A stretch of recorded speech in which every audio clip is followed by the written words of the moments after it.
Good evening and welcome back to WillBrattonWx. We're going to be covering everything going on with the severe weather threat, including the risk for a couple of strong tornadoes and long track tornadoes throughout northeastern Iowa and Wisconsin. So we're going to be taking you through everything that you need to know from start to finish of this entire severe weather event. We do have a couple of considerable severe thunderstorm warnings already in place on this cluster of storms that is located out here in northeastern or northern Iowa, rather, near areas like Hampton, Allison, and Waverly. So this is going to include Black Hawk, Bremer, Butler, Franklin, Grundy, Cerro Gordo, Franklin, Hamilton, Hardin, and Wright counties. So a lot of different counties included here in northern Iowa. But there is going to be quite a lot going on tonight in general. I can go ahead and show in just a second here the tornado risk that we do have in place today is quite large, and it is going to include all the way from Des Moines back through Green Bay, and then even into the UP of Michigan, where we've got that 10% risk that you're going to see there in yellow, which is covering a very large region. It's covering 32,000 square miles about, so a very, very large 10%. It does look like some of our storm mode is coming out to be slightly messier than initially anticipated in the southern part of this risk zone. So to be determined on exactly what things are going to look like. Central Wisconsin still looking pretty favorable. And I still think that near the Iowa-Wisconsin border could be a really good spot to see some sort of mesoscale interaction with a boundary and a random supercell to produce a stronger supercell capable of producing a longer track tornado. So we're going to be covering everything. You're going to see we have a bunch of storm chasers out there tonight. We do have Alan, we have Evan and Drew, we have Mikey, and we have Norman. And three of them you are seeing on the left-hand side of your screen now. In the chat, I'm seeing Kaysen, I'm seeing Texas Indoor Baseball, I'm seeing Ben, we got Tufts Weather, Sherry Floyd. Do I think anything will happen today? Yeah, we're definitely going to have some severe weather. It's just a little to be determined on exactly the extent of what we're going to get. But yes, we'll definitely have some severe weather and probably at least a couple of tornadoes throughout that entire region. Will La Crosse get a tornado watch? Where is La Crosse? What do I feel like that's... Honestly, don't know where La Crosse is. But I feel like it was in Iowa, but I guess I'm wrong. I'm not seeing it.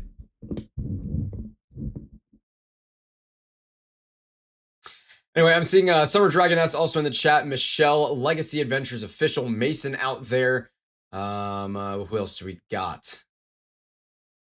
Moderate Motley out there as well. Lacrosse. Okay.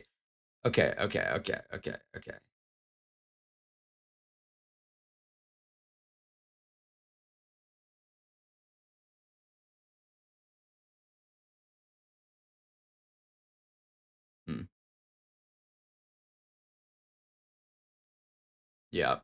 So we may get an upgrade to a destructive severe thunderstorm on either of these two polygons, as we did have an 80-mile-per-hour wind gust that was observed out here in Iowa. So again, this is the strongest cluster of storms on the map right now. And we're waiting for later in the afternoon and evening storms to fire off in a little bit more of a discrete supercell mode throughout the entire, like a large portion of the Midwest here. Give me just a second. I always forget to open that pen for some reason, so I can actually draw on the map. We're looking at a possible more discrete supercell mode through really this entire corridor here that you're seeing circled in white, especially once this cluster begins to move out of the way. It looks like some of the convection that's fired off a little bit early here is definitely much messier, but again, it's very early. I'm not expecting full initiation for a couple of hours. We could see a couple of rogue supercells start to fire off, especially in this type of region. But I don't think that up in Wisconsin, we're going to really be seeing much initiation until closer to 6 or maybe even 7 to 7:30 p.m. Central Time. So we do have some time.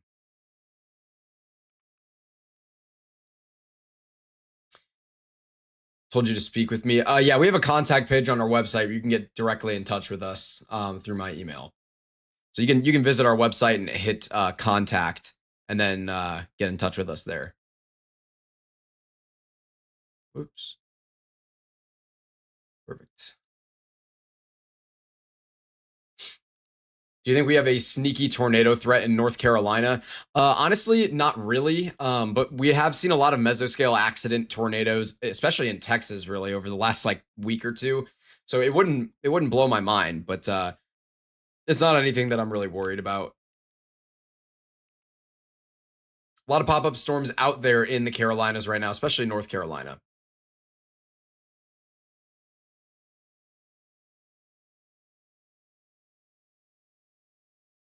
Yeah, this storm out here in north central Iowa is definitely a pretty beefy one. Pretty big windbag event here, as this one's just going to continue to plow down towards the southeast. Somewhere along this trajectory, it might clip Des Moines, especially if it can train a couple more cells off on the western flank of it. So definitely a risk for damaging winds for some pretty populated areas like Cedar Rapids, Iowa City, and maybe even Des Moines. I honestly could see a mesoscale accident tornado in the general risk area out west. Yeah, I mean, it's not outside of the realm of possibility, really, ever. It looks like we did just get a new severe thunderstorm warning here. A new considerable severe thunderstorm warning, that is. And that's going to be a new downstream warning here. So it's going to include areas like Marshalltown and Grundy Center. Also Toledo here. It's just not showing up on my radar. It's going to show up in just a second, but it's basically something along the lines of this.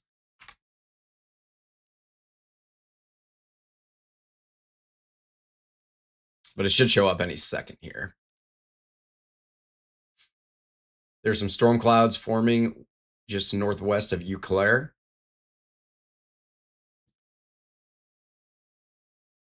Yep. And there it is. There's that considerable. Now we just mentioned again, this is tagged for 70-mile-per-hour wind gusts, and that's what all of these storms are tagged for. But we did have an 80-mile-per-hour measured wind gust, so I wouldn't be shocked to see at some point an upgrade to a destructive tag on one of these storms.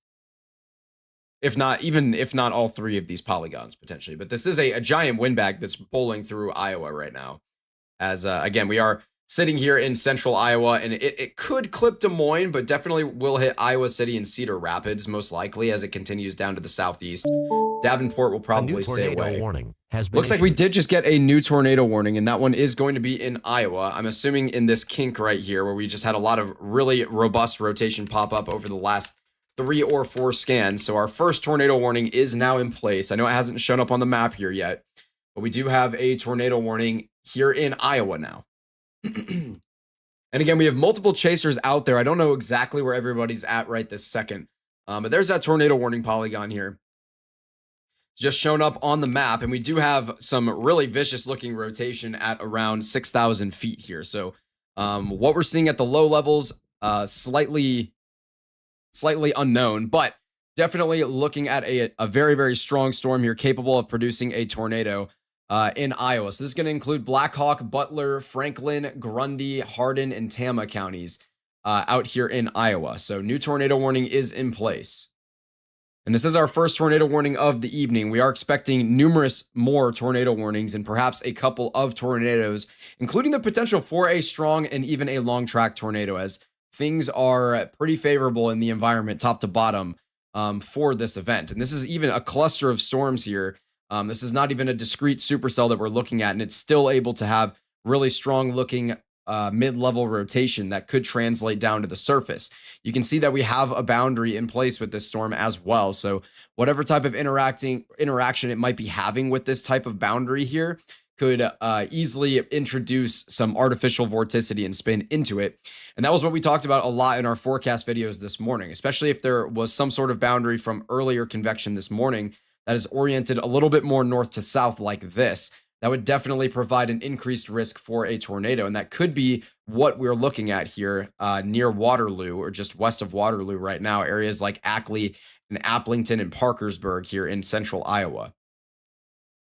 When you look at our METAR here, what you're going to notice is that these winds are really, really confidently coming out of the south into this storm. And they're not quite as southwesterly as was initially forecast.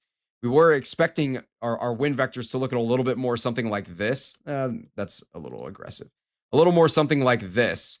But it looks like what we're seeing is a little more like, well, the other direction. A little more like that. Coming a little bit more out of the south than out of the southwest necessarily, which is going to be favorable for tornadic development.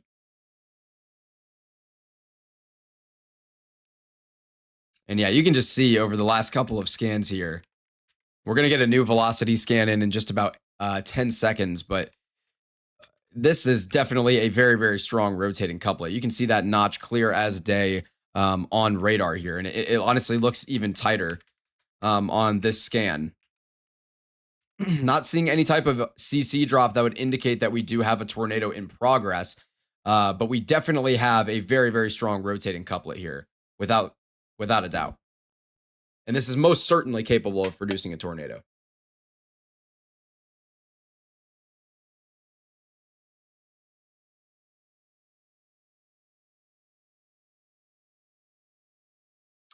Looks like on Mikey's feed on the left-hand side in the middle of your screen, it does look like he's got some crazy structure going on there. And it looks like some of his stuff is starting to reload. Yeah, we can go ahead and full screen him for a quick second here. And there's that beautiful storm structure that Mikey Plemons is looking at right now. And I don't know, where is he at exactly? Hang on. Fix a couple of things for myself here. Yeah. Yeah, he's in Grundy Center, so actually not far from this, I believe.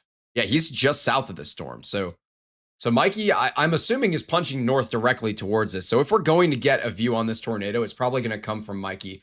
We're going to keep him in the bottom left-hand corner of your screen right now, since he is right with this one. And we're just going to continue to follow this tornado warning for a little while here. We do have 3 different other storm chasers out there in the field right now. So we're going to have multiple different views on these storms throughout the entire night, really. I know Alan is somewhere. Alan is out near Prairie du Chien.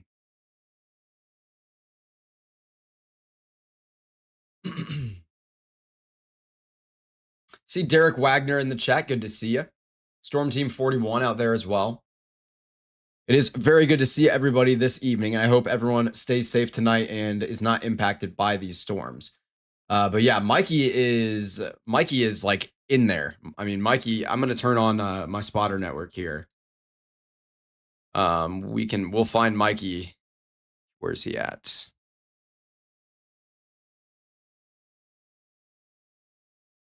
There he is. There's Mikey right here.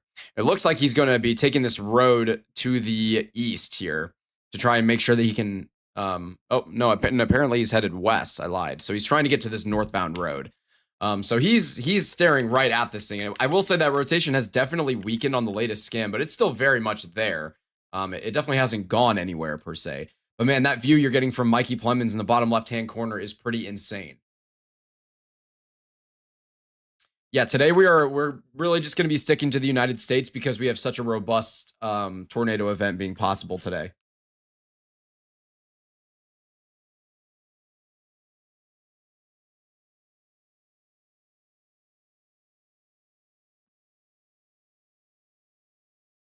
Yeah, Mikey Plemons is up there right now.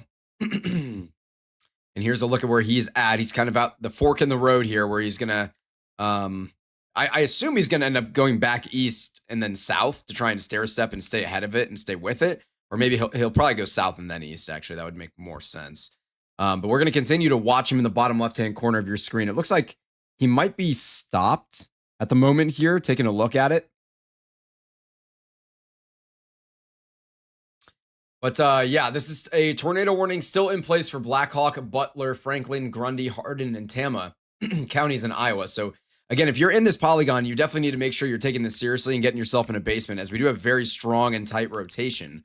It has definitely weakened just a little bit on the last handful of scans, but it is still very, very tight rotation where we could easily see a tornado form here.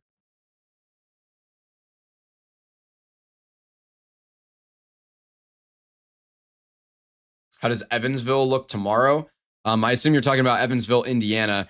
I think the main concern for tomorrow is definitely going to be more into like southeastern Ohio and western Pennsylvania. We're going to get a new velocity scan here in just a second and find out if this is continuing to weaken in terms of that rotation or not. We are definitely looking at a pretty strong couplet. Still in place as of the scan right before this, but we should get the next scan right about here. There it is. Okay, so that rotation has definitely weakened a decent amount, but again, it is still there, and it could easily recycle itself and try to become tornadic again.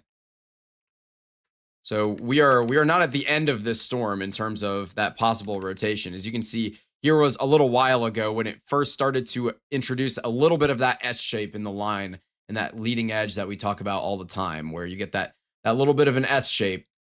And then as you go forward in time, you can see that rotation really start to tighten up there for a couple of scans. And you can see that inflow notch showing up on radar clear as day here with all of that really, really strong rotation that was in place and a very tight couplet too. As we go forward in time, you can still see that inflow notch is still there. So the storm could easily recycle and is probably still worthy of a tornado warning.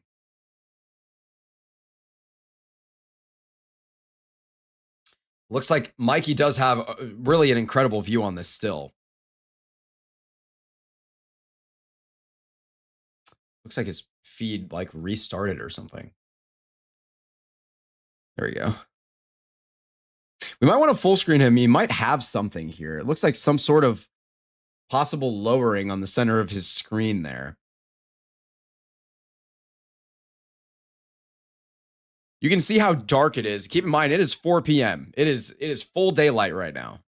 This is a very, very monstrous cluster of storms here that Mikey is staring right up the belly at right this second. And it looks like that might be possibly a funnel cloud in the middle of this. Hang on, I need to make this larger so I can actually see what I'm looking at. Yeah. We can see Mikey. He's pointing directly at that area there where that looks to be, that's to me most certainly a very, very weak funnel cloud trying to form there with this storm. Yeah, if we can get it on. I am not hearing it, no. And you can still see that tornado warning at the bottom of your screen, by the way. I'm keeping it there while we're still looking at Mikey. It looks like that little funnel cloud definitely receded, at least for the moment, but most certainly looked like that was a funnel cloud. It's a little small on the side of my screen here, so it was difficult to tell a second ago as I was trying to full screen it on one of my other monitors, but definitely might have been a funnel cloud there. No, this tornado warning does not include McIntosh County.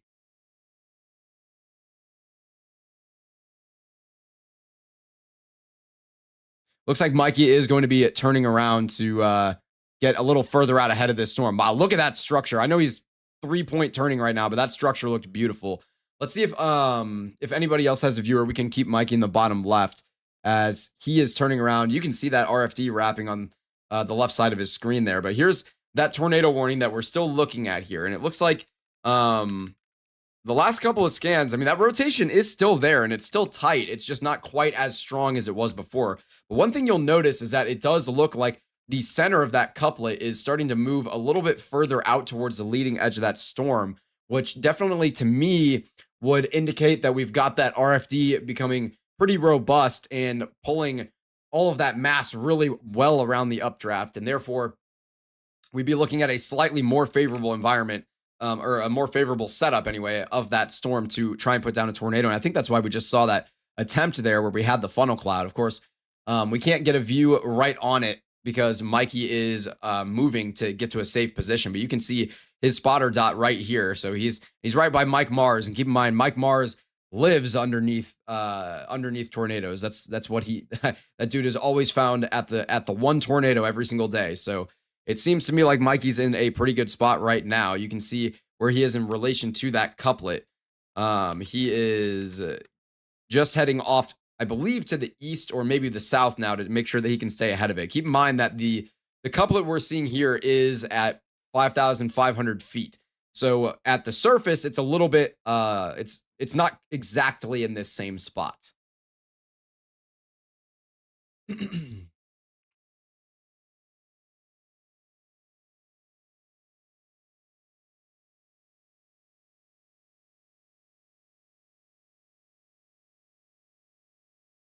Yeah, definitely a pretty strong storm here. Again, still capable of producing those 70-mile-per-hour wind gusts. And we had an 80-mile-per-hour wind gust measured from it not terribly long ago.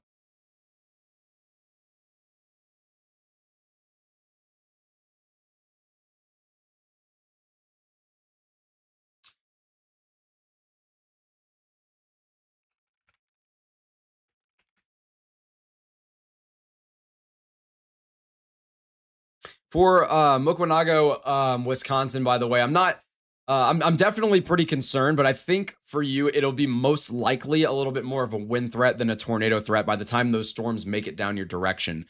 But I would definitely be worried for strong gusty winds this evening, maybe up to 80 miles per hour, potentially at times.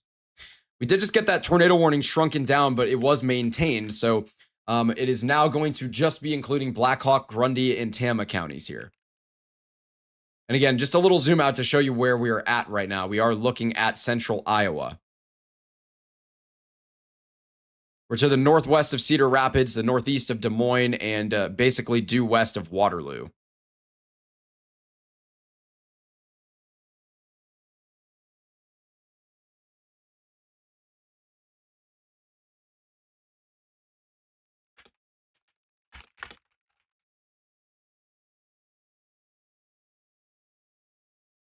How about Wapaka, Wisconsin? So I'm a little more worried up there for the tornado threat. Oh, excuse me. I was thinking Wausau. Excuse me. Hold on. Okay.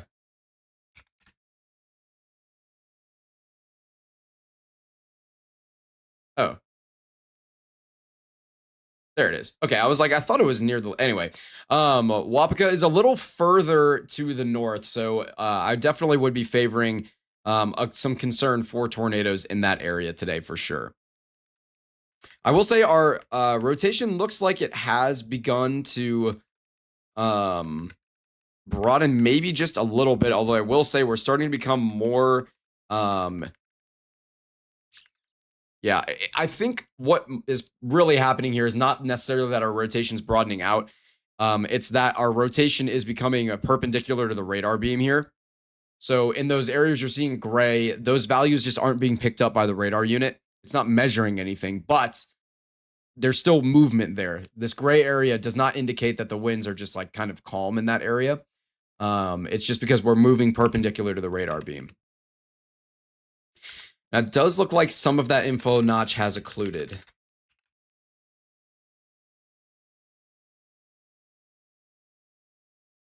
Okay.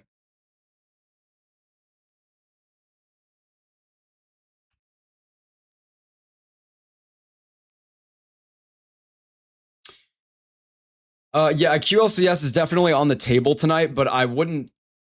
Things have favored a little bit more of a supercell mode or just like a cluster of thunderstorms, more of an MCS type of deal versus like your more traditional squall line. You're most likely not going to be looking at a more traditional squall line tonight. Possibly by the time it gets down to southeast Wisconsin, though.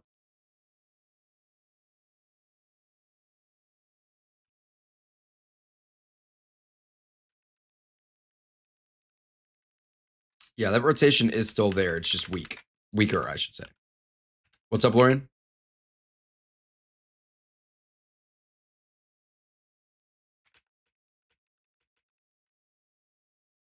Oh, yeah. Okay. Yeah, we did just get this new severe thunderstorm warning in place. What you'll notice about this one downstream here for areas like Waterloo is that it's not a considerable severe thunderstorm warning here. It's just a standard 60-mile-per-hour tagged 1-inch hail tagged severe thunderstorm warning. So at least some confidence from the National Weather Service that these winds have begun to weaken just a little bit. In general, it does seem like this cluster of storms has definitely weakened a decent amount over the last 30 minutes or so. A lot of that mass is beginning to rush down towards our more dominant rotating couplet, which is now near Grundy Center.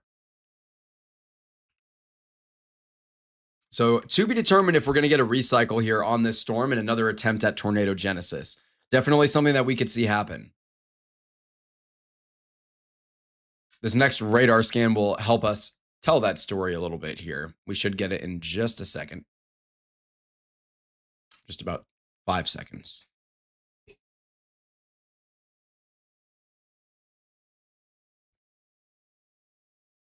Okay. And it looks like that rotation possibly even tightened just a little bit on the most recent scan here, just to the northwest of Morrison here in Iowa. So still a tornado still on the table here.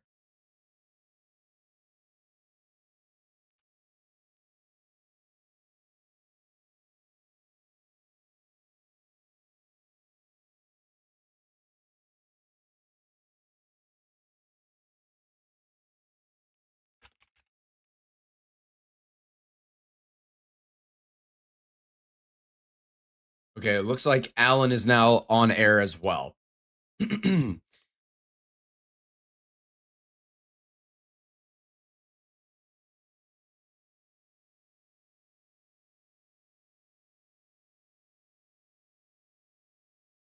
We do still have a large, considerable severe thunderstorm warning downstream for all of this business out here, which is including 70-mile-per-hour winds and 1-inch hail. And again, that right now we have a trio of these considerable severe thunderstorm warnings put in place here, including a very, very large area in central Iowa.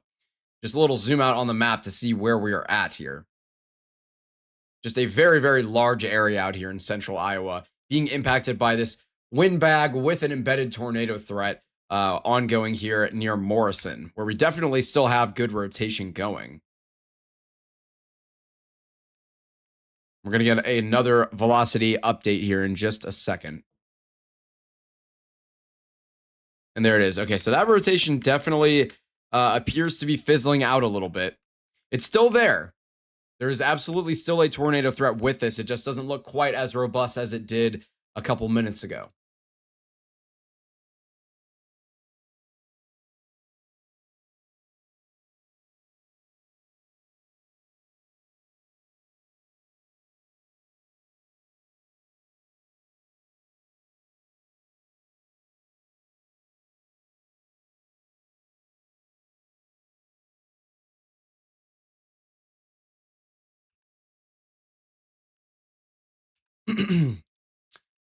Yeah, still watching Mikey in the bottom left-hand corner as he is going through some heavy precipitation here with this storm.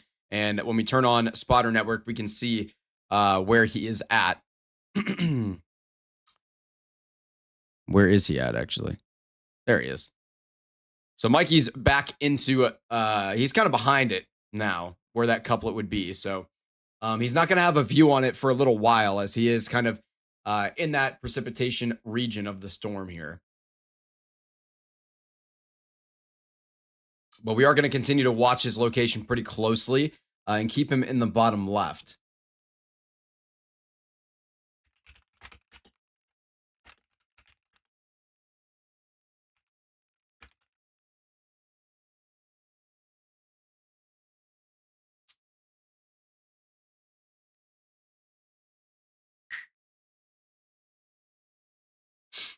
Yeah, still watching Mikey down there. While we have a quick second, I'm going to go ahead and talk about this storm up here in the UP of Michigan.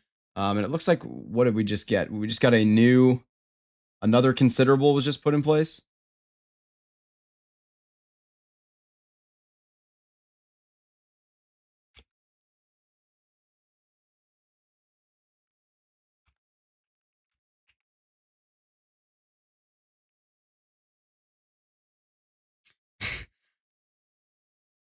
All right, so we do have a handful of supercellular-ish type storms beginning to fire off in the Upper Peninsula of Michigan. And a couple of those are severe thunderstorm warned. And I'm watching all of them that will fire out here in northern Wisconsin. Any of those that can remain discreet will pose threat for becoming supercellular and dangerous. I'm also going to check in on what's going on down in Georgia, where we do have a cluster of stronger storms out here producing some 60-mile-per-hour winds. But I'm going to mostly stay with our main cluster of storms out here in Iowa. And that's where our new considerable severe thunderstorm warning is for 70-mile-per-hour winds. And that's downstream of the storm near Waterloo right now. So that storm, they opted to not go with a considerable severe thunderstorm warning for that area near Waterloo, Cedar Falls, and Dunkerton. But we did get a new downstream considerable ahead of that line, or ahead of that storm now. So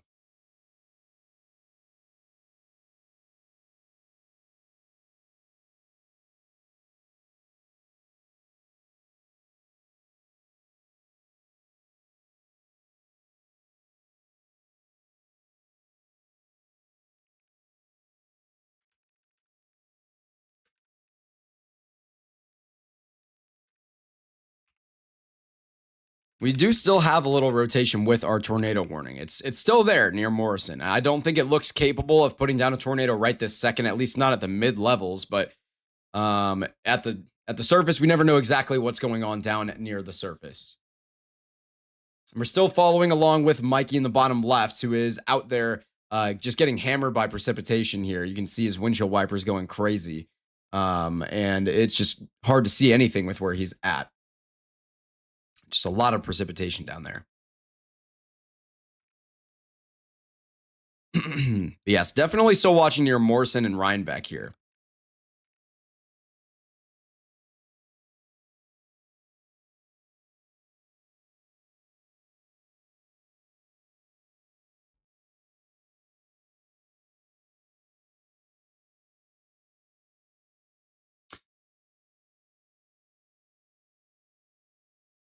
Okay.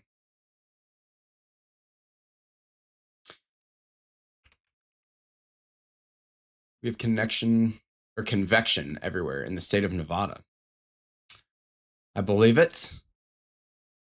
Probably going to end up with flash flooding out in that direction. Possibly an attempt to recycle beginning to form here near Morrison and Rhinebeck. It looks like we actually are uptrending on the latest like 3 scans here, as some of that mass is starting to get brought back around. So possibly a recycling here where we could get an extended tornado threat over the next like 30 minutes or so with this storm. So we're going to see what happens when we get the next velocity update here in just a minute.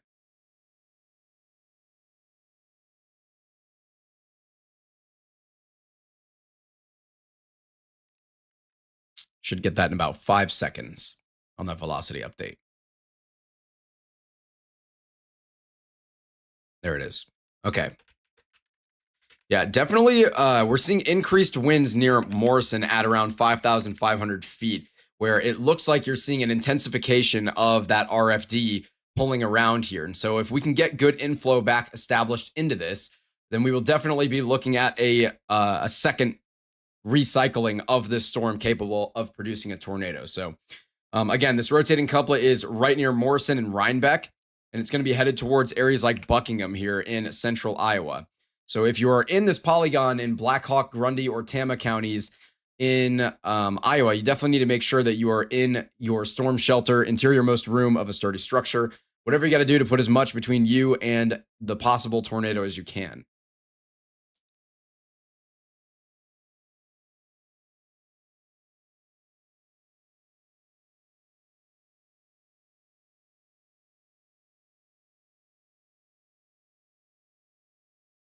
Robert, I see you in the chat. Good to see you. And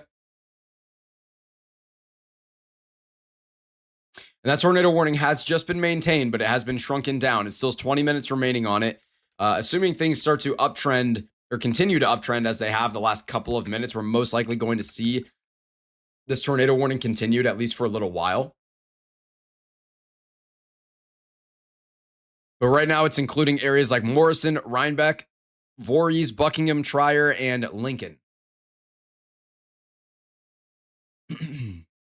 And when you take a look at our echo tops, by the way, this is a very, very towering storm. I mean, we're looking at 55,000 plus feet here at some of our peaks, maybe even above 56,000 feet. So a very, very strong storm out here with a very powerful updraft. And we're seeing that strong mid-level rotation. We especially saw it a little while ago. And it looked, oh yeah, we definitely we're definitely uptrending here on the last handful of scans. So we're going to continue to watch Mikey in the bottom left and see if he can get a decent view on this storm here.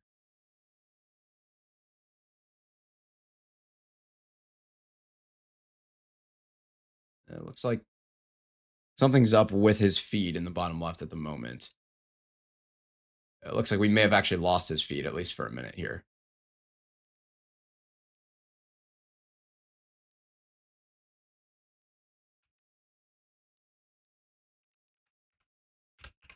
But again, this is rotation that is tightening up just to the south of Rhinebeck. Or Rhinebeck. And to the west of Buckingham. Kind of headed right towards that direction down to the southeast. So if you are in that area, you need to make sure that you are in some sort of sturdy structure that can withstand a potential tornado, because we could have one recycling here and coming that direction. We are going to get an update here on our velocities here in just about like 10 seconds. Yeah, just about 10 seconds. Again, Black Hawk, Grundy, and Tama counties, all within this tornado warning right now.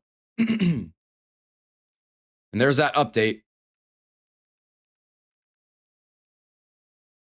Yeah, you can see these winds, all that mass that's been brought over to this area over time. We've seen those green, those brighter green values being yanked on in towards Rhinebeck. And now we're getting that local maxima there, right where our couplet is. So this is kind of the time where we could definitely get that inflow going, especially decent here. It does look like our rotation is right near the leading edge of this storm, possibly just behind what would be a pretty juicy looking shelf cloud out there, as the leading edge of this storm with that FFD is looking pretty insane. I'm going to check in on the storms up in Michigan.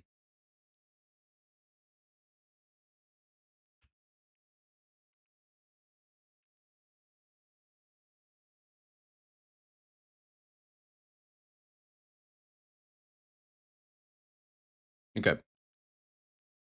We are looking at possibly I don't know what I'm looking at with this storm. It's really close to the radar site, the one that's just west of Marquette. That one's a little difficult to get a decent picture on, but I will say the one that is out near Felch has a very definitive low precip hook echo in place here, where if I take a slice, we should be able to get a really solid picture on a very, very clear and obvious bounded weak echo region, if I can do it.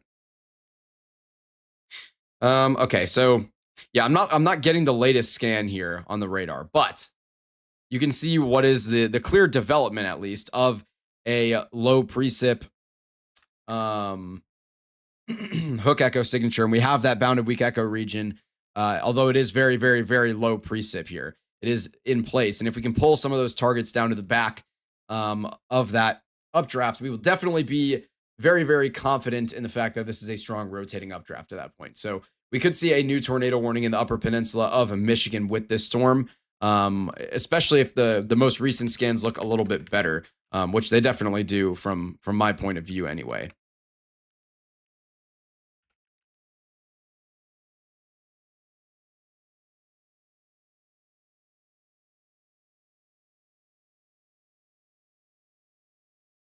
Mhm.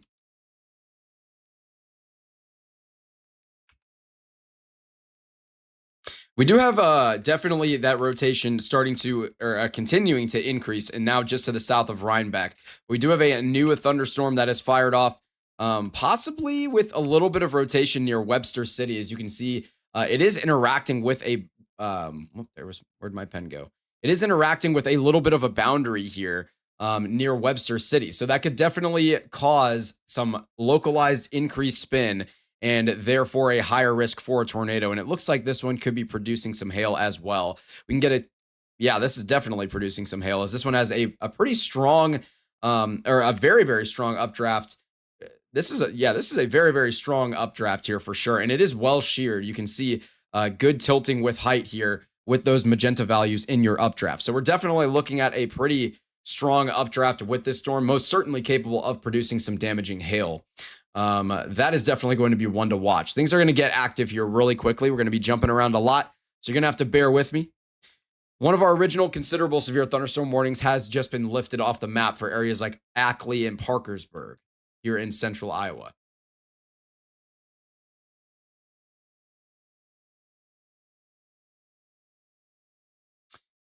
Will, you should see the damage from the storm that you covered in upstate New York last week. Houses and barns leveled.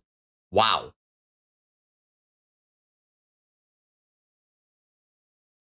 Okay. Yeah, near Webster City, definitely a hook starting to form. We could see a new tornado warning if this tightens up at all. I mean, it definitely looks like we could have a little bit of a new hook here, and that those green values on the left hand side make a lot of sense, as that would be towards the radar unit. So counterclockwise flow here.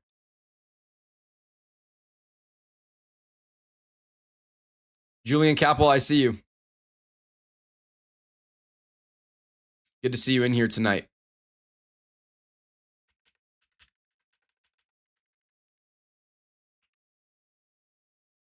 Okay, yeah, we did just get a new tornado warning here in Michigan for Dickinson and Iron counties. That is actually west of the original low precip hook that we've been looking at. This one's going to be just west of Crystal Falls, near Iron River, Caspian, and Mineral Hills. As I can only assume that a funnel cloud was reported on this or something. It doesn't look incredible on radar. I don't think so. Okay. We will have a ton of tornado warnings, so we don't necessarily have to post a new tornado warning. And there is that tornado warning actually just came in on our overlay there. That's just the one up here in Michigan near Iron River and Mineral Hills. And there weren't any reports on this for a wall cloud or a funnel cloud, so I'm kind of somewhat surprised that we are seeing this tornado warning, but definitely a little bit of rotation there. And then our storm here just to the east of this time of Crystal Falls. That one is a very low precip hook, but it's definitely still there as well. That one's definitely got some rotation going on.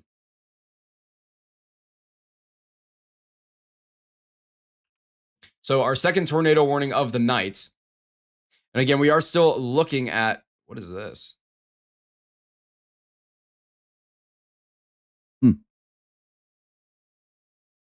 Yeah, we are still looking at a very strong storm out here in Iowa as well, which did appear to be attempting to recycle just to the west of Buckingham. Although I will say now, it looks like we might be starting to fall apart a little bit here with this updraft, which would be good news. We're going to get this next velocity scan update here in just about 5 seconds, and that's going to help us get a better idea of what we're looking at with this storm here. Okay, and there we go. So that rotation did attempt to go again, and then now it has kind of recycled and fizzled out. So looking at a not really any type of a tornado threat here any longer in central Iowa for the time being, with the original tornado warning, I should say. But we do have a new hook that is forming out And this one is literally like due north of Des Moines near Webster City or Camrar. It's interacting with a boundary here. And you can see this boundary pretty clear as day. This is definitely a pretty strong storm and could be one that we could see a new tornado warning for in the next maybe 5 minutes or so, as it definitely is a very well organized supercell that's just sort of discrete here. I mean, its FFD is interacting with these other storms, but in general, this is for the most part, at least in its inflow region and near the updraft, this is a fully discrete supercell in terms of where its updraft is. So we could definitely see a new tornado warning put on this one near Webster City. But I think our original tornado warning is going to be allowed to expire. And that was a new tornado warning. That one was for the Upper Peninsula of Michigan again. So I'm going to assume it's for this one just ahead, where we've had this low precip hook here that is in place now. So areas like Northland. I'm going to wait for this to show up on the map before I talk in detail about it.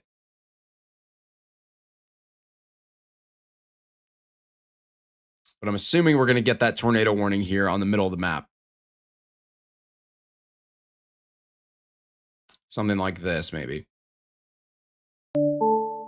A new tornado warning has been issued. That was another tornado warning. That one was in Iowa. So that might be for the storm I was just talking about a second ago. I'm going to wait for these to show up on my map if they would do that. There we go. Okay, yeah, this was a confirmed tornado here in Iowa now. So the one that I was worried about has now been a confirmed tornado. So law enforcement have received multiple reports of a tornado on the ground near Webster City. So we do have a confirmed tornado in place here now. And then we do have the other tornado warning that did pop up in Michigan for the storm that I was just talking about. So we are looking at a total of 4 different tornado warnings on the map right now. 1 confirmed tornado. Yeah. What up, Pettis? Yeah, we do have a confirmed tornado on the ground here. Not terribly far north of Des Moines. This is near Webster City or Camrar.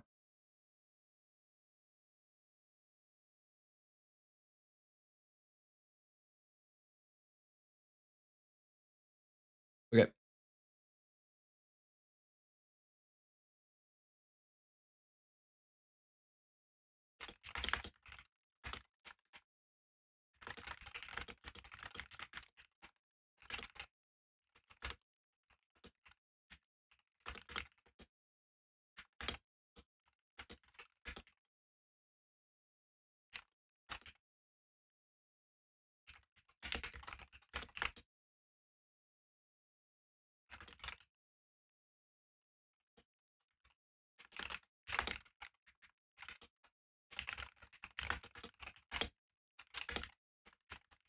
All right. Again, this is a confirmed tornado on the ground here in central Iowa. We're looking at a handful of other tornado warnings on the map still. The one just to the west of Trier is definitely not looking nearly as strong or really much of a concern at all for putting down a tornado at this moment.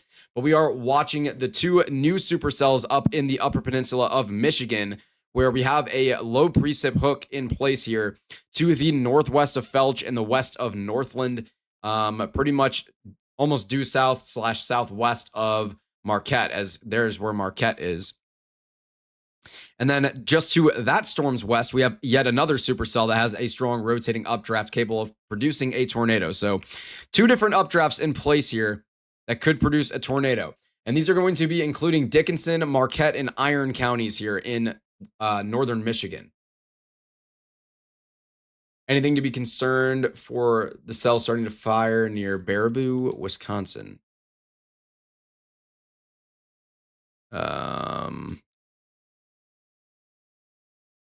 Is this Baraboo? Oh, okay, I see. Yeah, this one, if it can get itself going, I mean, really any cells that can get themselves going, especially back into, whoop, why do I keep missing there we go. Especially any cells that fire off and remain discrete in this region, in this white circle, are going to be the primary concern. It looks like we're going to struggle to get discrete cells down here near the southwestern Wisconsin and northeastern Iowa region, but the risk for tornadoes is still there. Again, we have that confirmed tornado on the ground right now in Iowa, central Iowa, matter of fact, and this is near Webster City or Kamrar, where I'm not really seeing any type of a debris signature here on radar, but we have been looking at a confirmed tornado by law enforcement here.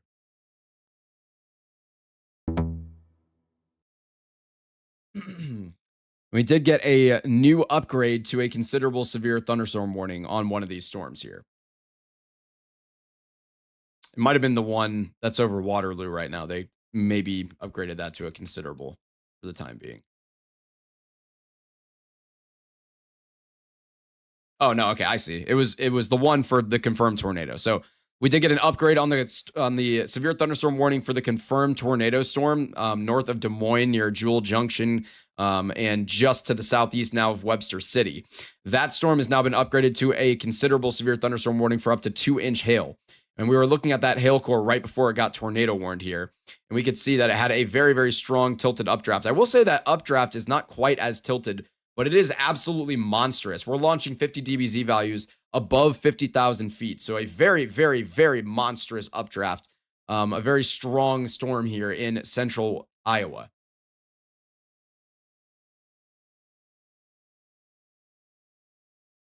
Yeah, the UP of Michigan is not incredibly populated. There are a handful of towns, though, that are populated, such as Marquette.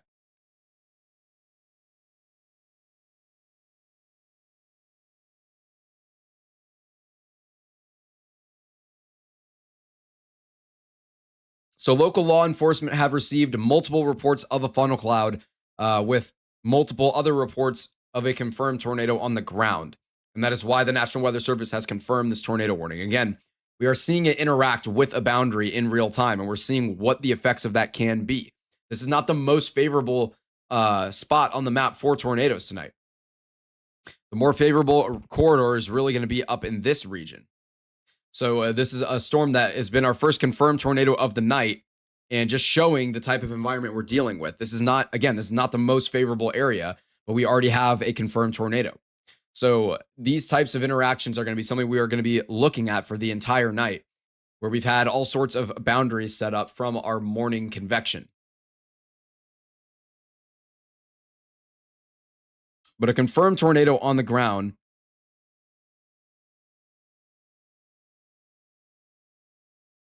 Yep. And this is for Hamilton and Hardin counties here in Iowa. And our original tornado warning, the first one of the night, should be allowed to expire in 3 minutes here. Is that one doesn't really pose any type of a threat anymore. That rotation really fizzled out over the last 5 minutes after one more attempted recycle.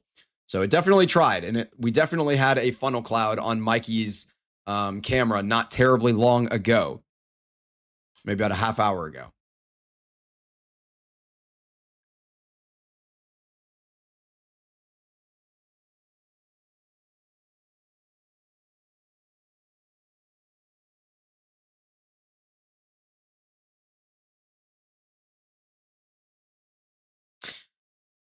I'm seeing Logan in the chat asking, is this a case where the storms in the morning actually made it easier for this area to have a tornado? So the answer is kind of funny because the answer is both yes and no. In general, the storms kind of helped to turn over. And by the way, that central Iowa tornado warning was just lifted, just north of Toledo. They gone ahead and lifted it despite it having about 2 minutes remaining, which is the right call as that rotation is completely fizzled out. But Logan, to answer your question, the answer is kind of both yes and no. And by the way, really quick, this is kind of insane. We are seeing above 60,000 feet on our echo tops, above 62,000 feet. So this is, again, a monstrous storm here, launching pretty hefty targets over 50,000 feet in the air. We're getting those 50 dBz values returned to the radar unit that high in the air. It's really, really impressive here. Very, very strong storm. It does look like that hail core has started to deplete a little bit. So a lot of that hail that formed might be falling right now over areas like Blairsburg or just south of it and near Kamrar. But both yes and no, Logan. So essentially, this morning's convection helped to turn the atmosphere over a little bit. And it also has kept things a little messier because a lot of these storms have kind of remained in the area. which is kind of lowering our probability of a discrete supercell mode. But in the example of this cell, specifically this cell, this one would not have the ability to become tornadic if it wasn't for this morning's convection, as this is directly interacting with an outflow boundary set up by a storm earlier today. That's why it's able to ingest such good, clean vorticity and inflow, and why it's been able to produce a tornado here in central Iowa. So it's kind of a complicated answer, but the answer is yes and no to your question.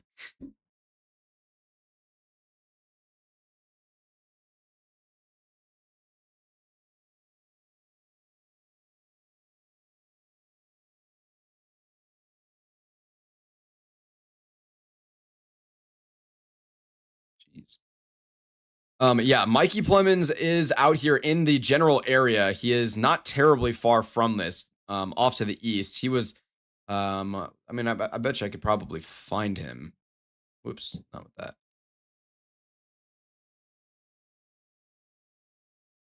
Let's see. I don't know if he's headed west or not.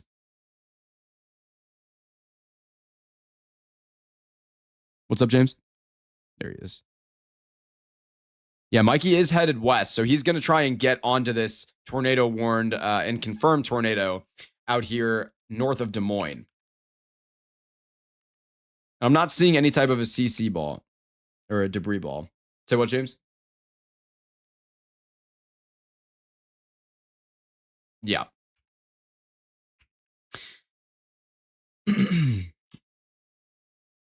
Yeah, we do have a beautiful view on some structure in the bottom left-hand corner of your screen. In fact, we can full screen that for a quick second here, as we do have an absolutely stunning shelf cloud from the point of view of Evan and Drew. And they are out. Let's see, where are they at exactly right now? It's like covered by the, I can't read what it is.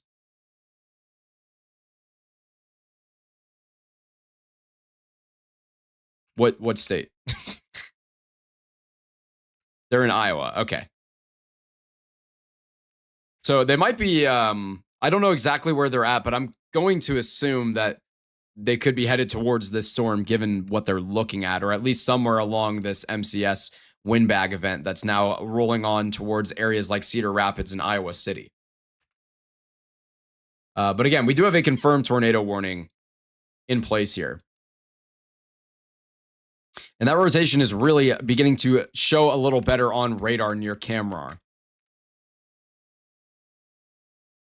We do have two other tornado warnings still going on in the Upper Peninsula of Michigan. This low precip hook to the west of Northland looks really impressive. Tornado still. Warning has been issued. And we did just get another new tornado warning, and this one is for the Upper Peninsula of Michigan again. Let's see. It could be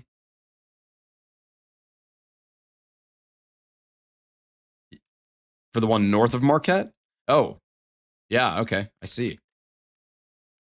That's intriguing. That's a crazy looking one scan ago on radar. That hook actually looks really strange. It looks like a crab claw. Yeah. It's just like the updraft is sitting over the shore and the majority of the storm is over the lake. That's a pretty crazy looking storm. That's where our tornado warning is going to be. It's just not loaded on my map yet. It should be there any second. It says it's on my map, but it's not. Yeah. But again, we do have very, very clear inflow established with the storm to the north of Felch and Foster City. This is the one I'm more concerned about in the UP of Michigan out of the two tornado warnings we have. I'm honestly not a huge believer in the one out west, although it definitely is still concerning. You can see that rotation there near Caspian. I don't know why this warning isn't showing up on my map. There it is. So there's that tornado warning here. Where we most certainly do have some decent rotation in place. And at the mid-levels, you can see it too. That mid-level meso, this is really upper levels. Tilt angles jump up pretty significantly higher up. But yeah, at the mid-levels, we're still looking at very, very strong rotation out here.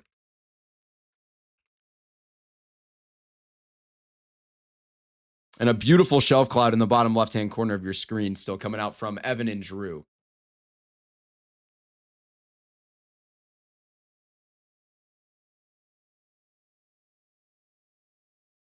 Yeah, rotation to the west of Northland definitely looking, honestly, I think that one might be the most concerning right now. But the one just north of Marquette definitely looks pretty concerning too. It's just a little difficult to tell. It's so close to the radar unit. And this is in terms of the ones in Michigan. That's from Marquette, Dickinson, and Iron counties. We do still have a confirmed tornado on the ground near Jewel Junction and Ellsworth.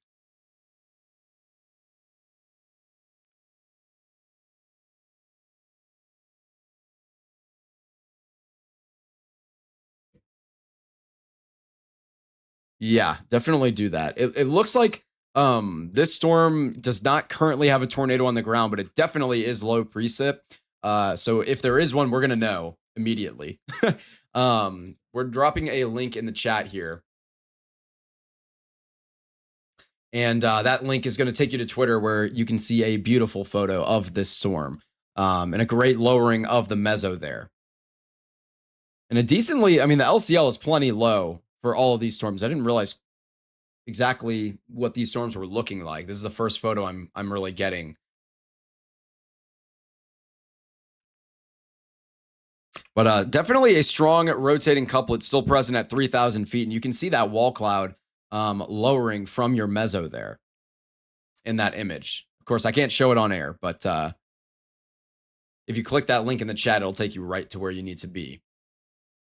And then in Michigan, still looking at 3 different tornado warnings on the map right now, including one just to the west of Alpha in Crystal Falls, another one to the west of Northland, and then finally one just north of Marquette, kind of half over the lake, half over land. And this one does look like it has some really nice structure to it, I will say. The one to the north of Marquette. Yeah, it definitely has some really nice structure and really, really well-established inflow.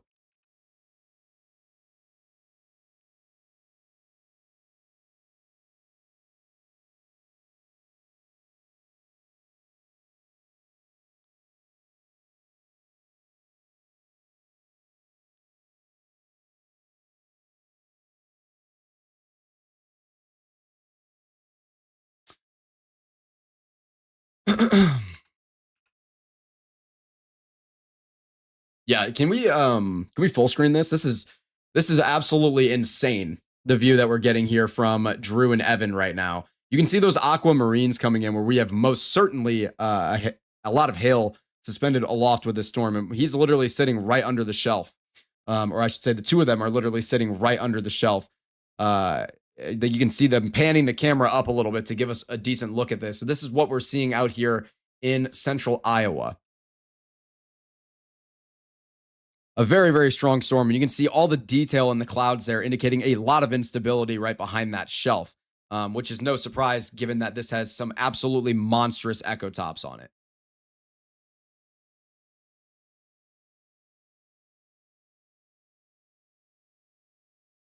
Yeah, this storm is still pretty strong near Jewel Junction. It doesn't look quite as strong on the last couple of scans in terms of the rotation. But we're still looking at a very, very strong storm here. In fact, those echo tops have fallen down just a little bit as well. And that confirmed tornado warning has just been downgraded. So we do no longer have a confirmed tornado.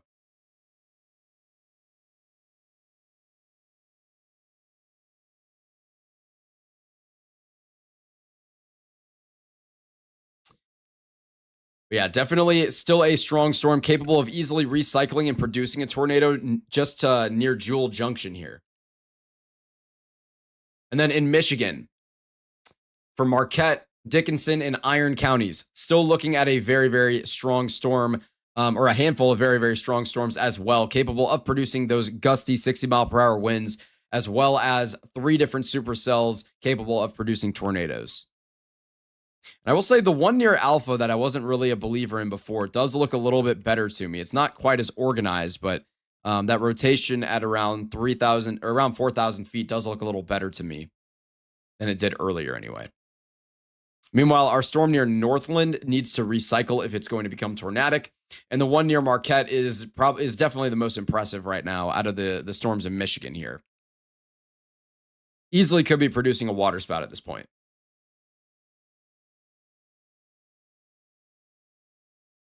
Yeah, very, very, very photogenic on radar anyway, supercell here.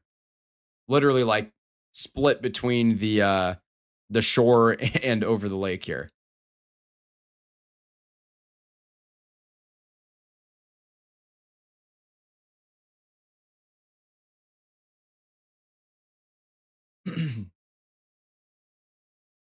I do have an absolutely stunning photo to show you guys here from Drew and Evan right now.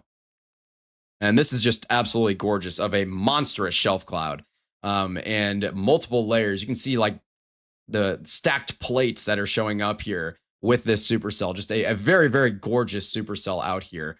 You can see how dark it is underneath there as well. Really, really, really strong storm. You can even see the tilted updraft here with the lowering of your meso, or at least that it appears that way. I don't know exactly where they're at. The orientation like of that meso doesn't make a ton of sense to me, but it's possible that that's what we're looking at. But a very, very gorgeous storm out here. And that was in Toledo, Iowa.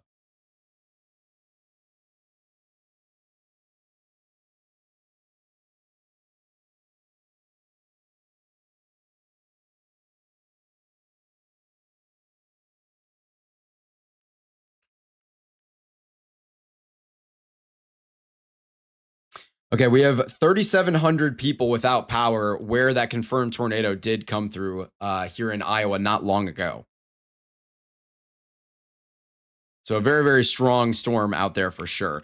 And possibly a little bit of a new reintensification and a recycle on the storm near Jewel Junction and Ellsworth here. As we are getting, it looks like, yeah, we're getting like an entirely new round of hail developing here, which is really interesting because this storm had a lot of hail earlier and a very, very, very towering hail shaft. And then it dropped all that hail. And now we can see more hail developing here. So really interesting here. We can literally see this storm recycling in 3D.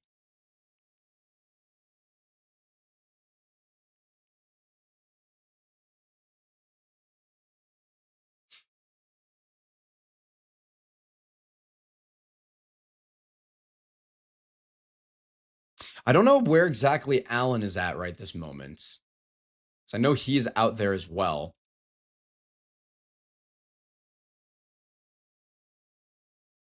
I think, but I'm pretty sure he's closer to he's near Prairie du Chien, if I remember, is where he was going to be headed.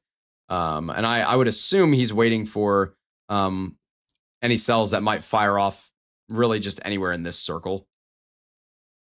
And he'll just be going for those, which sounds about right. Back up towards Marquette. I'm still looking at this storm that's kind of half over the water here as probably the most concerning one in Michigan as of right this second. I will say the one near Northland does look like it's attempting a recycle here. Trying to get organized. Still got a little ways to go. The storm near Alpha definitely is recycling as well. You can see that rotation has broadened out, but organized itself a lot more than it was earlier. So, and it's also taking a little bit of a more southeasterly track than it was before. I almost think this storm could be interacting with some sort of a boundary that we can't see here as it's starting to get yanked down to the south. This is kind of the path that the storm has followed. There's more of something like this, I guess, is more accurate to show where it actually came from. So definitely a strong storm that could recycle and become tornadic, or become a tornado producer, I should say. We do have a new young updraft near Tipler, Long Lake. This is just across the border into Wisconsin here, to the west of Iron Mountain. And this one's got some rotation as well to its name. So we're going to need to continue watching that one pretty closely as it develops and matures.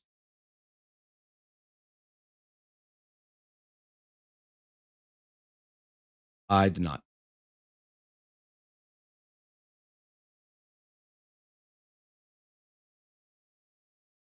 Yeah, I'll pull it up.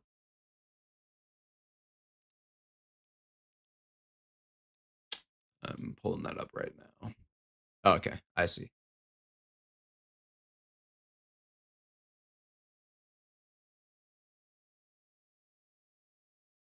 Yeah, literally exactly what we talked about in our forecast video this morning. So that mesoscale discussion is talking about this storm being oriented right along a north-south outflow boundary that was set up within a zone of locally backed near surface winds. Yeah, and that's exactly why we're getting this tornado risk. That is really, really interesting to see. That part is exactly what we forecasted, like almost verbatim. I will say one thing that we forecasted that is definitely not coming to fruition as of yet, anyway, was storms firing off in this area. That was my number one area of concern. I think the environment's going to look really nice there. I don't know if we're going to end up getting initiation in that region, though.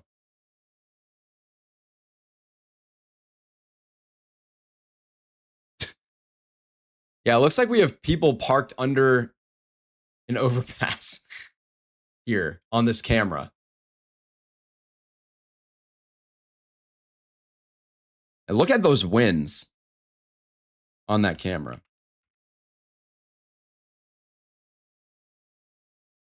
No. Oh, I see it.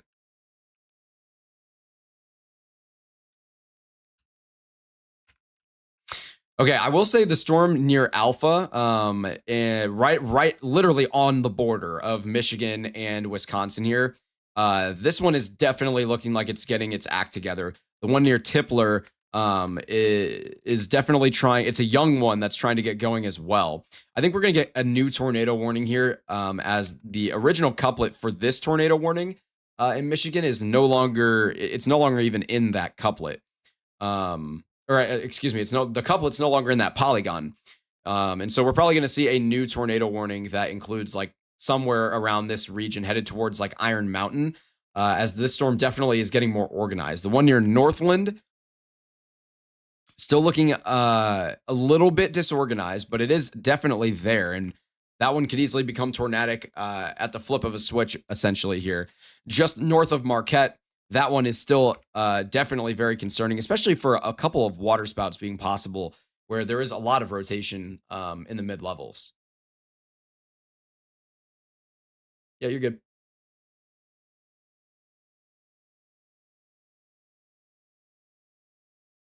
We did get a very large severe thunderstorm warning down in Georgia for 60-mile-per-hour winds, with a lot of these gusty outflow boundaries being kicked out from all the different depleting storms out here. You can really see numerous of them on radar. In fact, all of these storms in that little circle there are fired off along an outflow boundary. I definitely think this storm here near Alpha, right along the border and near Florence, just to the northwest of Kingsford and Iron Mountain, that one is looking definitely pretty concerning. We did get a new considerable severe thunderstorm warning, I believe.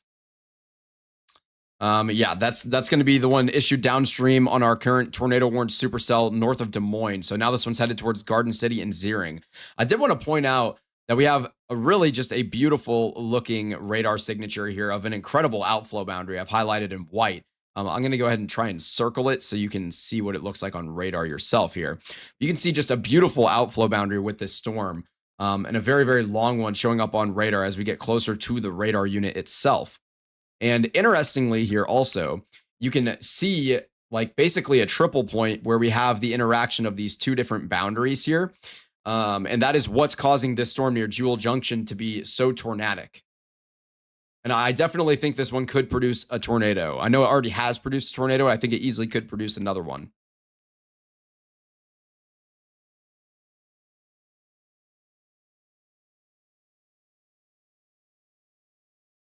Yeah.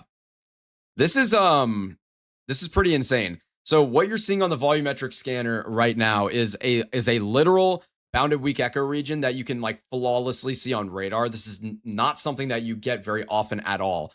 So essentially what you're seeing is this little leg that I'm about to circle here. This little leg of red targets should not be there when a storm fires off. And by the Lemon-Doswell supercell model essentially implies that these targets are being brought around the back of the storm, and they're being wrapped in that direction by a strong rotating updraft. And so I can look at it from the top down and show you what's happening is you have your updraft that is in this area, and with height, you have all of this rotation that's bringing these targets around the backside of this storm. And so your inflow at the surface is coming in like this, and then you get a tilted updraft that's coming back this direction and going up with height. So you have a very, very, very stereotypical looking supercell here with a very, very photogenic bounded weak echo region. Definitely one that is capable of producing a tornado and should remain tornado warned for some time. A new tornado We did just get a new warning has tornado been warning. issued. I'm assuming that's going to be downstream here in Iowa for this storm, as I don't think there's any other tornadic storm in Iowa. But I am going to assume that tornado warning is just going to be downstream here for our Jewel Junction storm, something along, I just drew this in blue. It might take a minute to show up on the map for me here, but it'll be something along the lines of this.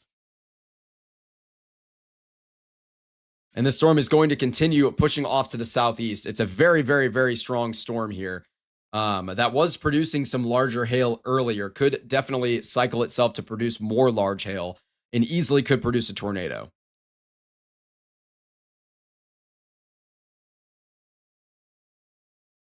Do we have anybody getting a decent view right now, Blake, on anything? Okay, there's that downstream tornado warning, and it's basically just exactly what I had outlined here. So it's that downstream tornado warning in Iowa for Hamilton, Hardin, and Story counties. So this one's headed, it's right near Randall right now. If we had a tornado, it would basically be like right here near Randall. And it's headed down towards areas like Roland and maybe McCallsburg, maybe, what is this? Fernald and Story City. So it's just going to continue to roll on through towards the southeast like this. And we're going to get a new couplet here, or a new velocity scan here in just a second to take a look at our couplet. You can still see these people parked under the overpass near Jewel Junction. I'm assuming they were sheltering from some sort of hail that was falling, but I wasn't really seeing any hail on that traffic camera. In general, you should never park under an overpass. You're literally creating like a localized wind maxima for yourself. You're putting yourself at much higher risk, essentially. In Michigan, 2 of our tornado warnings have been lifted. So we're just looking at the tornado warning for the storm to the north of Marquette, which still looks very, very tornadic, especially over the water, really more than anything else. And it would not shock me at all to see a new tornado warning issued as the storm near Florence is recycling itself. I would be kind of surprised if we didn't get a new tornado warning that looks something like this, headed towards Spread Eagle and Iron Mountain.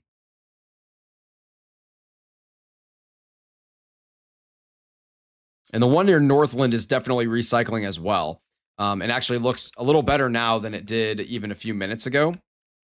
So if this one continues to uptrend on the next radar scan, we're probably going to get another tornado warning for that one too. So again, we only have 1 tornado warning in Michigan right now, but we're definitely still looking at 2 cells that could be tornadic, potentially even a third with this Tipler cell, depending on how it progresses. It looks like it's struggling to really sustain itself here.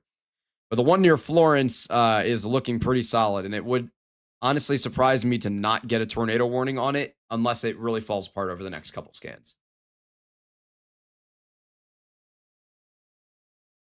And then again, in Iowa, north of Des Moines, we're still looking at this very, very strong storm. We got another cell that's firing off near Kamrar, and it's interacting with that triple point boundary type of deal. So if this one can latch onto that boundary as well, it could definitely become tornadic if it's able to get a strong updraft sustained.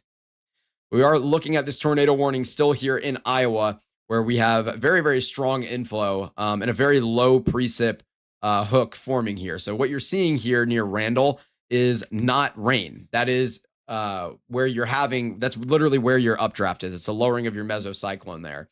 And so all of these targets with that rotation are being brought around the backside of this storm, which is what we were able to visualize on the volumetric scanner just a second ago. And we can take another quick look at that. Yeah, this is just a very, very photogenic storm here in terms of its radar presentation. And you can see this absolutely monstrous towering hail core. So it is definitely recycling itself without a shadow of a doubt and producing and growing more hailstones. So we're going to see another elevated hail risk with this one. And I know it hasn't had much of a hail risk for maybe the last 15 minutes or so, but we're going to see another elevated hail risk with this storm here not terribly long from now if not already by this moment. And I believe this is still tagged for 2-inch hail. So it easily could be producing some of that hail now.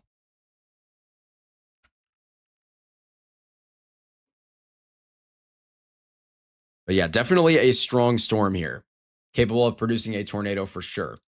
Still for the Marquette area. And again, this is almost entirely just off the coast over the lake here, where we have this risk, where we have a very, very clear hook echo that has formed here. Now, it's possible that we have a water spout in place already with this storm. It's just a little, I mean, we have no way to know without a visual on it.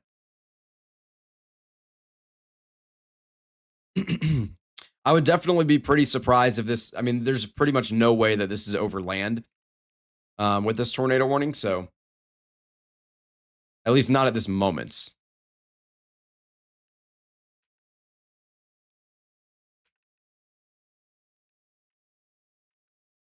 Yes, definitely still a very strong storm, though, nonetheless.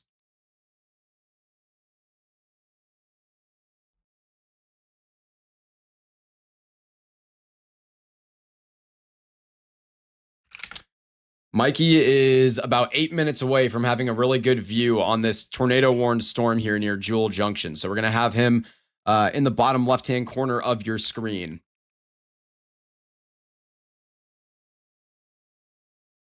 And he's making his way out of this precipitation mess. See if we can find him on here now.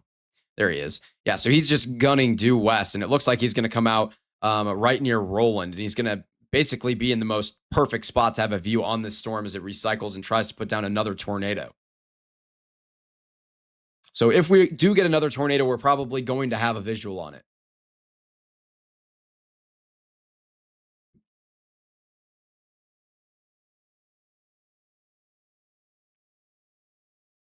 Something that is worth mentioning is that we do have 13 flash flood warnings on the map right now. And that is going to include, or actually 14. It's going to include 4 considerable flash flood warnings. Those are in Arizona and New Mexico. Yeah, this is a really, really photogenic storm here on radar. And from the photo that we saw and shared in the chat earlier, I would imagine this is a pretty photogenic storm in person as well.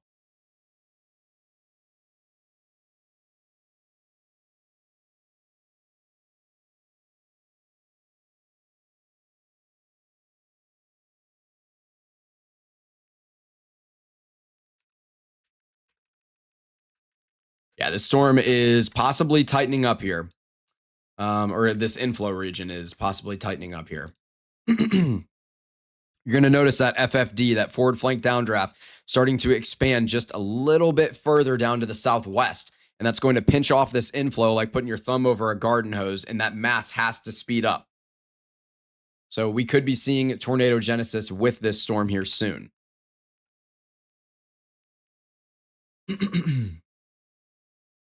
Mikey is going to have a visual on it not terribly long from now. You can see some of that rain just now starting to let up on his screen. We did get a new considerable severe thunderstorm warning downstream near Cedar Rapids.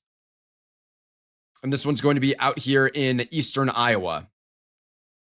So we do have a very significant windbag scenario blowing on through areas like Cedar Rapids, Mount Vernon, eventually towards Tipton and Iowa City, Marengo as well.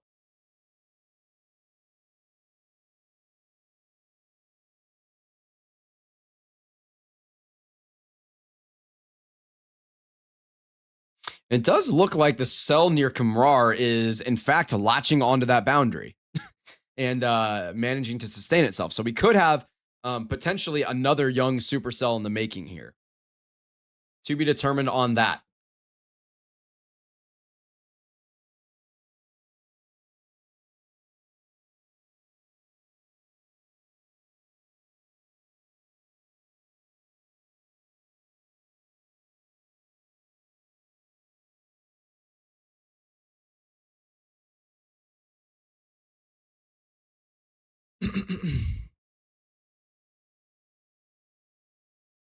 I am still thinking that we're going to get more initiation. In fact, even the her is now picking up on more cells beginning to fire off closer to the area where I think the most favorable environment is. So this type of region, the her is now even starting to show more cells firing off in a couple of hours. So we are nowhere near done for the threat tonight. Someone needs to tell Norman before he loses his sanity.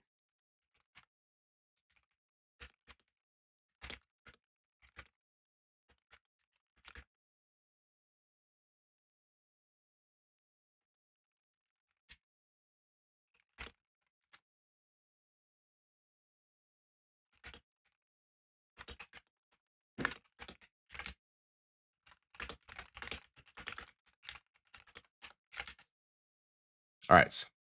I'm going to check in on what's going on in Michigan here. The storm near Florence has still been the one I've been the most intrigued with. It's right on the border of Wisconsin and Michigan. And honestly, like, the rotation is pretty weak, but it's definitely well organized here.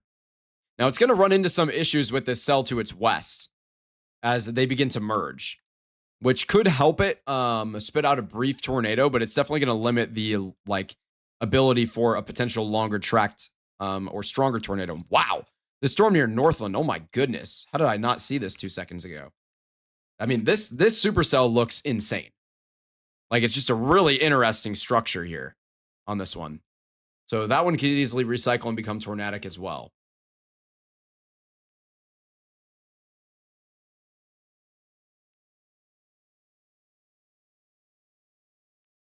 Yeah. Adrian's just letting me know that StormNet does also have, and that is an AI-driven tornado prediction model. Essentially, it has around 65 to 70% odds on a tornado eventually for this storm. It's not capable of producing a tornado right this second. In my opinion, there definitely is rotation there. It's very broad, but it's in open air. It's in clean open air, and it is very well established. It's clearly a very strong updraft. It's just that RFD is not established yet. Or established enough anyway. And it was hooking out and rotating a lot stronger earlier. So it would not blow my mind at all to see this one become tornadic. Anything happening for central Wisconsin? Not yet, but there will be later on this evening, maybe in about an hour to 2 hours or so. Things will start to ramp up in that area. All right, again, that inflow is getting pinched off here a little bit. I'm surprised we're not seeing these velocities really starting to pick up on our rotation here near Story City or Roland. We do have Mikey Plemons, who is going to be out there with a view on this in just a couple of minutes.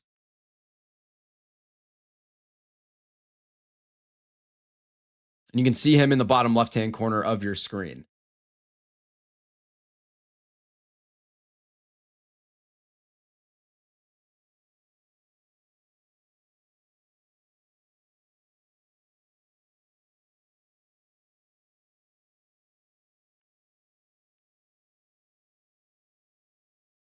Yeah, there is a lot of interesting mesoscale interaction going on here with these different boundaries that are now set up.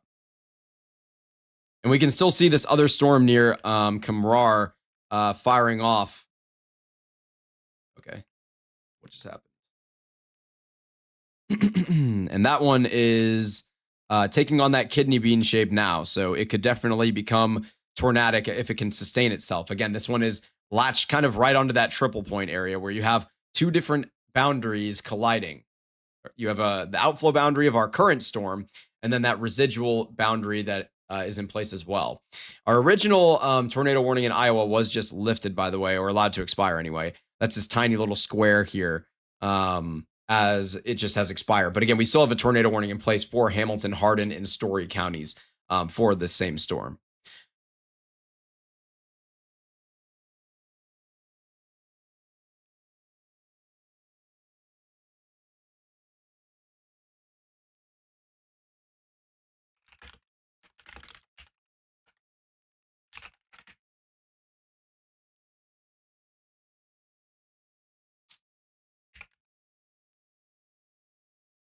And again, we still have a handful of considerable severe thunderstorm warnings in place out here in Iowa for areas like Cedar Rapids and Iowa City that are very populated.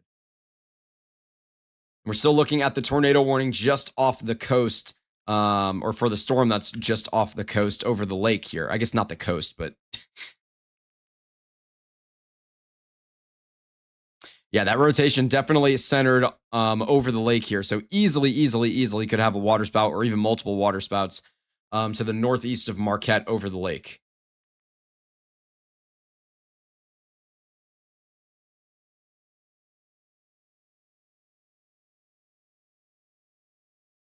And it looks like we are starting to get a little bit of initiation in central Iowa here. So these types of areas are going to be particularly concerning for a couple of tornadoes as well.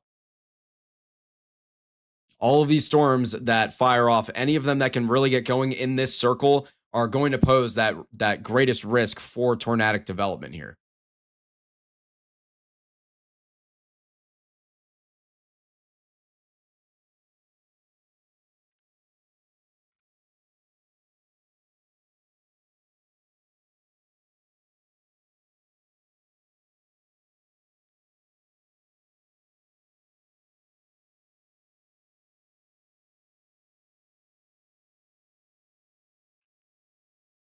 Yeah, definitely still seeing good inflow for the storm near Roland. And that tornado warning has just been shrunken down along with the considerable severe thunderstorm warning over top of it. So it is now, it's still including Hamilton, Hardin, and Story counties here, though. But areas like Randall are no longer within that tornado warning. Same thing with Jewel Junction and Ellsworth.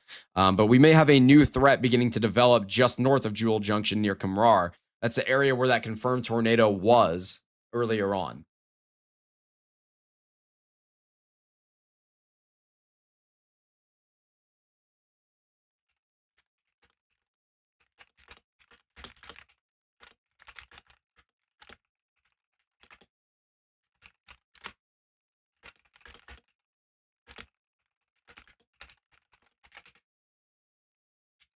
All right. Back into Michigan. Still looking at a bunch of stronger storms. The one near Northland really looks like it's starting to get reorganized and tighten itself up. So that one could easily become tornadic pretty soon here. And definitely has the potential to produce a stronger tornado, just given how, or I mean, a longer track tornado, I should say, given how discrete it is and how organized and structured it looks. I will say the storm out near Iron Mountain or Spread Eagle, that one is undergoing a little bit of a nudge right now from the depleting cell near Florence. That could result in this storm becoming or producing a brief tornado. It could also result in a better situation for this storm if the original updraft is able to overpower everything else that is going on with this other cell that had formed near Tipler earlier, as those two collide a little bit.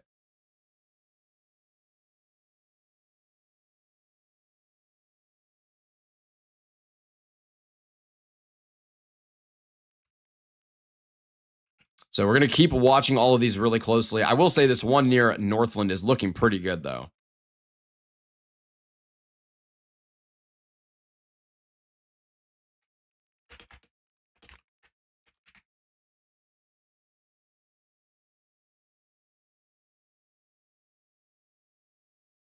Are you looking at the Northland storm?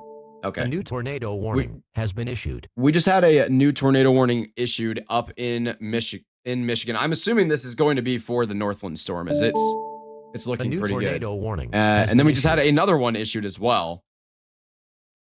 Is there another one I'm missing?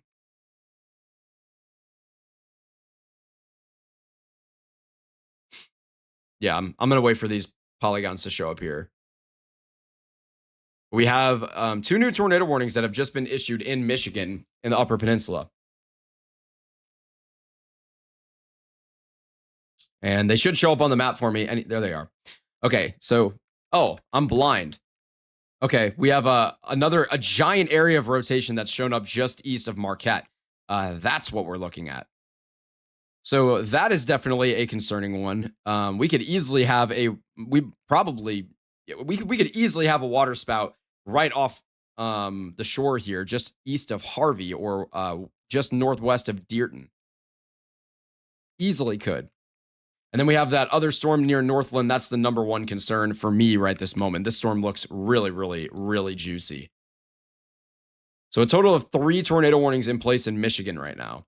And look how tilted this updraft is on the storm near Northland. This is a really, really monstrous looking storm. A nice tilted updraft, definitely producing some hail. This tornado warning is not tagged with any hail, but the severe thunderstorm warning is tagged for up to golf ball sized hail. And these tornado warnings in Michigan right now are going to include Alger, Marquette, Delta, Dickinson, Menominee, and that's it, counties in Michigan. And then in Iowa, we're still looking at Hamilton, Hardin, and Story counties within the tornado warning here for this storm that still has a very, very clear and obvious hook echo near Roland and just west of McCallsburg.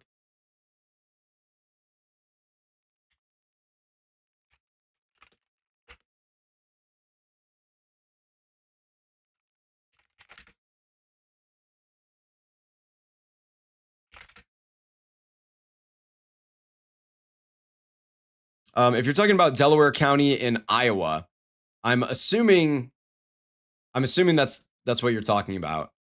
Right now, there's nothing really going on that you need to be worried about for Delaware County in Iowa.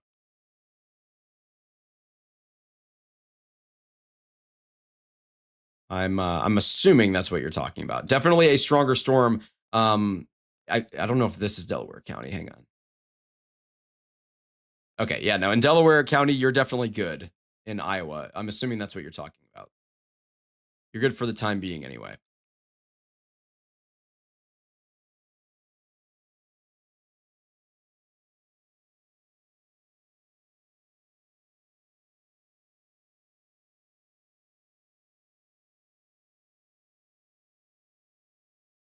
And we do have Mikey in the bottom left-hand corner of your screen starting to emerge from all that precipitation and get a decent look at this storm out here in Iowa. As there he is.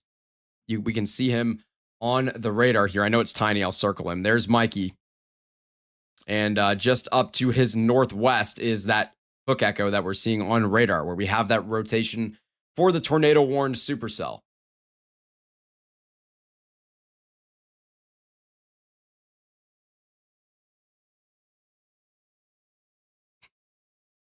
Really? Oh yeah. It looks like oh yeah, actually I see them. There's Evan as well. So Evan and Mikey are like literally together right now.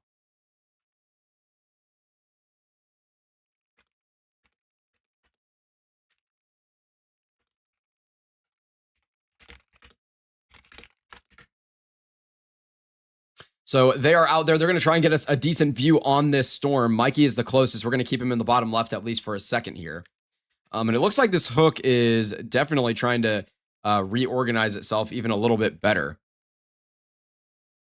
And this is near Roland and McCallsburg. Oh yeah. Oh my goodness. You could see that when those trees went away in the bottom left for just a second. You could see that lowering on the meso. There you go. You can have a decent view on it. Can we full screen that for a second? An absolutely gorgeous lowering on this storm. A very low precip updraft there. That thing is like a ground scraper, at least from Mikey's point of view. He's a little further away, but that is an absolutely stunning view. And you can see how tilted that updraft is with height there. Just a really beautiful view there. Possibly an inflow stinger on the left-hand side as well. But Mikey, Evan, and Drew are all headed right towards this thing. So we're going to continue to stay with them. They are literally parallel to one another right now. Just Mikey's slightly further north.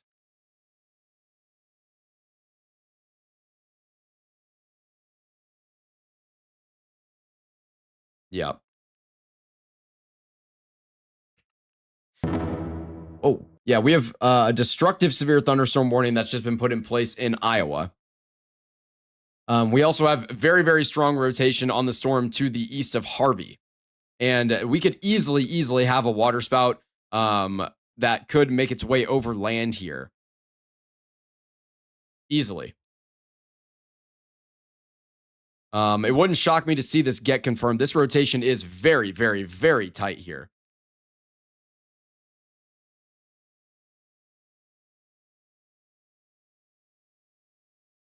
Yeah. We're gonna get 3-cam mode up here so you guys get a look at everything. Wow.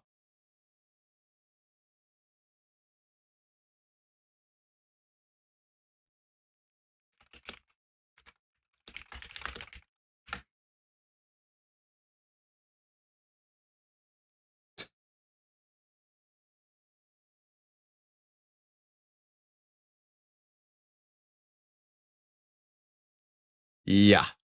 This is coming out of Evan and Drew, by the way. I'm about to show this here. This is their view on this storm. I guess I need to, yeah. Look at that lowering here. Just an absolute beautiful bell coming out of the bottom of this storm. Just very classic shape. And you can see how tilted we are with height as you get above that first layer here as well. Just a really photogenic low precip storm here. And on the left-hand side, you can see in real time, Mikey and Evan both having an incredible view on this storm, as well as the traffic camera in the bottom left there that's showing a great view on it as well. And again, we easily could have a water spout or possibly tornado right on the beach here, basically, to the east of Marquette and Harvey in northern Michigan. And then we definitely have a lot of stronger rotation here, starting to really tighten up to the east of Northland. So this one could easily produce a tornado soon as well.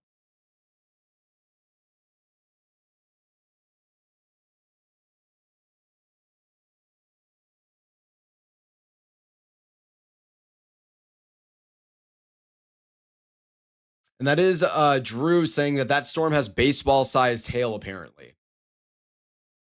And that is the Marshall and Story storm that it has been upgraded to a destructive, or a new destructive had been placed downstream of it for that up to baseball-sized hail. So that's where that destructive was earlier. I know I never looked at it directly because we were taking a look at that water spout possible scenario up there. We're going to stay with the storm here in Iowa for at least a moment here, as we most certainly have a very strong rotating updraft, a very photogenic storm, and both Mikey and Evan and Drew are out there with incredible visuals on this thing right now.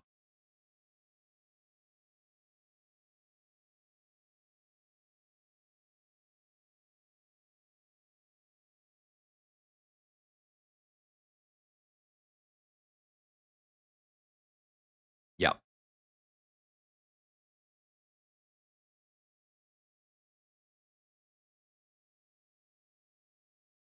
Yeah.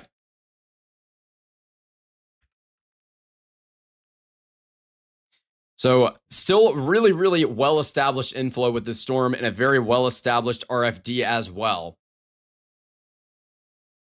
And again, this storm did produce a tornado maybe a half hour to, or maybe an hour ago, back towards Webster City.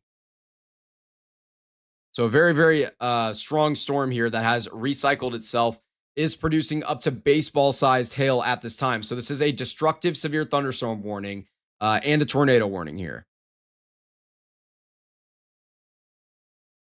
And you can see just absolutely gorgeous views coming out of both Mikey and Drew and Evan here. I mean, this is insane. Absolutely gorgeous views on the left-hand side of your screen here.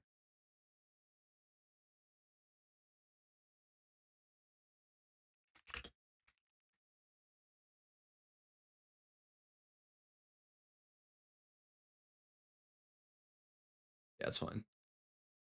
Okay, back into Michigan. I am still watching this Northland cell very closely, as this one is almost looks like it's getting ready to go here. In fact, we actually might, I don't know if this is updated here. We may have actually actually that could just be a little bit of residual hail.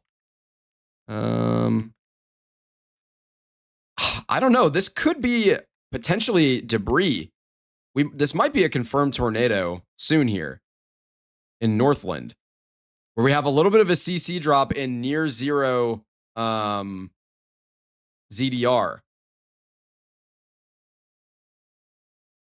And that's co-located with exactly where our velocity. This might be a confirmed tornado to the west of Perkins and the east of Northland here. So we'll get an update on that eventually here for sure.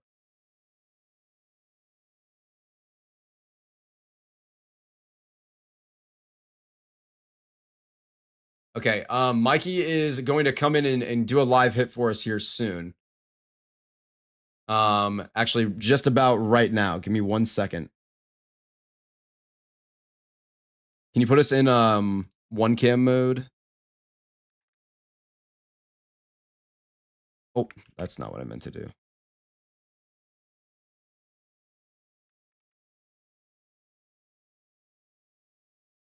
Okay.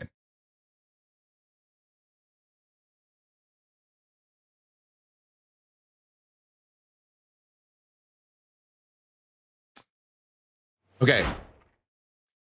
Mikey, we've got you here. Can you hear us? I can hear you. Okay, what are you seeing? Talk to me. All right, hold on. Just getting camera. All right, so this thing, as you can see, absolute, just a hog of a supercell. You can see this mesocyclone, the rotating updraft extending so high, and it's sculpted all the way up. Yeah. But what I'm noticing right now, it looks pretty good on radar, but there's a lot of mid-level stratus that looks fairly, fairly stable. But there is inflow still ripping into this thing. I don't know if you can see like some of the dirt being sucked into it. And you can see some of the cloud motions there on the right side. So it still has inflow, but like I said, pretty stable looking. However, it is it just looks like it turned right. It's heading more southward now. Yep. So I think this thing could be tornadic again here in the medium range term. Okay, how's that inflow feel? Is it feeling a lot cooler than the rest of the air, or less moist? What is it? What's it feeling? Not really. Like? It's moist and warm flowing into this thing. So I do think there's going to be a tornado threat that continues with this. Yeah, I definitely agree with you from what I've been seeing on radar. This is just wild. This is one of the craziest supercells I've seen this year. Yeah, a really, really photogenic one, and it's looked incredibly photogenic on radar as well. Yeah. Is there anything else that you've got for us? We've got your feed in the bottom left still. We're going to be following along with you. Evan and Drew are out there like right next to you also. Perfect. Yeah. No, it's just an incredible supercell. But yeah, if you're in the way of this, certainly it's going to be tornadic, I think. So, yeah, absolutely. You can see on that right side, you can see streamers starting to come off as well. Oh, yeah. Oh, yeah. Yeah, so pretty wild. Yeah, definitely a very strong storm out there. So, yeah, Mikey, I really appreciate the update. Definitely stay safe. And we're gonna stay with you. And we'll hear from you, I'm sure, in a little bit. Yeah, I'm gonna let you go. I gotta get my going. Get back out there. Appreciate you. Yes, sir. All right, so that was Mikey Plemons, who we've been following along in the bottom left-hand corner with. Right now, down there, we have Evan and Drew, who are also in the exact same area on this same storm. And I'm still watching this storm here in the Upper Peninsula of Michigan, as it really looks like it was trying to get going. And we really may have had a brief tornado here. A little bit difficult to tell.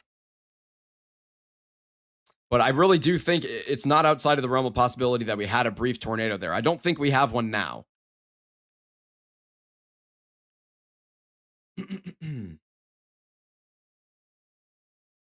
then we're still looking at this storm where we have multiple areas of rotation here. It looks like one of them is really falling apart. The one that looked really good just east of Harvey has really fallen apart. And the new one that's now onshore, this is south of Dearton. This one's taken over, it looks like. In fact, this might... Okay, never mind. Okay, yeah. So a new area of rotation for sure in place, although I will say the latest scan, it definitely just downtrended a little bit. And possibly we have another area of rotation. We might have 3 different little areas of rotation right now here near Dearton and towards Chatham. Yeah.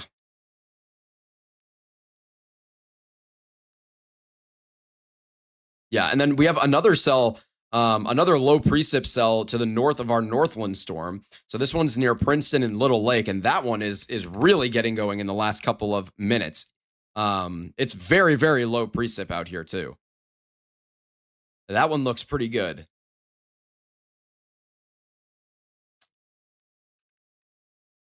Yeah, it looks like the cell just to the west of Perkins is tightening up here on the latest couple of scans. I definitely don't think there's a tornado on the ground right now with this, but I really think it's possible that we had one a few minutes ago. It could have easily just been hail though that was causing that CC drop, and it just was some smaller hailstones that were more round, and that's why we had that low ZDR value with it as well.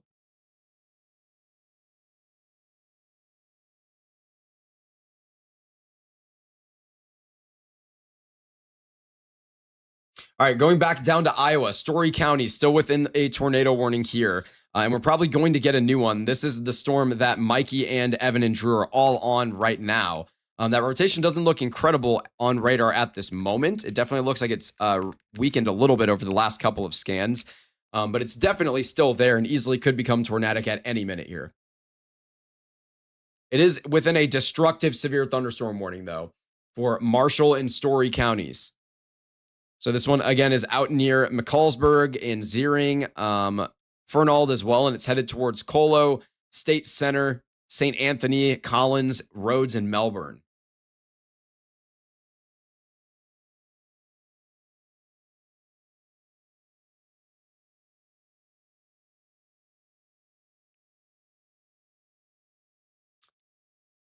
Upper Peninsula of Michigan still concerning, and I will say that it looks like we had a complete new updraft establish itself near Spread Eagle and Iron Mountain. So we could have another cell that wants to become tornadic here, as this westernmost updraft would definitely have the best shot at becoming tornadic, as it doesn't have anything around it to slow it down or stop it.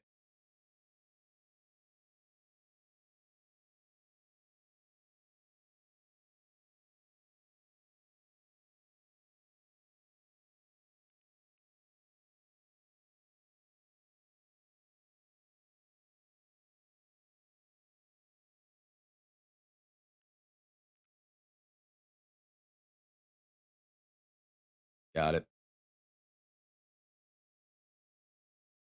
And this is still a very strong storm here to the east of Northland and the west of Perkins right now. Again, if you're in Perkins, you're probably getting absolutely slammed by rain, wind, possibly even some hail in there as well. But this storm could easily be producing a tornado at any moment here. Very, very strong rotation on this one. We can take a look at that storm and see a very, very clear bounded weak echo region is in place. On the right-hand side of your screen, you're going to see this rainbow of colors there. That's your bounded weak echo region. A strong rotating updraft indicated by that.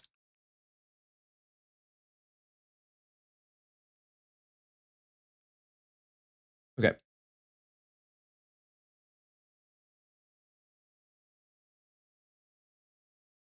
All right, back down into Iowa again. Still a ongoing tornado, or still an ongoing tornado warning, and that's right near Fernald. And we're gonna get a new one here within seconds, if we're gonna get a new one at all. So if we are gonna get a new one, it's gonna be headed down towards this type of region. Areas like Colo, eventually towards Melbourne, or Collins even. As Mikey had told us that it looked like the storm was beginning to turn to its south a little bit more. I guess I can pull some frames back and we can take a look at that. The storm near Kamrar is still firing off again in that exact same spot. And we have multiple other cells that are firing off along this boundary that's in the area as well. Any of those could pose the risk for becoming tornadic. It does look like our storm here that is tornado warned might be weakening a little bit, which would be great news. There is a new pocket of rotation near Jewel Junction, though, right along the interaction of all of these different boundaries in place, and that's definitely going to be one to watch. In the bottom left-hand corner, you're still seeing Evan and Drew, who do have a really nice view on this storm.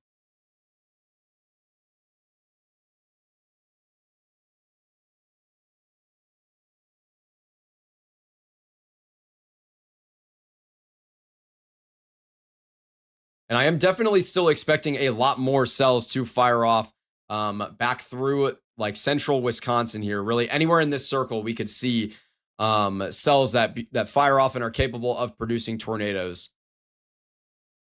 And that's going to be over the next couple of hours. It's going to be a long broadcast. We've only been live for about 2 hours now. We're going to be live for at least another, probably about another 5 hours. Delaware County, still nothing going on in Delaware County in Iowa.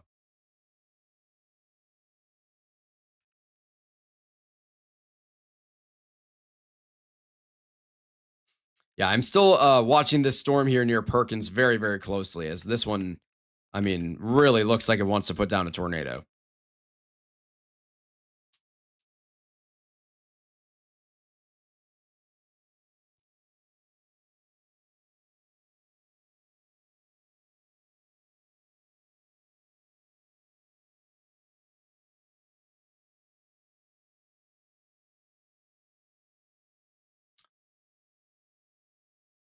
So again, 3 tornado warnings on the map right now. This is going to include, okay, so our Iowa tornado warning has just been lifted. So to be determined if we're going to get a new downstream tornado warning. It doesn't look like we're going to get one right this second, but that hook is still definitely there, and we still have a rotating updraft in place.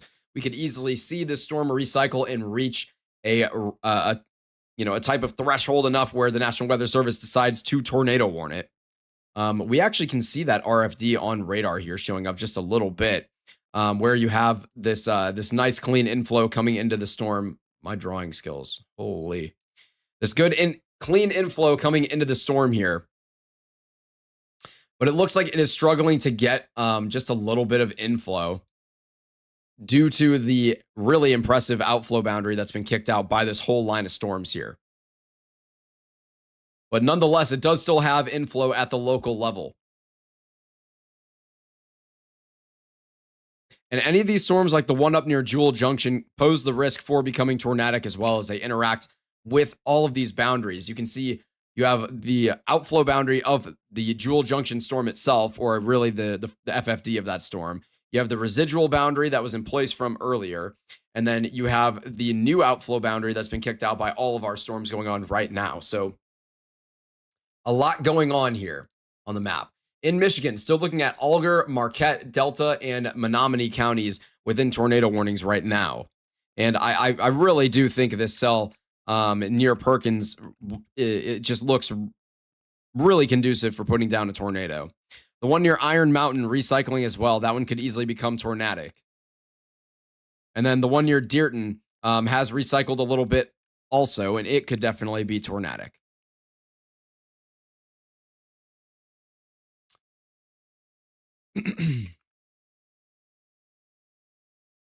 The one to the west of Trinary does still look like it has a very, very low precip hook going on with it. It's a little difficult to tell.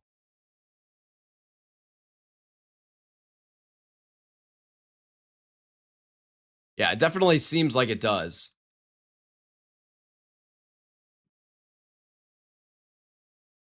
In the bottom left-hand corner of your screen, you're still looking at Evan and Drew's point of view with a really, really beautiful lowering of the meso, that beautiful bell shape on that storm. I mean, it's just absolutely gorgeous here. You can see what they're seeing.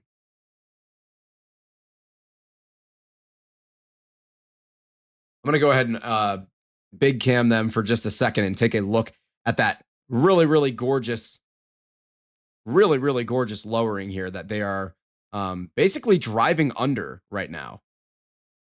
They're really that close to it. They're just driving right under it.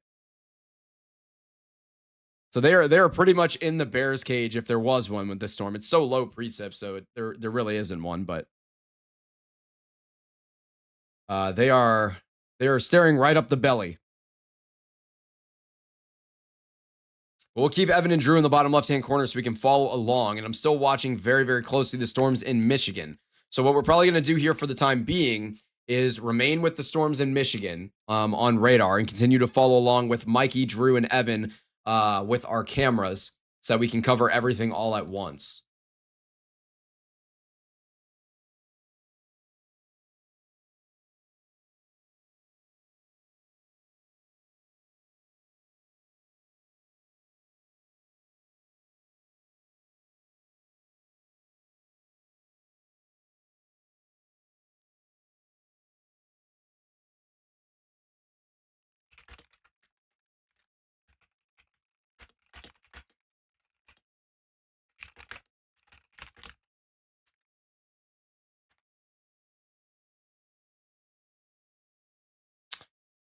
All right. The storm near Iron Mountain continues to concern me.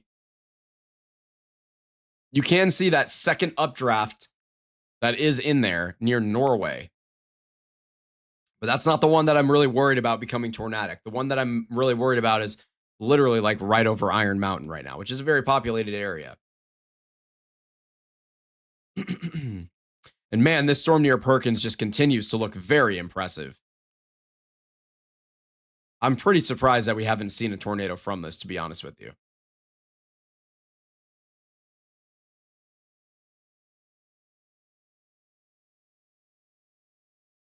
Yeah, the atmosphere in like central Wisconsin hasn't really been worked over at all. It had some stratiform precipitation early this morning, but the MCS really stayed down in Iowa.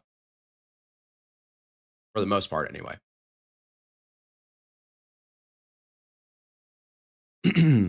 We did not really get much convection in central Wisconsin. So a lot of heating did take place during the day out in that region. So definitely looking at Wausau as one of those areas where we could easily see a couple of like stronger supercells. It looks like everything that's firing off right now is not really getting super organized. There is good rotation on this storm near Antigo, though. And that is a very, very young cell. But it does have very, very strong rotation and tight rotation at around 5,600 feet. It wouldn't actually shock me to see this get tornado warned, even though it's like just a baby supercell here. There's a lot of folks that it looks like they're all beelining for it. So it won't be long until we have confirmation on, you know, if there was a funnel cloud, it would get tornado warned at that point.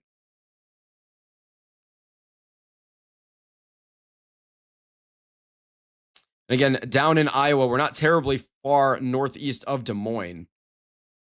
Still looking at this storm with a strong rotating updraft that doesn't appear capable of producing a tornado right this second to me.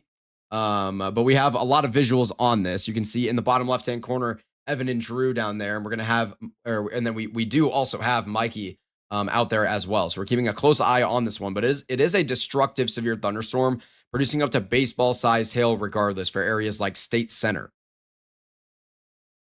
And then that new rotation beginning to form here and really starting to look a little more organized near Randall.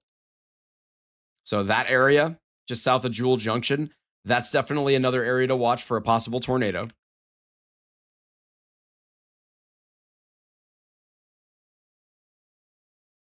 Even possibly another one near Newburgh. Now, this one's not very, it doesn't look very good in terms of the velocities at all. But it does look solid in terms of that morphology. Not amazing, but solid.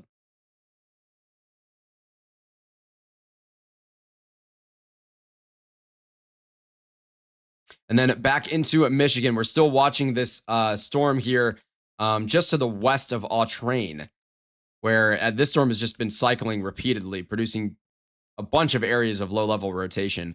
It really wouldn't blow my mind at all to see this be a tornado, especially on the next scan here. I mean, it's a very, very well-defined looking hook echo. You've got a tight couplet there. It's not super, super powerful, but it is pretty tight, and it's only around 1,600 feet in the air that we're looking at from the radar here. A new tornado And we did just get a new tornado warning. And that one's going to be for Michigan as well. I don't know exactly what this one is going to be for. I'm guessing maybe it's downstream of the Perkins storm.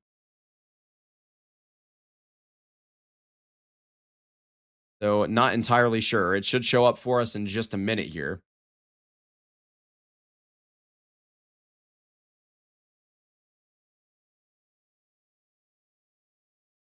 I did get another absolutely stunning photo from Evan and Drew here that we can show for a moment. As you can just see, just a really, really beautiful, beautiful, beautiful, beautiful bell on this storm.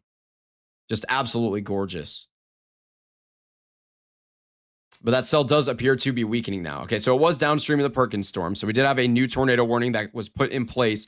Areas like Gladstone and Kipling. And I'm going to disable radar for a second because I want to show that this is a decently populated area. So a lot of folks here, if you're in this tornado warning for Delta County in Michigan, you definitely need to be taking this very seriously, as this storm does have a very, very strong rotating couplet. Easily one that could be producing a tornado at any minute, really. So if you're out there in areas like Perkins or Gladstone, North Escanaba, you got to be taking this one very, very seriously. Interiormost room of a sturdy structure. Get to a bathroom. Get in the bathtub. Put a mattress over yourself. Storm shelter if you've got one, or a basement.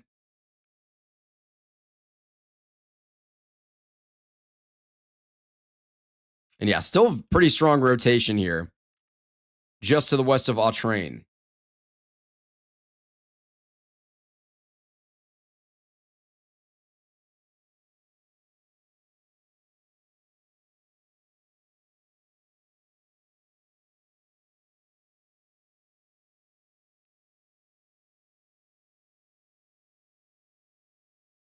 Okay, and this rotation just to the west of Autrain is definitely broadened a bit, but this storm has continuously recycled, so it would not shock me to see another area develop there in just a minute or two. In the bottom left, we are still looking at Drew and Evan, who are rolling through what appears to be a small town in Iowa right now. Mikey Plemons is down there as well.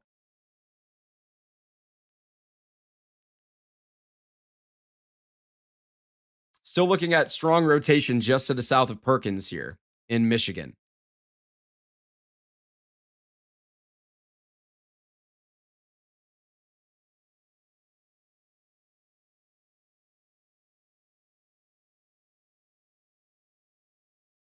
Really quick, I'm going to jump into 3-cam mode and just show you where everybody's at, as we do have 3 different storm chasers out in the field right now, including Mikey Plemons, who you are seeing in the middle of your screen. In the top left, you're seeing Evan and Drew with Michigan Storm Chasers. And then in the bottom left, you're seeing Alan Geiger with Midwest Weather.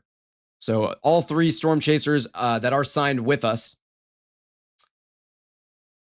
And they have some really nice views out there right now. Nothing incredibly insane, as everybody appears to be repositioning. Mikey, it looks like, is the only one who's got a camera pointed at that storm right now. And I know Alan is still waiting for other storms to fire off. On the right-hand side of your screen, though, on that radar, still near Perkins, this is up in Michigan. Still a very significant area of concern for a tornado, not far northwest of Gladstone here. And then we're also looking at this cyclic cell near Autrain. This is east of Marquette, or southeast of Marquette, where we could still see another recycling there and a new tornado, or a tornado, I should say, not a new one. There has not been one there, but a tornado at any point. The cell near Norway, and this is crossed fully back into Michigan. It was in Wisconsin for a little while near like Florence and Spread Eagle, but this is now really fully in Michigan, and it will remain in Michigan really the rest of its life cycle. But here near Norway, definitely looking at some stronger rotation there. And this is an area where it's not quite strong enough yet for a tornado warning, but we could definitely see one soon, as this is around 4,000 feet. The rotation is pretty tight, but it is not very strong. These velocities here, what you're going to see in this circle, is that these reds and greens are not very bright. So not the strongest rotation there, but definitely well organized.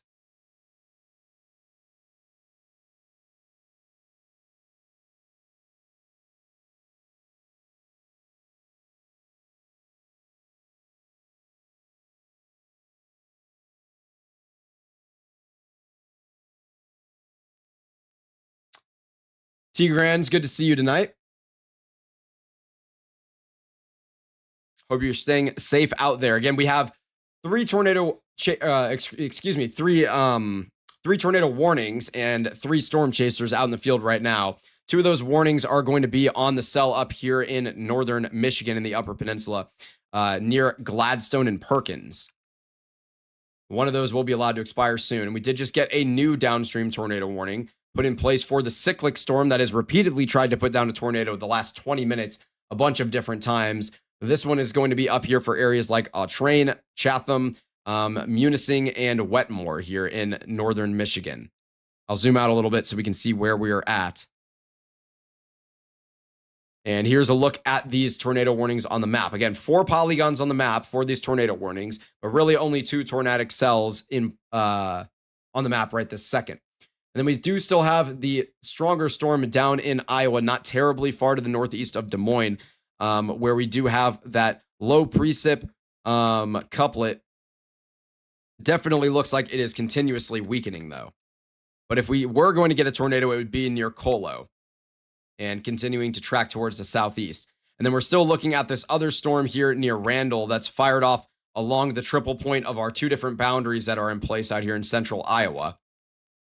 And that is going to be one to watch as well, as it does have strong but very broad rotation. And then up in Michigan, we did get those extra 2 tornado warnings lifted off the map. So we're just looking at 2 tornado warnings, more representative of the situation that's going on here.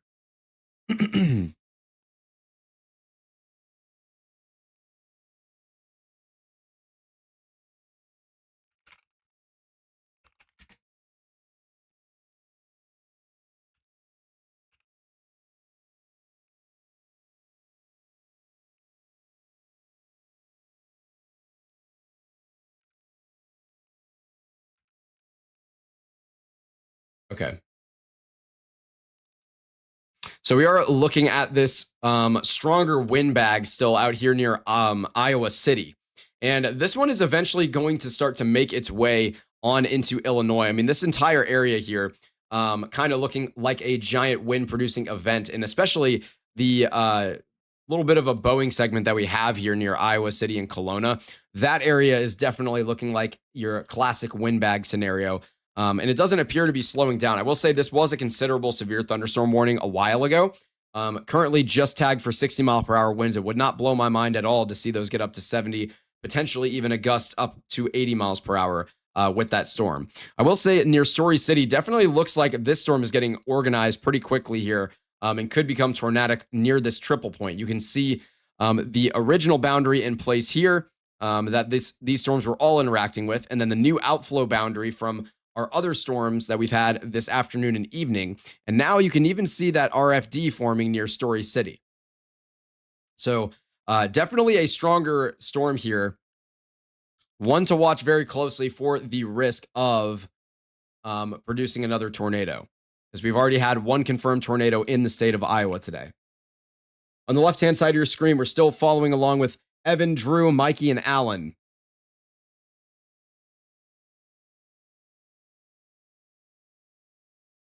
Yeah, we have had a ton of boundary interaction, just a lot of mesoscale business going on tonight.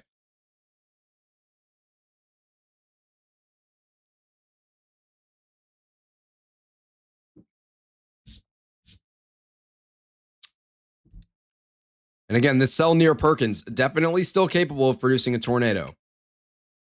It does look like it's becoming a little bit messier with some other cumulus that's fired off around it.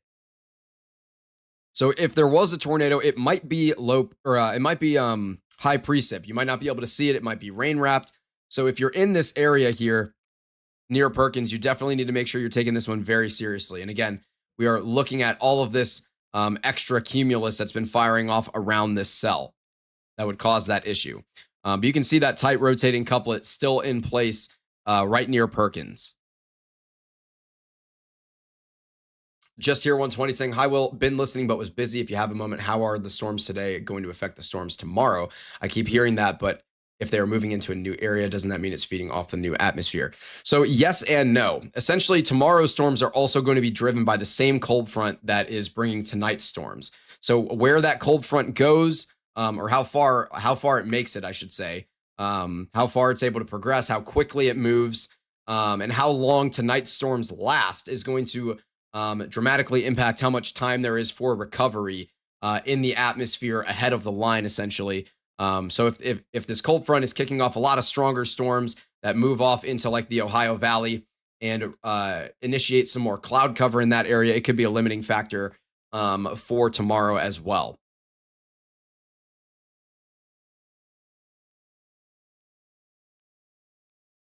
Yes, the Perkins cell definitely still concerning. The one near Norway definitely still concerning as well, as that one continues to look more and more organized basically by the minute here. I've been watching this one very closely. It has not been tornado warned in its whole life cycle, but I have been watching it very closely over the last almost an hour now. And then our cyclic cell up here near Autrain and Munising is not really impressive right now. Maybe it's finally had its last cycle. To be determined on that.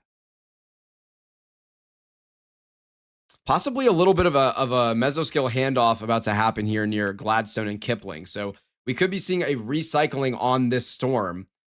So potentially a new updraft taking over where we could definitely see a new tornado threat emerge with this cell. And again, it's still with a tornado warning right now. And that original cell could easily have produced, or that original updraft, I should say, easily could have produced a tornado earlier.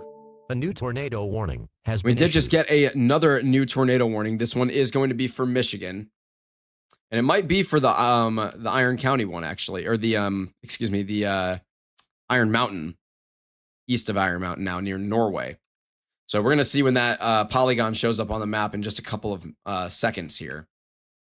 I think that's the only thing that makes sense, unless it's another downstream warning for one of these storms.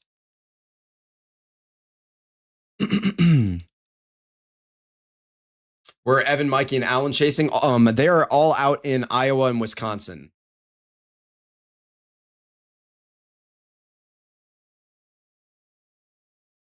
All right, still waiting on this polygon to show up. I don't know why it's taking a second, but we do have a new tornado warning for the Upper Peninsula of Michigan that has been issued here. Just waiting on it to pop up.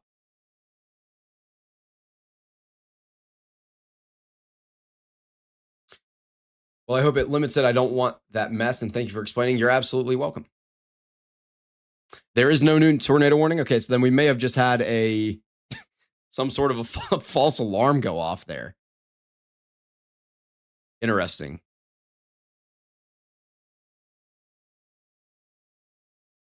Yeah, I mean, it definitely would have shown up by now. I'm not sure what initiated that for us to get that warning notification there. Really odd. Well, I apologize for that. It definitely can cause confusion when things like that happen. So I definitely apologize for that. But we're still looking at 2 tornado warnings up here in Michigan.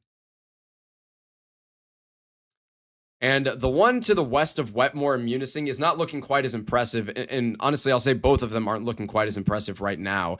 We are going to be getting a new velocity scan on this cell near Kipling. And that one was dealing with a little bit of a mesoscale handoff here. So most likely we're going to see an uptrend on the next scan, which should be here in just about 5 seconds. Okay, I lied. We're definitely seeing what appears to be a downtrend, although I will say morphology-wise, it definitely looks a little bit more organized here than it did a few minutes ago.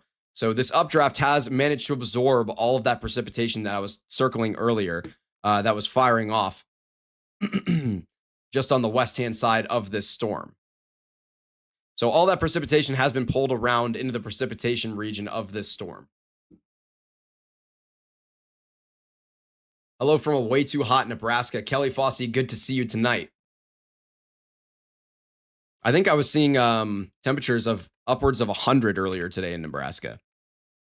Yeah, definitely a hook still showing up here on radar. That rotation doesn't look quite as impressive as I thought it was going to on this scan, given the morphology of our reflectivity, but this storm could easily continue to recycle. It is now in much cleaner air as it absorbed a lot of the other business that was firing off nearby it. In the bottom left, we're seeing a really beautiful view coming out of Evan and Drew.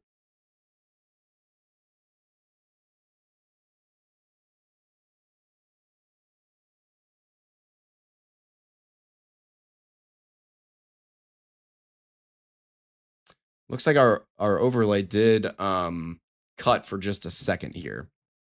We do have 2 tornado warnings in effect and 18 severe thunderstorm warnings and 17 flash flood warning. There we go. It's back now.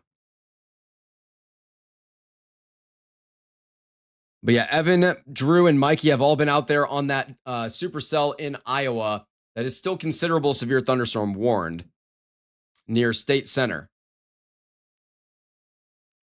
That rotation is very, very weak, but it is there. And we are still looking at, and honestly, I don't know, maybe Evan and Drew decided to go up towards a cell near Gilbert, as this one is looking increasingly impressive for becoming tornadic here in the near future.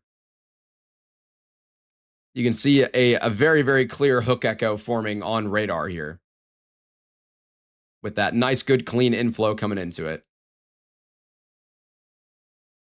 And a lot of mesoscale interactions happening here with all sorts of boundaries draped literally all over the place here with these storms.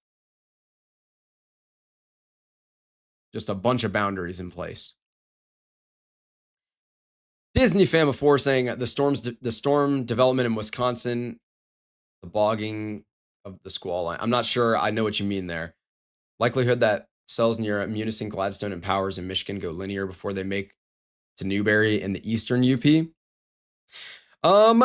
Honestly, everything that's if you mean linear as in like north to south linear, I don't think it's going to be very likely that happens. All the convection that's tried to fire off repeatedly in the middle of this has failed. And we've been remaining with a couple of more dominant cells here. And again, this one out here just to the west of Powers is still really intriguing me.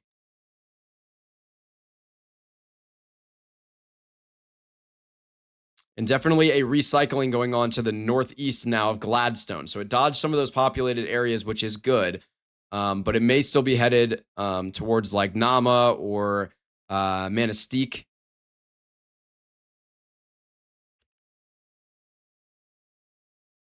Near Munsing, we definitely are recycling a little bit. So we could be seeing a new tornadic threat here. Again, this one is just repeatedly cycled over and over again.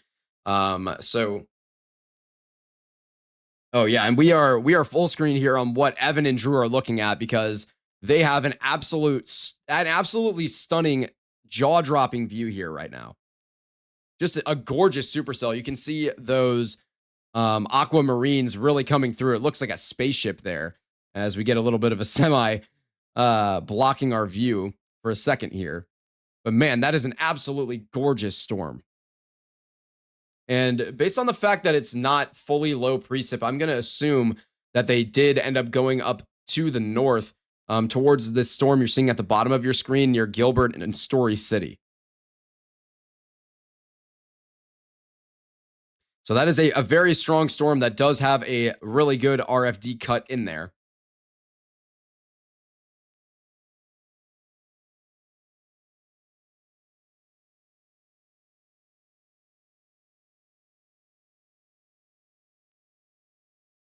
Yep. Sorry, I forgot to check my sentence before I hit send. I meant to say the storms developing in Wisconsin is at the beginning of the big squall line that will move toward Milwaukee. If you're gonna get a squall line, yes, that is more or less what you're looking at. But in general, I don't know that I'm exactly expecting a squall line to form. I think we're gonna have like that semi-discrete mode. Although I will say Milwaukee, by the time anything gets down towards Milwaukee, it'll definitely be more linear if you still have storms, or at least clustered. But all these storms out here in central Wisconsin are ones to pay close attention to. Any of these that remain discrete and really get established could easily become tornadic.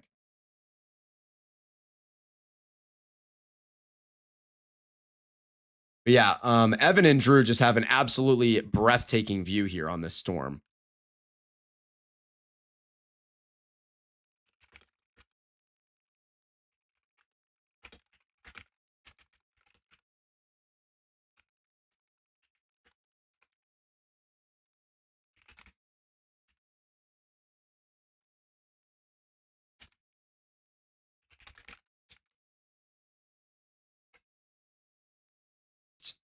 speeds in your inflow winds, which is, of course, one of the things that you will need if you want this to become tornadic. Of course, we don't want that to happen, but I'm definitely worried about this storm for the risk of becoming tornadic here. It definitely looks like near Story City, we're looking at some hail in there as well.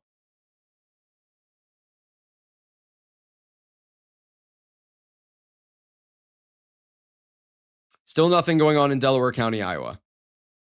You're most likely going to be good for the majority of the night tonight. All right, I am really, really closely watching this storm here near Hermansville and Powers, as it looks to be uptrending a lot. Honestly, if I was sitting in the chair, I think I maybe would bite the bullet in tornado warning at this point. I will say that inflow region is still pretty wide. You can see here, but definitely looks to me like a very, very healthy storm. The one near Munising and Wetmore is also looking really, really good, as that storm has continued to recycle over and over again. But definitely strong rotation there. Nothing indicating to me that we have a tornado on the ground, though. And our tornado warning up here near Perkins has been shrunken down just a little bit, but maintained, as we do still have decent rotation going on in our new little pocket of rotation where we had that handoff happen. And this one is headed towards Nama.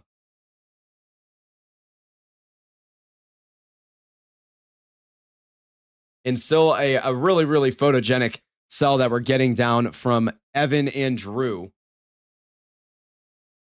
And honestly, it really wouldn't shock me to see a tornado warning put on this cell up here in Michigan near Powers.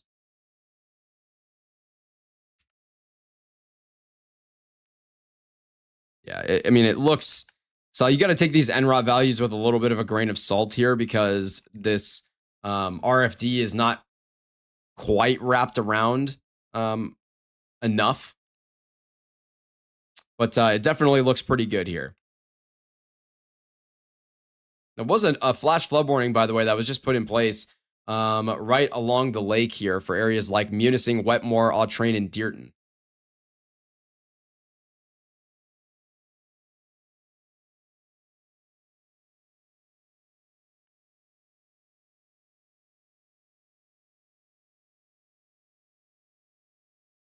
What state?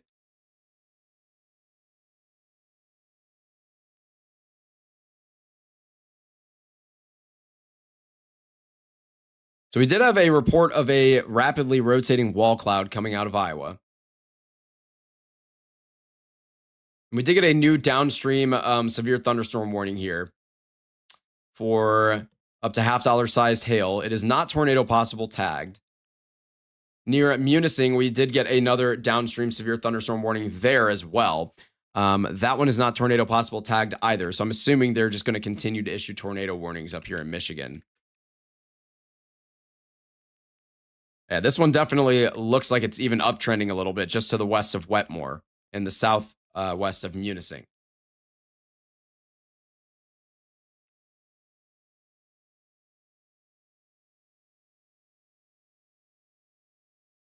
Got it. All right, and then down into Iowa. I will say maybe a new area of rotation trying to form near Webster in Iowa. So this is kind of like southeastern Iowa a little bit along this Boeing line. If we did get a tornado with that, it would probably be pretty brief. Definitely something to watch. There's definitely a little rotation there. The storm near Gilbert is definitely the most concerning one to me in Iowa.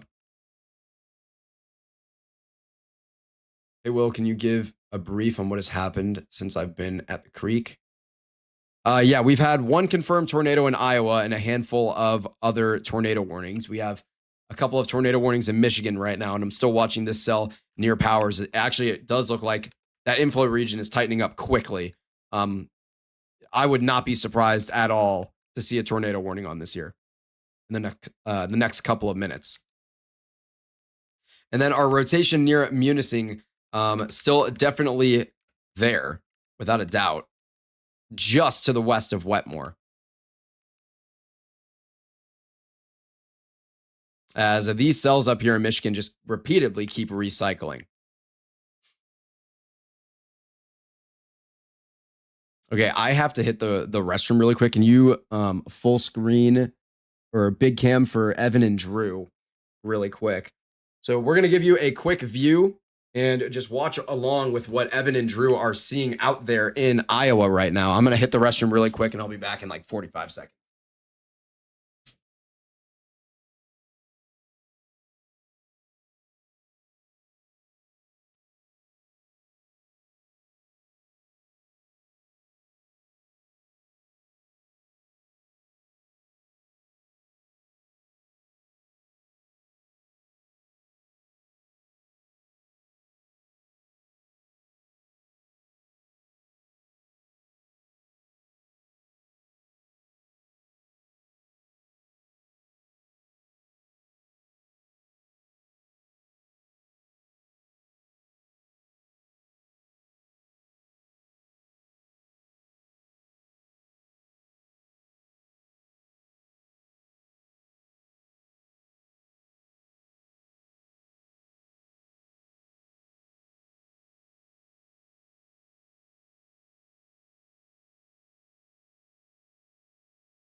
All right. And we did get that tornado warning lifted, it looks like, on the cell near Perkins to the northeast of Gladstone now.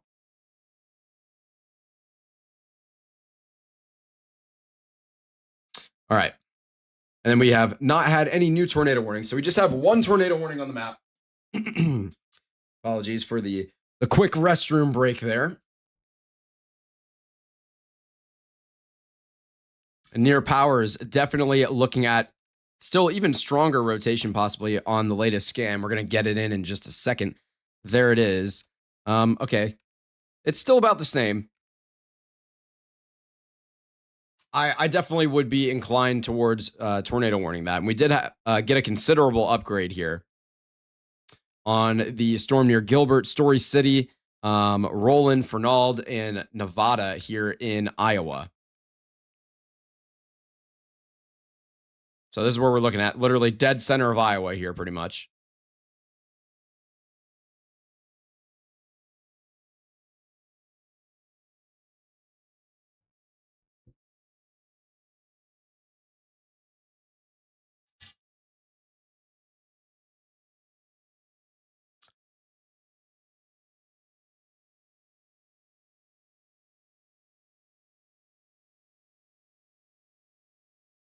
All right. Yeah, still a stronger storm out here. And another one that does look like it has a little bit of rotation embedded in it right now, near Harper or west of Kyoto in Iowa. Just a little bit. This is more of a Boeing segment, more of a windbag, though, that we're looking at here. See a definite looking windbag continuing to push on towards the southeast. Back into central Wisconsin, definitely looking at all of these cells firing off. Any of these that can get themselves going and really remain established will definitely pose the risk for becoming tornadic in nature.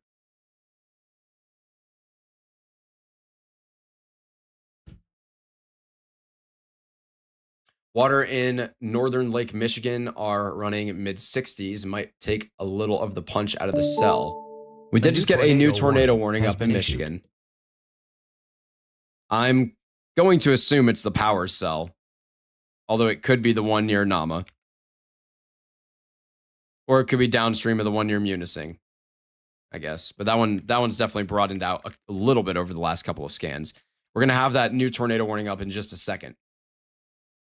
Are there more severe weather chances this week in Iowa? Not tomorrow, at least.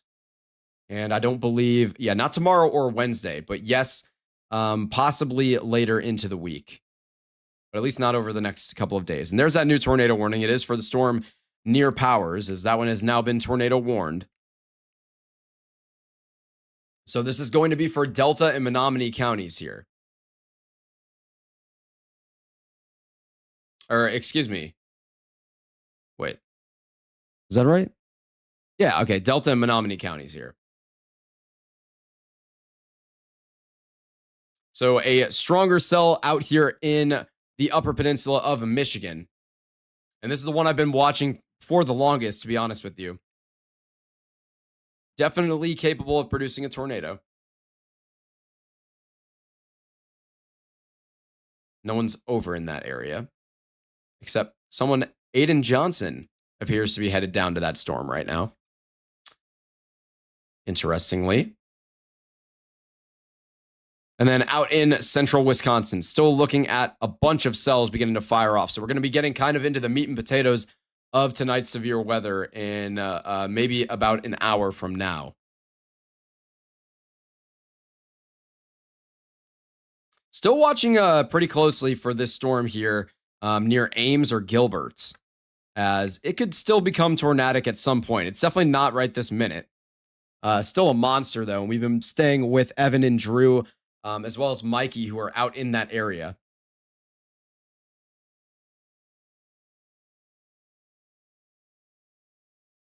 And there's Mikey now in the bottom left-hand corner of your screen. You can see how dark it is. It looks like a very, very, very strong storm. And I can go ahead and turn on lightning for a second and just show that this is a very electrically active storm.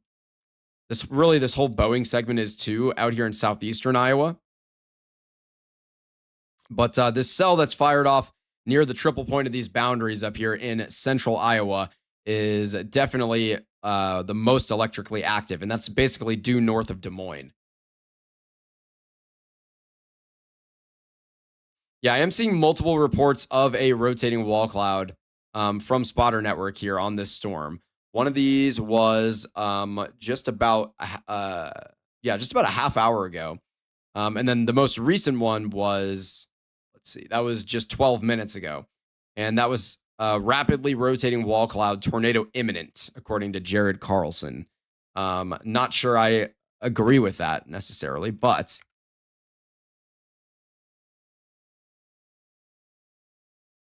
definitely something to pay attention to there.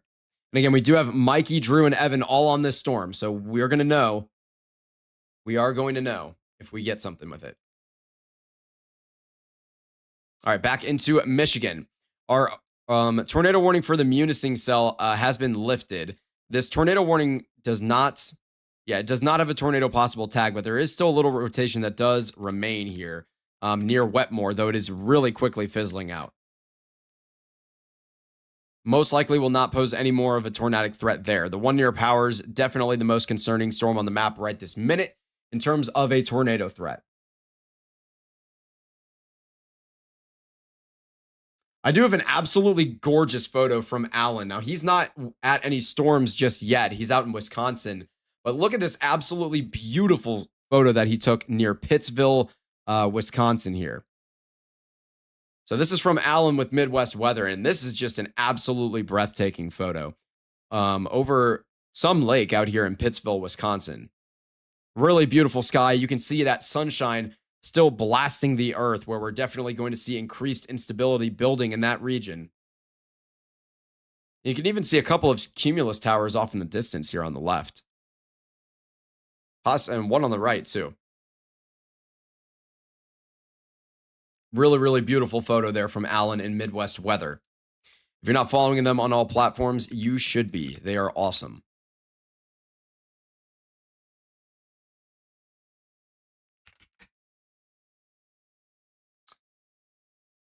Still watching very, very closely for this cell near Powers. That is my number one concern right now.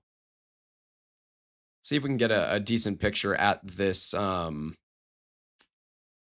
weak echo region if we have one. Give me a second. I need to take a better.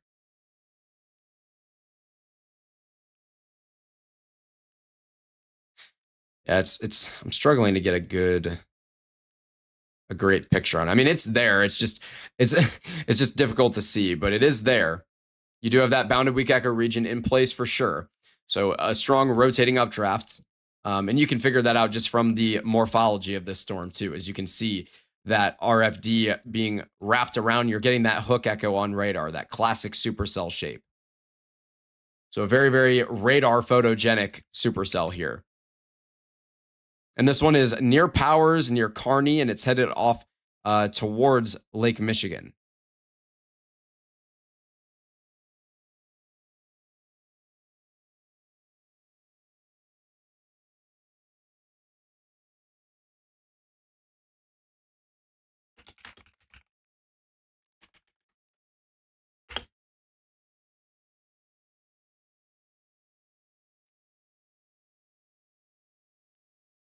Yeah, definitely a very, very photogenic storm here on reflectivity. We've seen a lot of photogenic supercells on reflectivity tonight, and we've also seen a lot of photogenic storms from Mikey, Drew, and Evan. Possibly adding Allen to the mix here soon as well in Wisconsin. And again, he was near Pittsville not long ago.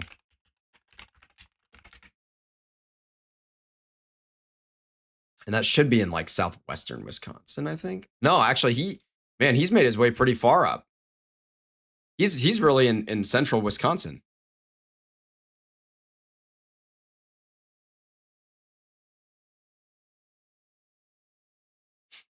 I'm trying to figure out exactly where this is. But he's really not far from the kind of the main target region here. There's Pittsville. So here's Pittsville, Wisconsin. Basically right there. And one of the main target regions for today is going to be up here in central Wisconsin, maybe even towards northeastern Wisconsin, especially with the way things have been shaping up the last hour or two.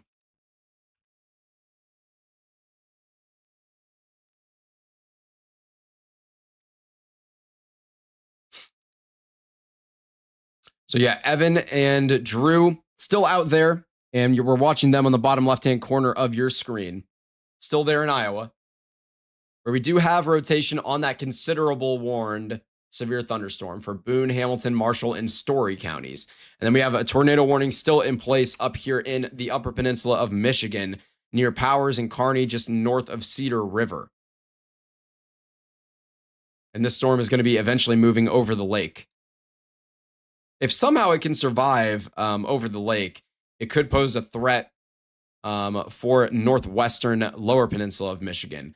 Although by that point, there's a very, very low probability it could retain any type of tornadic threat. By then, it would really just be a possible wind threat.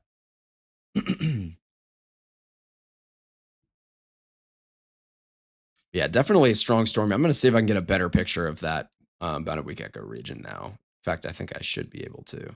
Yeah, this is definitely going to be a little bit better at least.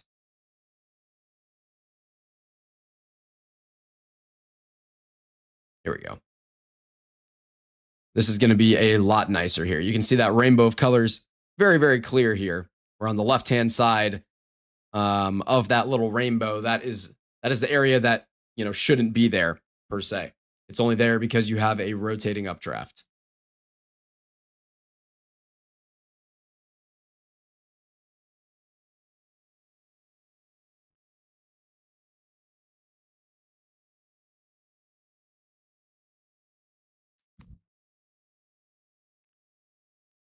The storm is tagged with baseball-sized hail, by the way, on this tornado warning. I'm going to take a volumetric view of that hail core.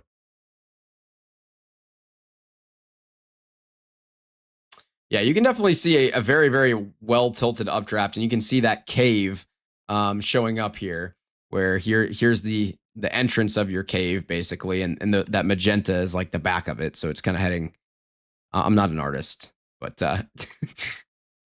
yeah, you have that cave showing up here, which is, of course, just another visual representation of that rotating updraft. And we are looking at a decently tilted updraft here launching those 60 dBz magenta values over 30,000 feet in the air. Definitely a storm that could be producing golf ball sized hail. And apparently there has been some report of baseball sized hail near Gladstone and Limestone.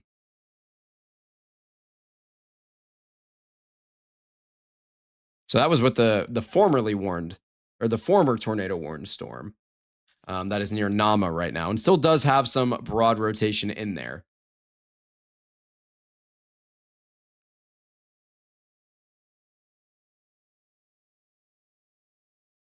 We are getting a little bit more of a linear situation beginning to form out in the Upper Peninsula of Michigan.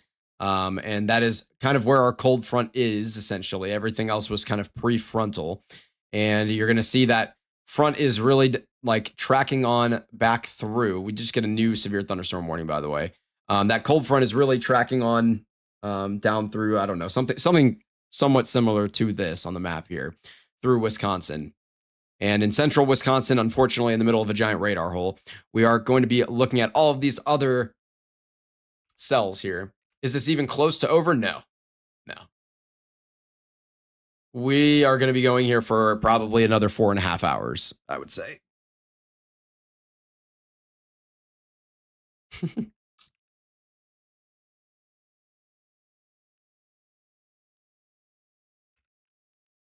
But yeah, a new severe thunderstorm warning was issued here for Nama and Garden and Monastique or Monistic. I don't know. And again, this storm does still have broad rotation. It's just not looking tornadic at this moment. There is still weaker rotation as well near Wetmore. That's not really looking tornadic at all to me. In fact, that severe thunderstorm warning has just been lifted entirely. I will say another possible rotating updraft trying to get established near Spread Eagle. This is where or very close at least to where our current tornado warning initiated from.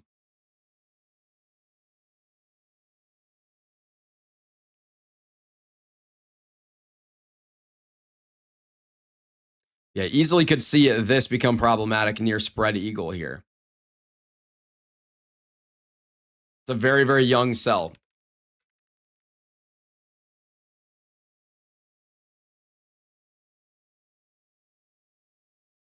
Down in Iowa, still looking at a considerable severe thunderstorm warning. And I will say, not really looking like any type of a tornado threat with that one anymore, but definitely capable of producing a lot of hail and a lot of damaging wind. It's not really going to move a ton. It's tracking down to the southeast. You can see starting to ride along this boundary here, which is drawing it down to the southeast.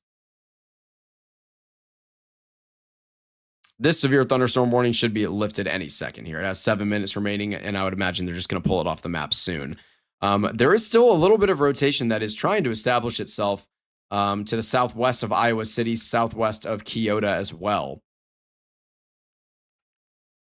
It's just not very prevalent, but it is there.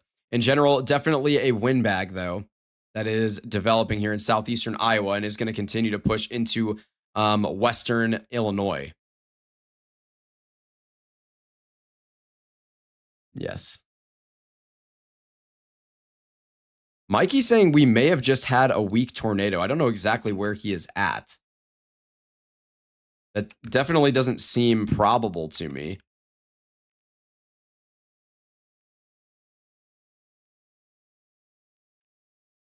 I don't know how long ago he's talking about, though. I guess it could have been. It definitely could have been.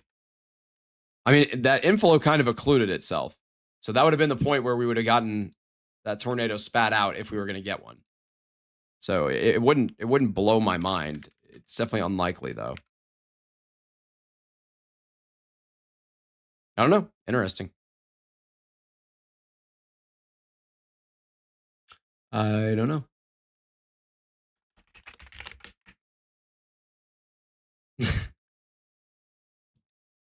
Proofer didn't happen. Okay, still up here in the Upper Peninsula of Michigan. I will say this rotation has weakened a little bit, but it is still very much there to the north of Stevenson near Kearney. And again, this is Delta and Menominee counties here in the Upper Peninsula of Michigan.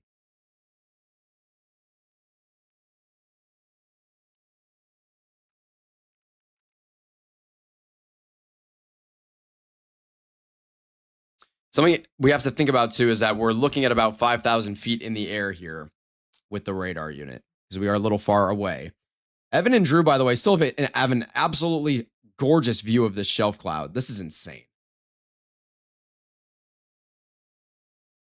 I'm going to big cam this for just a second and take a look at what Evan and Drew are seeing in the top left of your screen. This is absolutely beautiful here.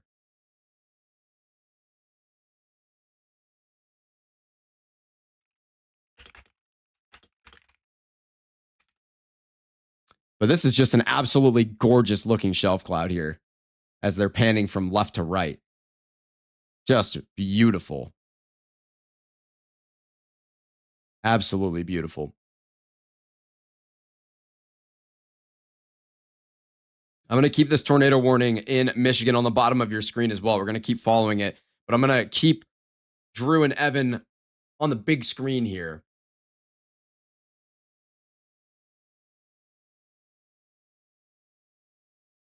Yeah, Mikey saying that he believes that he may have seen a tornado. It was condensed most of the way to the ground, he's saying.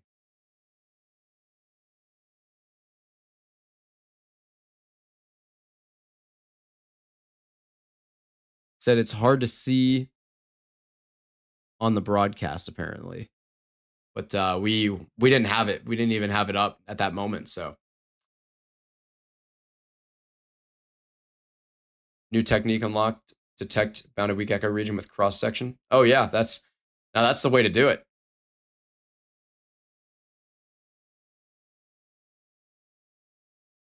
Yes, Logan, that is normal. What were you saying, Blake? Ah.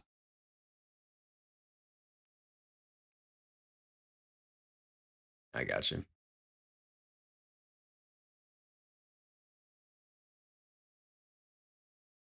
No.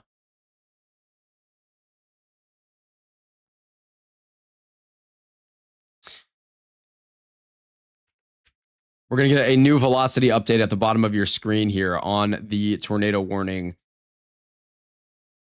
in Michigan. We're going to have that in just a couple seconds. Okay, it actually looks like it did uptrend on the latest scan. Now, this one kind of does look like it could be ready to go here soon. I'm still going to keep it at the bottom of your screen. We're going to keep a very, very close eye on it.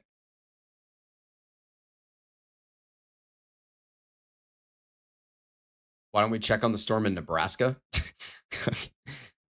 There is a severe thunderstorm warning for Scotts Bluff, Sioux, and Goshen counties in Nebraska.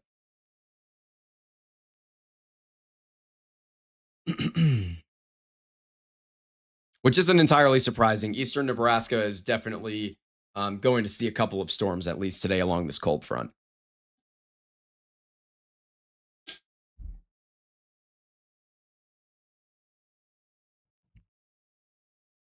But just a really, really beautiful shelf cloud that we're seeing here, and possibly some sort of rotation, I'm pretty sure is what we're staring at in the middle of the screen. I think it's just very weak.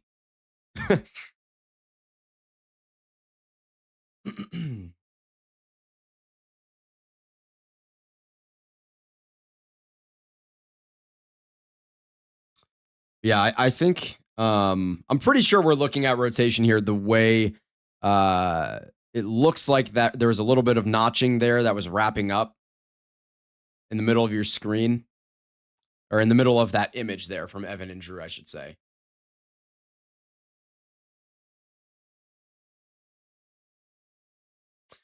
Whoa. Cubs fans KH in the chat with the $20 super chat saying, suggestion, update your YouTube name to Storm something. Probably get more hits. Fair enough. Fair enough. I definitely appreciate the insight. And thank you so much for the $20 super chat.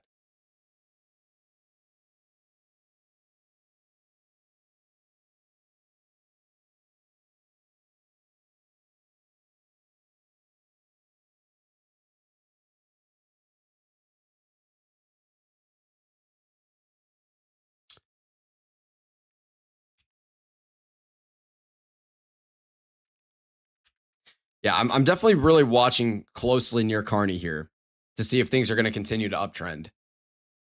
We're going to get that new velocity scan in just a second. We had the velocity scan, or the reflectivity scan just came in. Excuse me. Going to get those velocities in just a second here. Looks like about 10 seconds. And then we're still watching Drew and Evan in the top left of your screen that we have in full picture with a gorgeous view here. And oh yeah, okay, we definitely uptrended a little bit more even with our storm here in Michigan. It would not shock me to see a tornado come out of this one, like right near the edge of the lake. It looks like Evan and Drew are on the move for the time being.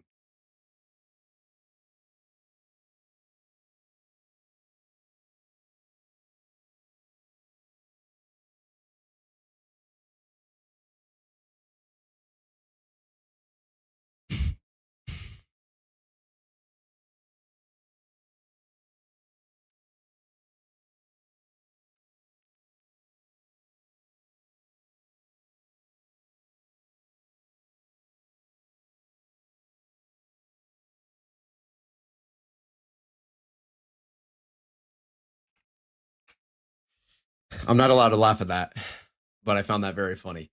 Anyway, back into Iowa. We're still looking at this considerable severe thunderstorm warning, and that's where Evan and Drew are at. They are mobile. I'm going to go ahead and put them back in the bottom left-hand corner since they are on the move at the moment here. But this is the storm that they're looking at with that rotation near Shipley. And it's very weak, but it is there.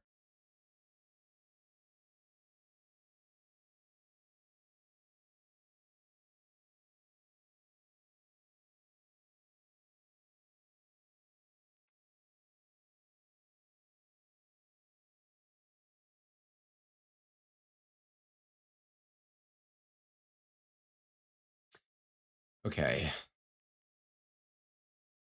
Let's see. Yeah, I definitely think we are like within an hour from pretty significant storms being present out into like northern central Wisconsin. And that is where Alan is at. So Alan is going to have the view for us if we do get storms that really can take over in that area. You can see all sorts of them firing off along this cold front here. We did just get a new downstream considerable severe thunderstorm warning in Iowa. That one's going to be for Boone, Jasper, Polk, and Story counties. So areas like just north of Des Moines, essentially. This storm is more or less just headed for Des Moines at this point. It might just kind of graze it just off to the east of Des Moines. So a little to be determined on that. But in Michigan, still looking at a strong area of rotation for sure, east of Kearney. And this is north of Cedar River here. It's going to head over the lake soon, which is good.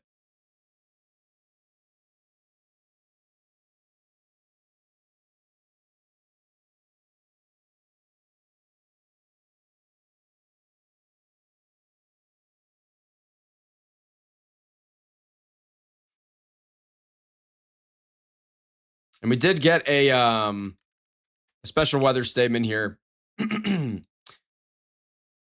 that is tagged for waterspouts. So that's just this tornado warned storm that is going to move over the water eventually and definitely will be capable of producing a waterspout.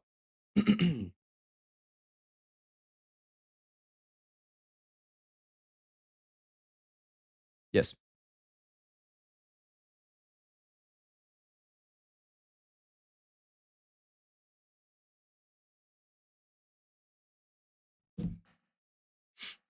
Or said it like he was disappointed. Okay. Still looking at central Iowa. And again, we are like within an hour really from things starting to really get going here.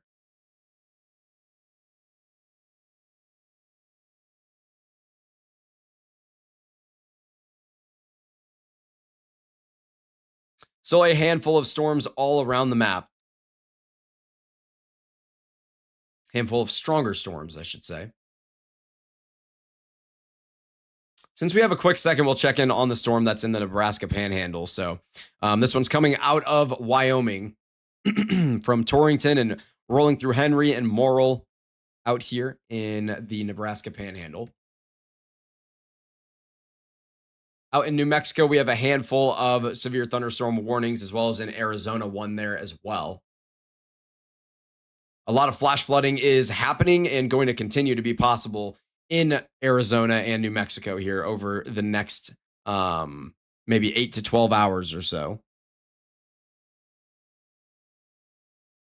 And then out in North Carolina, we are still looking at a couple of stronger storms capable of producing those gusty winds.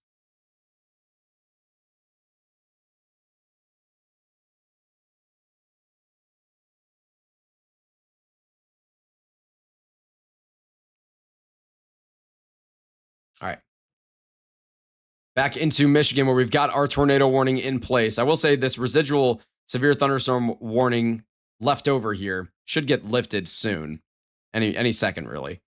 This storm could still easily be producing a tornado here as it's about to head over the water. Yeah, anything in Arizona, I'm not worried about. Those storms are going to be a little too elevated to pose any type of a tornado risk, really.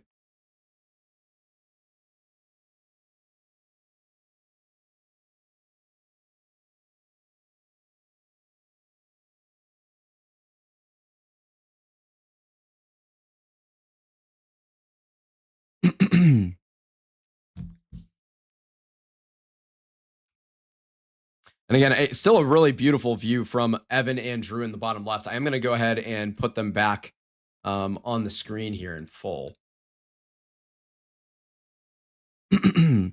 As they have really just a beautiful view of the undercarriage of this storm.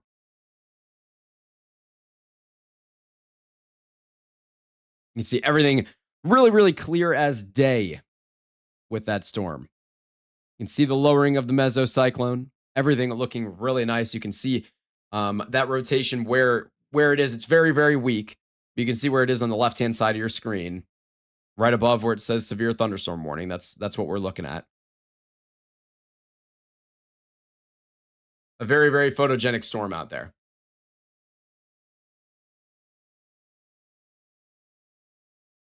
And again, the tornado warning that we have in place right now is still in the bottom of your screen here.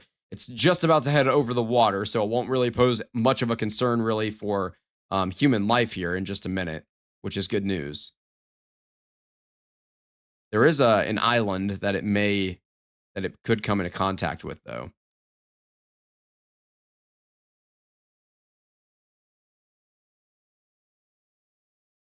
Yeah.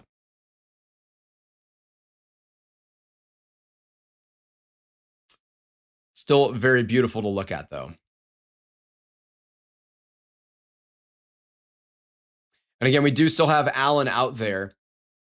He will have a view for us not terribly long from now when we get storms out in Wisconsin that really start to get going. Actually, you know what? Let's just see if we can find Alan out here because I know sort of where he is. There he is. So that's where Alan's at right now. We'll go ahead and circle him. There's Alan. So any of these storms that are around Alan, he especially the closest ones to him, he can try and get on and get us a nice visual. Seems like everybody's really flocked towards Wausau.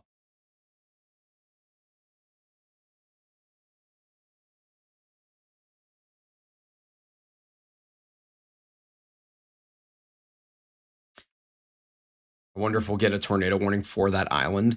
I doubt it. Although it kind of looks like they went around it with the special weather statement, so maybe. That would be really interesting. I don't know if I've ever seen that. If you're a fish or other creature, you need to swim away. True. There's probably some homes along the shore here, so this is still a threatening situation for the people who are in this storm's path, if there are any.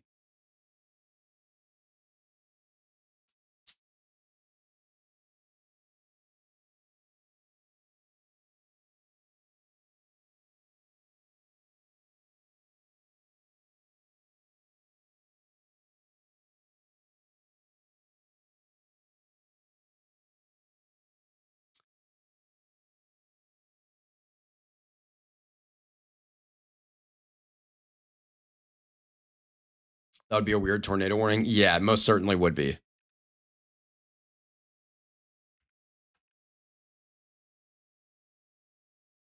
That would be very, very odd.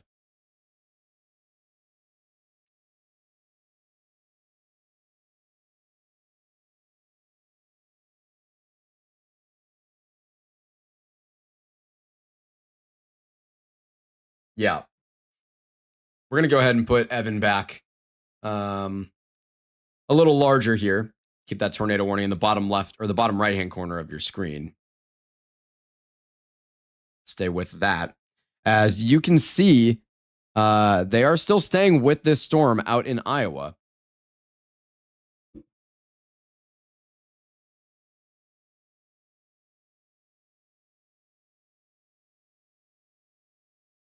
Yeah, still a very photogenic storm, regardless of any type of threat that it may or may not pose. Definitely a very, very strong storm in general in terms of the amount of precipitation, the hail it was dropping earlier, and that rotation that has been in there.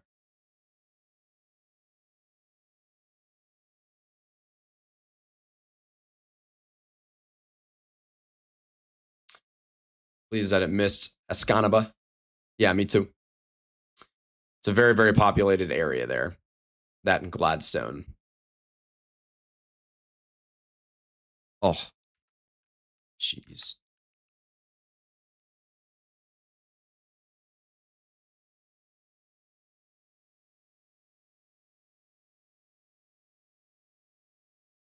Possibly. Still a really beautiful view here. Coming out from Evan and Drew. We're going to keep up with them in the bottom left-hand corner of your screen. But the latest scan here on our velocities is definitely concerning. I mean, we could easily have a tornado on the ground right now. Now, there's nothing showing up on our correlation coefficient that would indicate that we have a tornado debris signature on radar. But we definitely have a storm more than capable of producing a tornado here. Literally right about to go over the water. So hopefully it's not producing a tornado, or if it's going to, hopefully it waits until it's over water and is not going to impact the businesses and homes that may be like right along the shore here.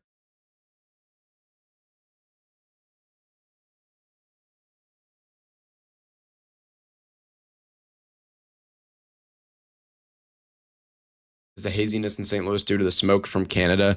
I don't really think that we have a lot of that smoke here in St. Louis right now. I don't really think there's much of it at all in our area. But I haven't looked at it in a little bit. I guess I could look. Yeah, we have just a tiny bit of that smoke has made its way down to St. Louis, just barely. So that could be producing a little bit of extra haziness in St. Louis right now. I have a couple more absolutely gorgeous photos to share with you guys from Alan, who's out in Wisconsin, waiting for some storms to fire off that he's going to go and chase. Here's this first one here. Just an absolutely beautiful scene out there in Wisconsin. This one was near Granton. Really, really beautiful. You can see some of those towers beginning to fire off. And then we have one more. That's that same updraft you were seeing on the left-hand side in this photo. This is just a closer up photo of it. So a really, really beautiful couple of photos there from Alan with Midwest Weather.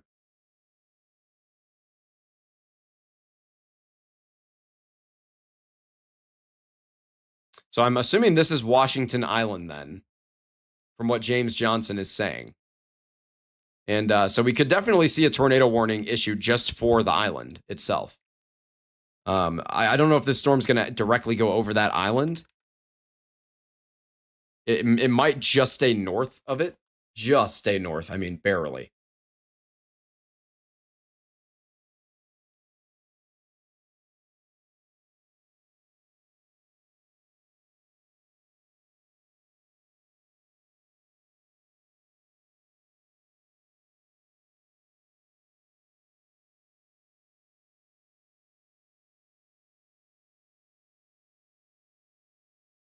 But again, we do have a tornado warning in place here in Michigan. And I will say, The most recent scan just downtrended, thankfully, because we were at really the best looking scan, and then we immediately downtrended pretty significantly on the scan after. And I think what just happened there was our RFD just occluded our inflow. So we just had rapid intensification of the winds as that inflow region was pinched off there, like putting your thumb over a garden hose. That mass had to speed up into your inflow region. And then now that inflow has been more or less occluded. So we've seen a significant weakening in our velocity couplet here. So that's definitely good news. Still capable of producing a tornado, though. And this is still for Delta and Menominee counties, but it is basically moving off over the lake here.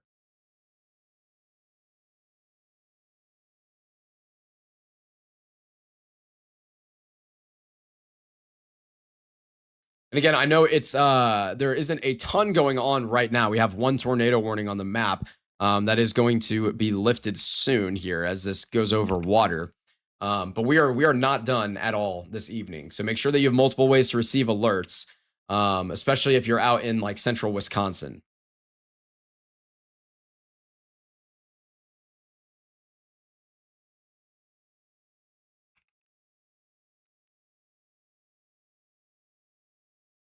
Yeah, this storm is definitely still pretty concerning here. But it is moving off over the water, which is good news.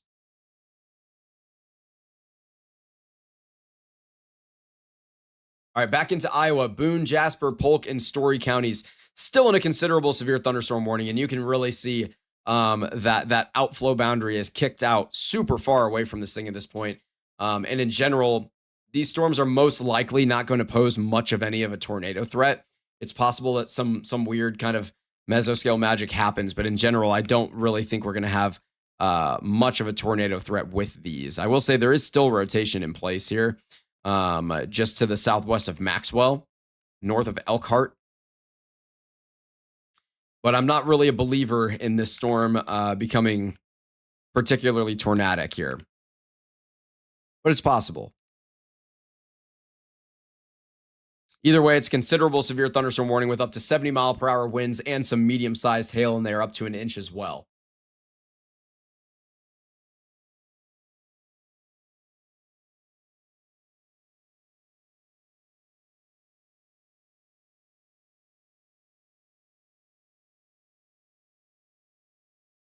All right, I'm going to jump back over to what's going on in the UP of Michigan. As this, yeah.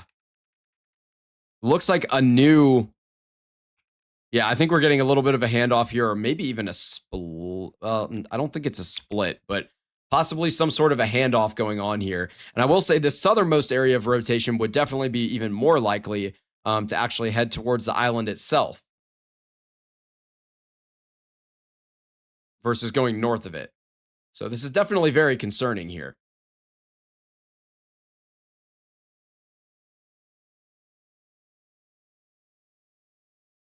Most likely, though, if we had a tornado, it would probably be off the shore at this point, which is good news.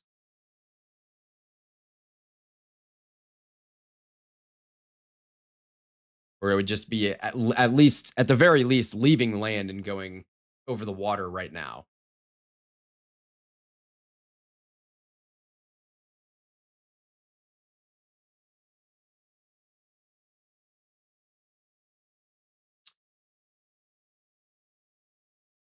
And they did just shrink down that tornado warning just a little bit here. But it is still going to include Delta and Menominee counties. It's got about 11 minutes remaining on it.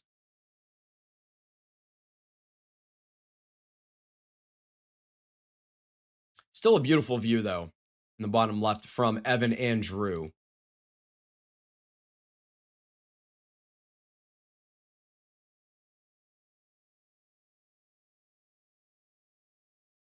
I'm going to go ahead and switch to 3-cam mode for just a minute here. On the right-hand side of your screen, you're still going to see what's going on with this storm in the UP of Michigan. But on the left-hand side, you're going to be seeing the feeds of Drew and Mikey. Drew and Evan, and then as well as Mikey, although Mikey's is buffering, it appears right now. And then also Alan in the bottom left. where Mikey is driving through a lot of precipitation. Evan and Drew are staying out ahead of that beautiful looking shelf cloud. And Alan is in Wisconsin waiting for things to fire off. What's up, Blake? Oh, yeah.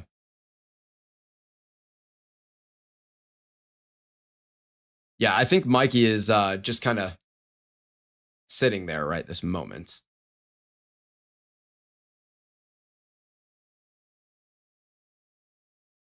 Might be letting things pass a little bit as some of those winds look pretty vicious in the area he is at.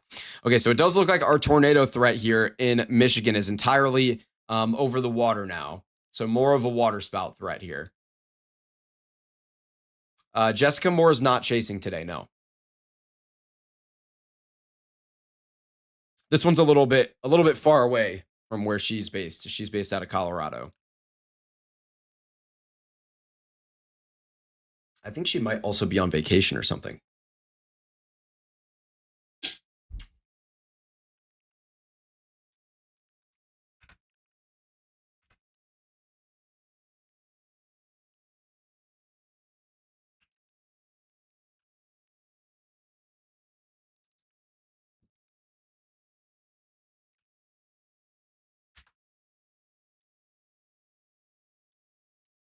Yeah.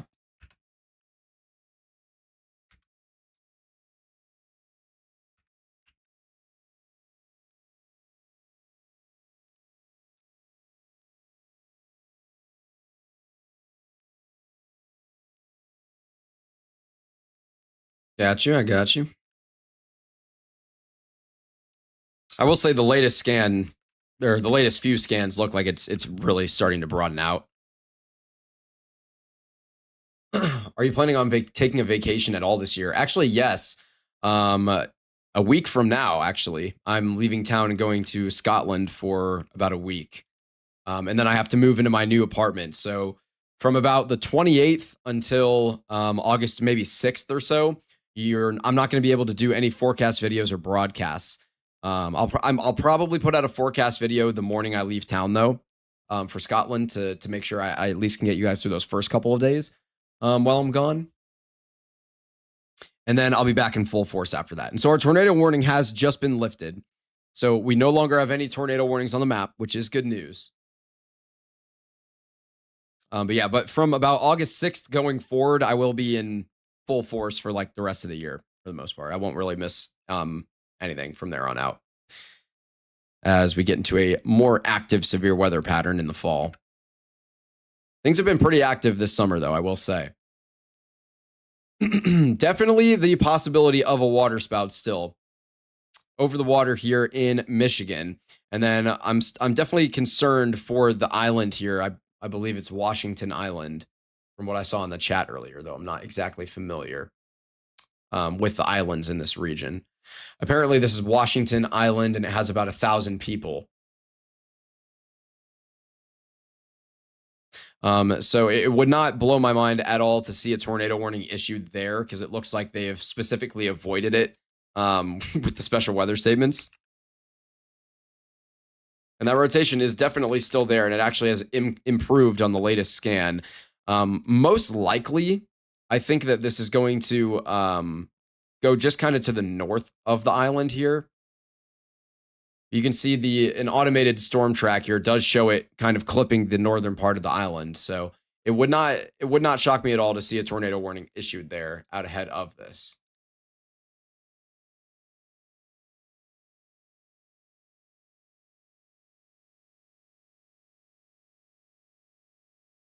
Yes, Logan, this is Washington Island, I believe, that has around 1,000 people.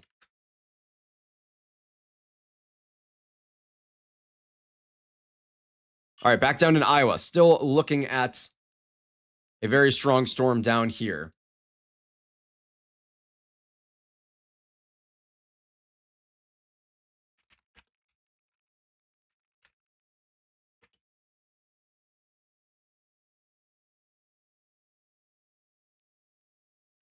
Yeah, I'm not really a huge believer in this cell here in central Iowa, but it easily could reestablish itself a little bit. And it might even be trying to do that right now just to the east of Elkhart. Whoa.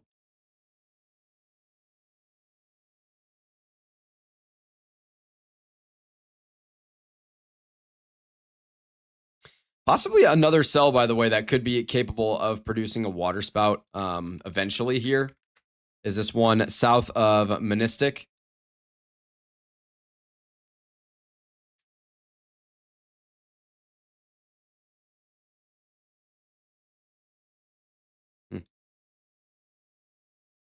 A lot of lightning with these storms too, by the way. Especially this one that's near Washington Island. All right, let's check in on what's going on in central Wisconsin, because I know we're seeing all sorts of storms beginning to fire off along the cold front here. We can literally see it clear as day.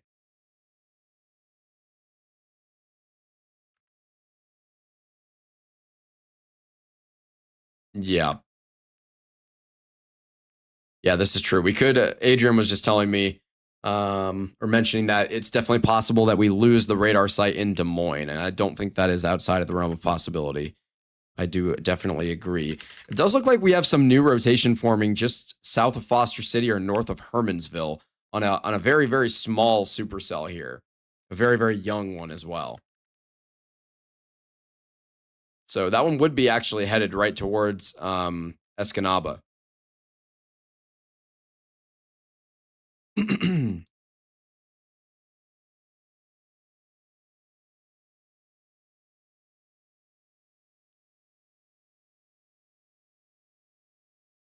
Yeah.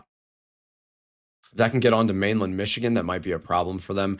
Yeah, it could be, but I don't think that these cells are going to remain tornadic once they make it over to Michigan, or to mainland, I should say.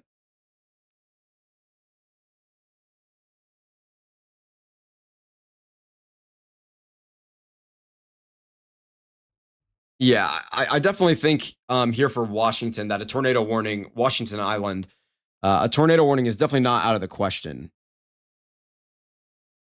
by any stretch.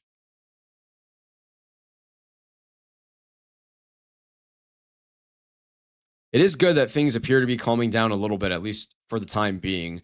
But yeah, for these storms right near the Des Moines radar unit, I mean, we could definitely see the radar unit get knocked out here.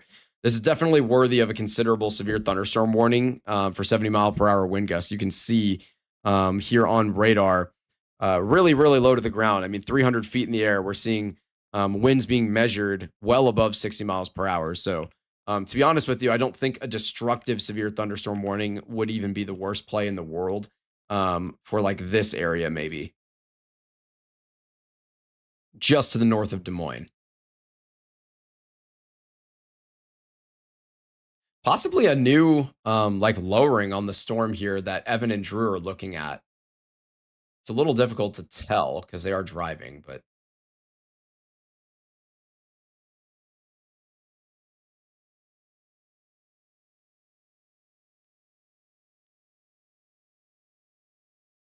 yeah, I don't know if this storm is looking strong enough at the moment. Oh, there we go. They did just go ahead and issue that tornado warning for Washington Island. I've never seen this before. This is something new for me. So we have a tornado warning for the island, for Washington Island here in Lake Michigan, which has a population of about 1,000 people. And there is a supercell that has come off of the mainland here from the west and is making its way down southeast, very, very close by the island of Washington here.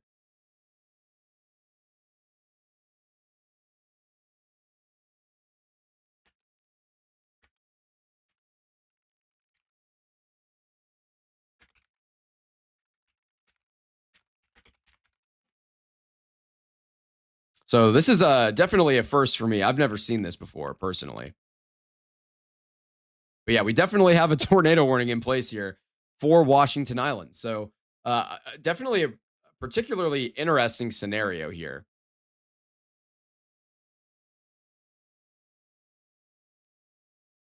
And yeah, it doesn't necessarily appear to me like if this produced a tornado, it really actually would impact Washington Island directly.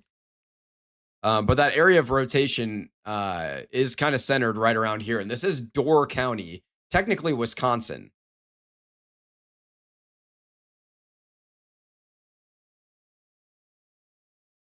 So this is going to continue to move on towards the southeast, and it might just clip the northernmost part of the island here.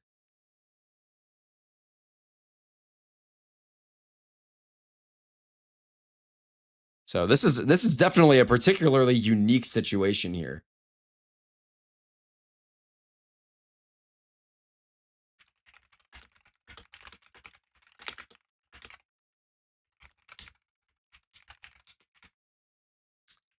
Very, very unique situation.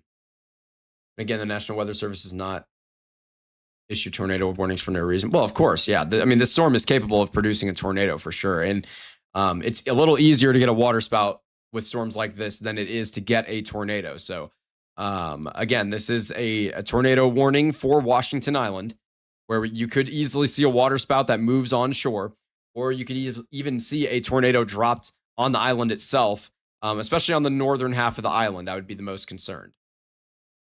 We're going to continue to watch it closely. All of our severe thunderstorm warnings around the map, by the way, have just been lifted outside of the couple in Iowa and one in North Carolina. And that one's near Durham for 60-mile-per-hour winds here in North Carolina. Out in Iowa, still looking at a little bit of a windbag event going on near Des Moines. And then another stronger storm near Fairfield capable of producing 60-mile-per-hour winds. And then, of course, for Door County, Wisconsin, or essentially just the island of Washington Island here, on Lake Michigan, we have a tornado warning in place. James Johnson in the chat saying it's about a half-hour ferry to the island.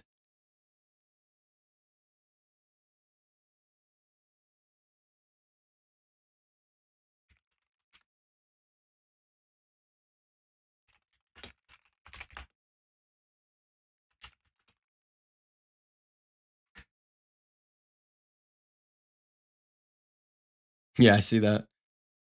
We got a cam of the golden arches in the bottom left of your screen right now from Evan and Drew.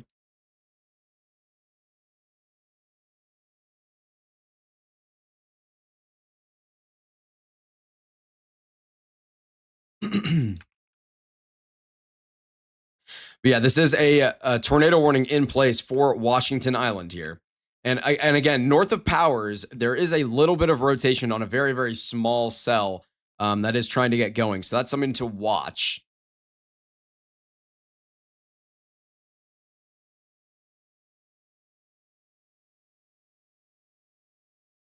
I'm going to go ahead and move Mikey up to slot 1 since he is still mobile and driving through these storms right now. And then Alan is still out there in Wisconsin getting set up to intercept some storms a little later on.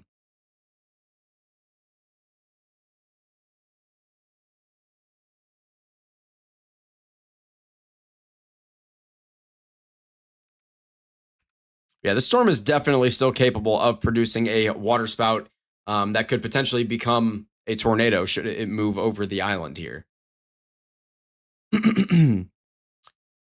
Oh, okay. We lost Mikey.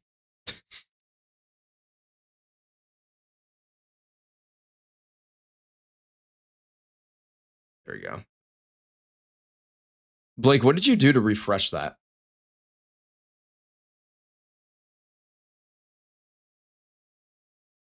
Oh, okay, I see.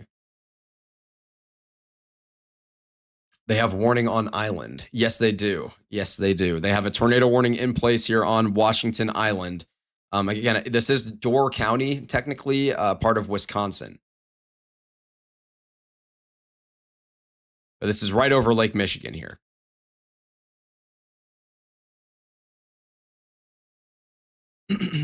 So easily could have a water spout that turns into a tornado. And by the way, our severe thunderstorm warning in North Carolina has been lifted now.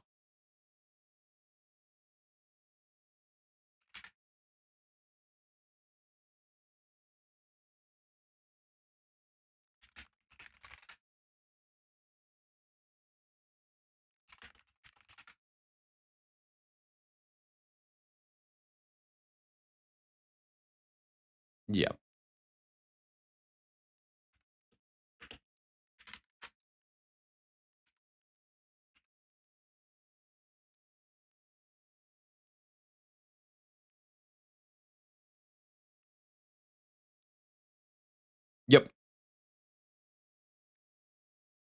I completely agree. Adrian is just telling me about what's going on in central Wisconsin as we are kind of just about to get in that mode where we're going to have storm initiation in full force essentially out there.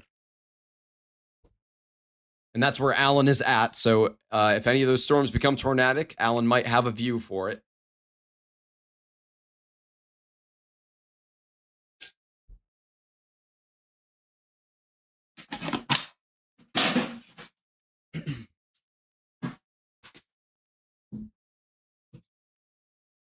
Apparently, there's some action in northeastern Nebraska, and just because it's Nebraska. Wait, what? Did you mean northwestern?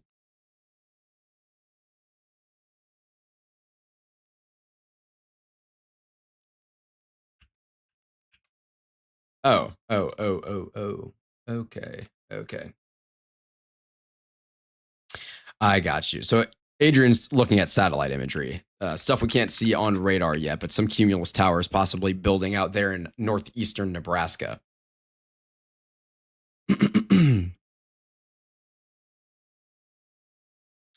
But yeah, again, this is still a tornado warning and a supercell over the water now, capable of producing a waterspout or tornado, depending on if it's over land or water at that time.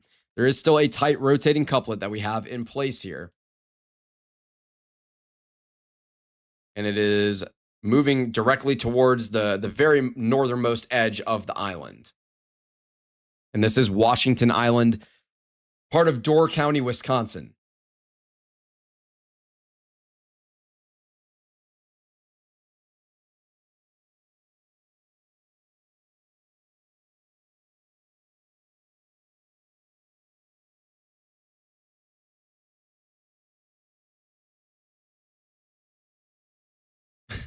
Wait, where?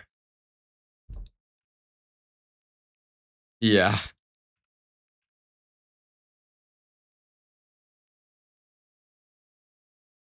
It's funny. Apparently, oh yeah, it's Tanner Charles that did it. Of course. Yeah, we have had a bunch of funnel cloud reports and report of a tornado literally right here. Northwest of Wausau. That was the storm I was talking about earlier, by the way. That looked like it had decent rotation on radar, but again, everything in central Wisconsin is in the middle of a giant radar hole, so it's kind of hard to gauge. But yeah, a lot of reports of a funnel cloud from like four different sources, maybe.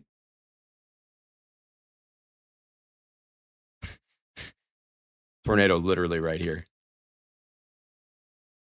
Yeah, I think yeah, Evan and Drew are done for the nights. It appears they did stop to get food. All right, again, we do still have a tornado warning for Door County, Wisconsin. This is Washington Island. This storm is capable of producing a waterspout or tornado, depending on if it's over water or land at that moment.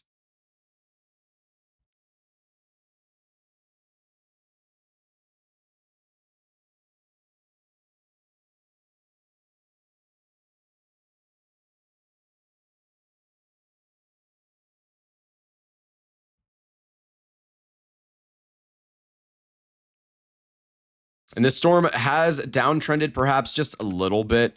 I will say those velocities look just as good, but they're just the rotation's just slightly more broad than it was a couple scans ago. Liam, I see you in the chat. Good to see you. How you doing tonight?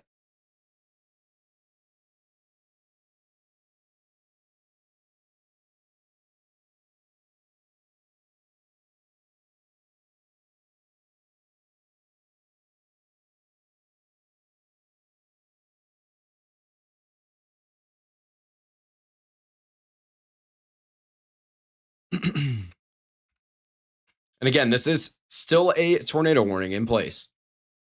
Washington Island, Wisconsin. I'm doing good, Liam. Doing good. Or doing well, I guess. What you should technically say to that.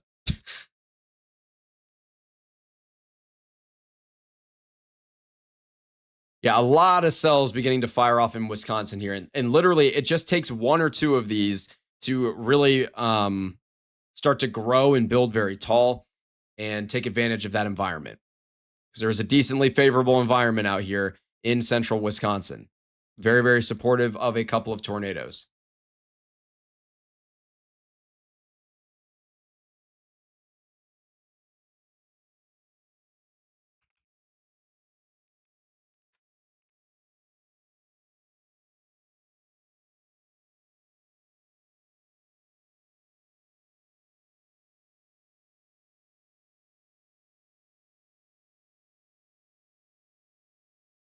Wonderful.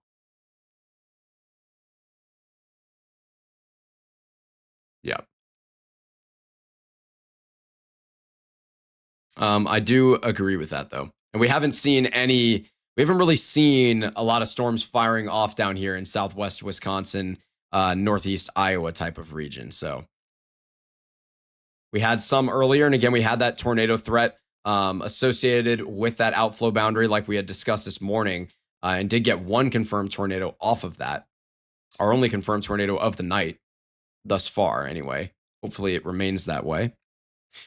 But again, we do have this storm here just north of Washington Island now, capable of producing a waterspout or a tornado.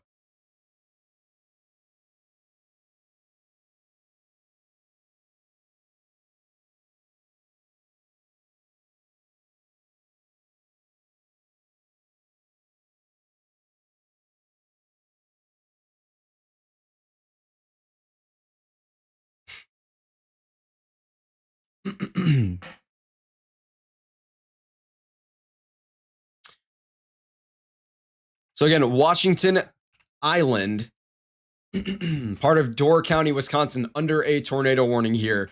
Literally just off the coast, we could be looking at a tornado forming here, just northwest of the island. And this is over Lake Michigan here. I'll zoom out, show you where we're at. So we're looking at Lake Michigan. Zoom in a little bit here.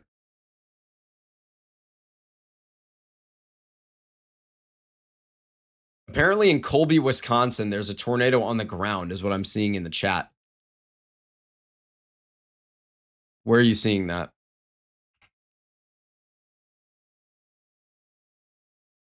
Ah, if Freddie McKinney's on it, then it's definitely real. He is very, very good. Where is Colby, Wisconsin?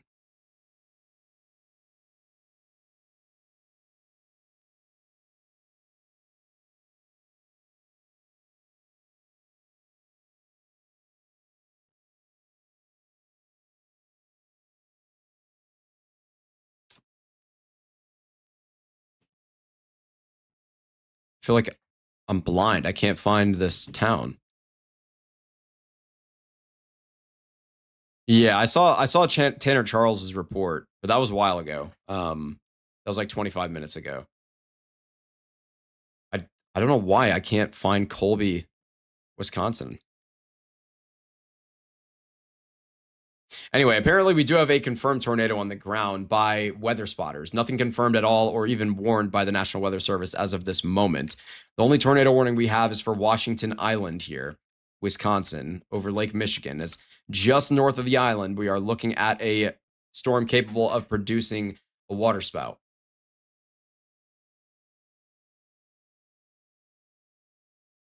It's just west of Wausau. Okay. I got you. Maybe it's just not showing up on my map.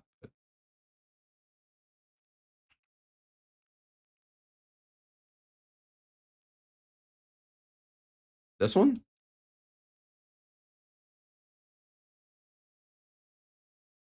Oh, there's Colby. This thing is producing a tornado right now? And apparently a large tornado, a large multi-vortex tornado, apparently. What?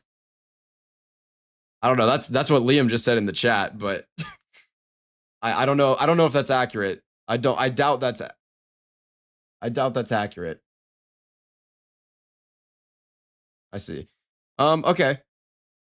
Yeah, definitely have what appears to be a somewhat weak tornado for sure. Yeah, out here near Colby. I'm not seeing anything that would indicate that it's a multi-vortex or huge tornado.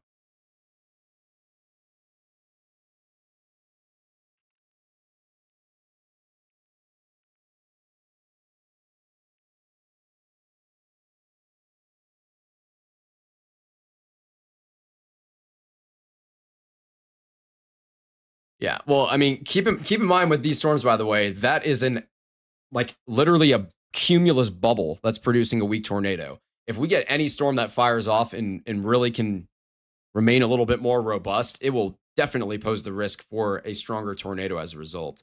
If we're already getting tornado genesis on these tiny little cumulus blips.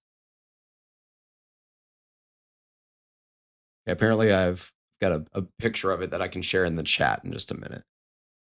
Oh, yeah. Okay. Yeah. So there's definitely a nice little photogenic rope tornado. And that was near Stratford, Wisconsin in the chat. You can check that out on Twitter from Luke Wallaker.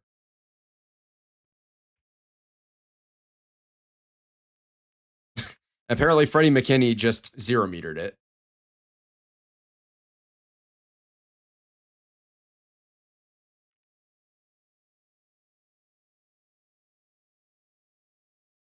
If we're already getting, like I said, if we're already getting a tornado from that little baby cell. Wow. Yeah. Yeah. Really, really beautiful structure on the storm. I can't show it on air, unfortunately, but I can't believe that. I mean, I'm sure they're tagging the National Weather Service offices nearby. I don't know who has Wausau, if it's Green Bay or what, but oh yeah, that was definitely on the ground, at least for a second there.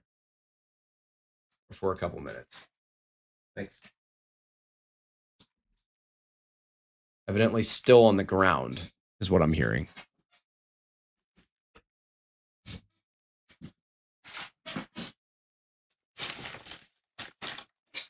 I don't know. I think I can use that one.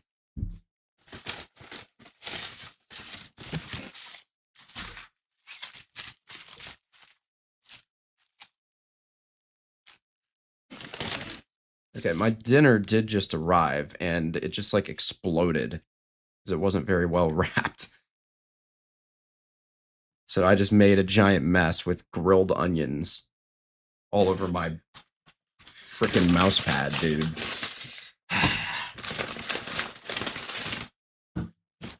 And I'm sure this is just a wonderfully pleasant noise here, too, of me ruffling through this bag trying to get everything out.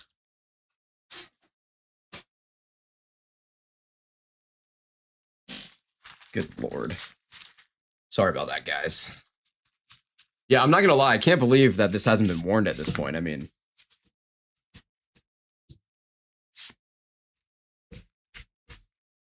okay.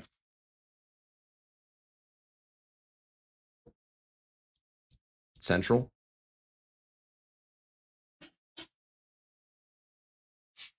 Okay.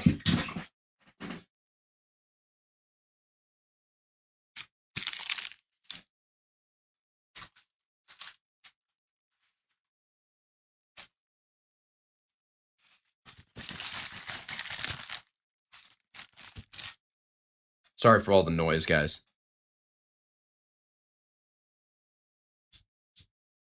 What? Where?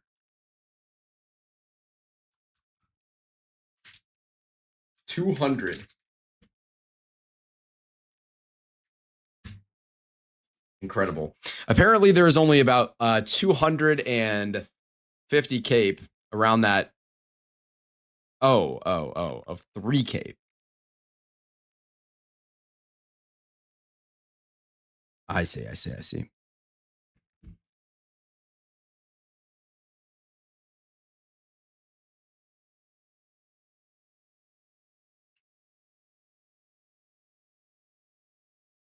Yep, Freddie McKinney does have a tornado in Wisconsin, but I can't show it, unfortunately.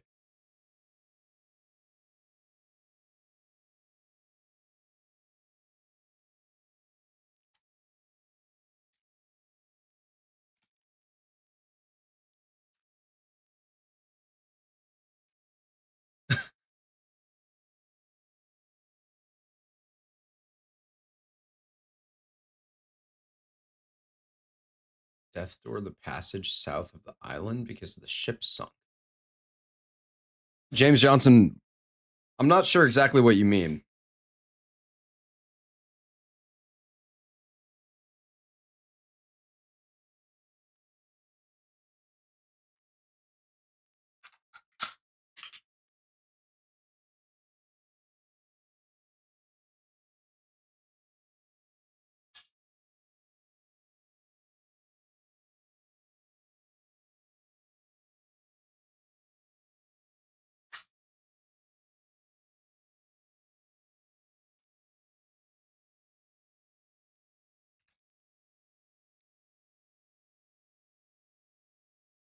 Is it still on the ground?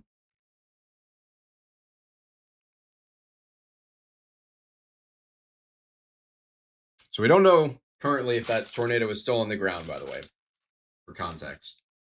It is still on the ground? Yeah. So it is still a very weak tornado that is on the ground, though, from what we're hearing from other storm chasers.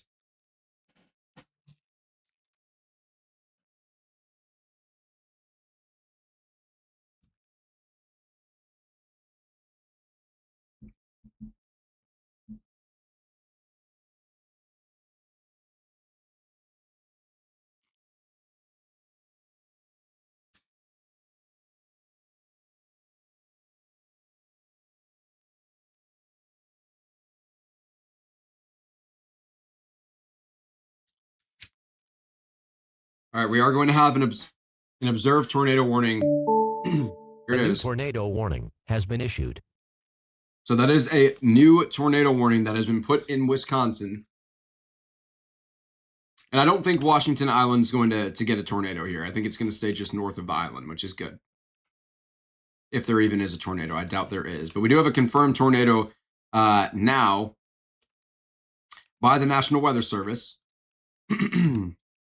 You can't really see much of anything here on radar. But we do have an observed tornado confirmed on the ground near Stratford.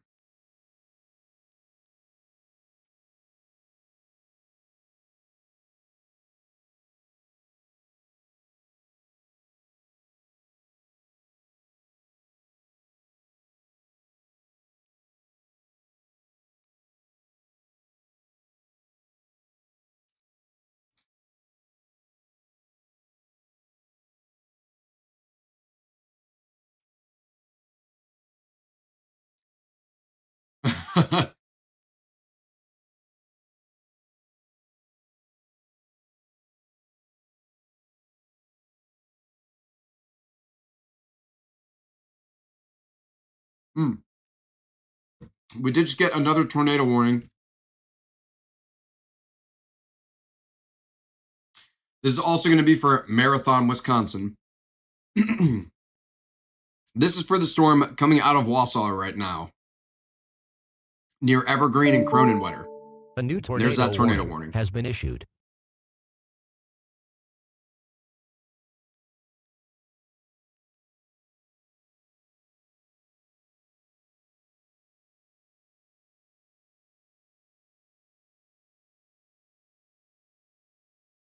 So again, 3 tornado warnings currently in place, all in Wisconsin. One of them for Washington Island on Lake Michigan, and the other 2 out here near Wausau. One of them being a confirmed tornado near Stratford.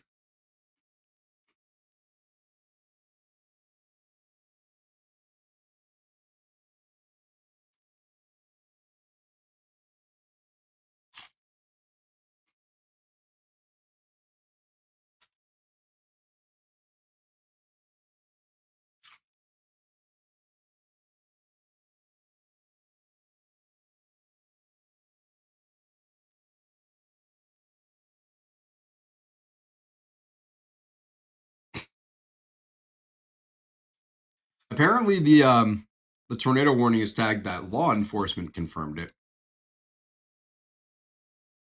Yeah, it is.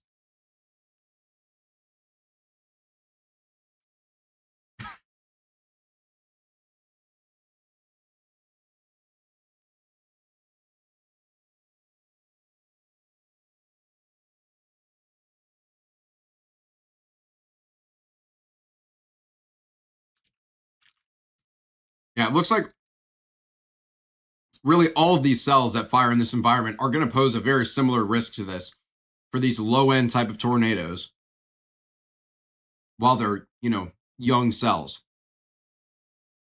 And then as things become a little bit more, mature, I guess, a lot of these cells start to grow. We'll be looking at a little bit more of a robust tornado risk. And that's if these cells really are able to grow in this environment.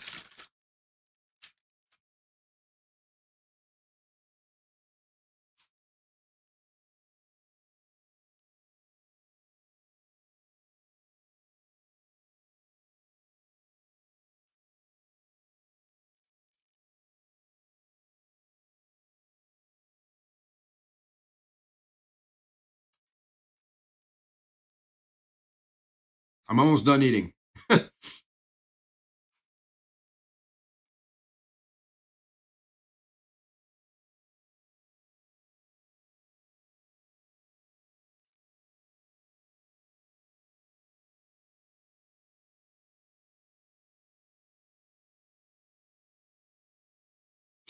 Christopher, good to see you in the chat.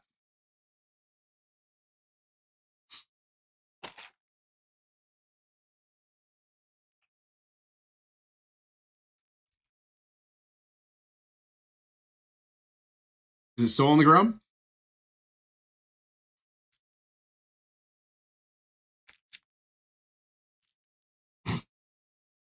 Okay, so apparently we don't know if this is currently on the ground.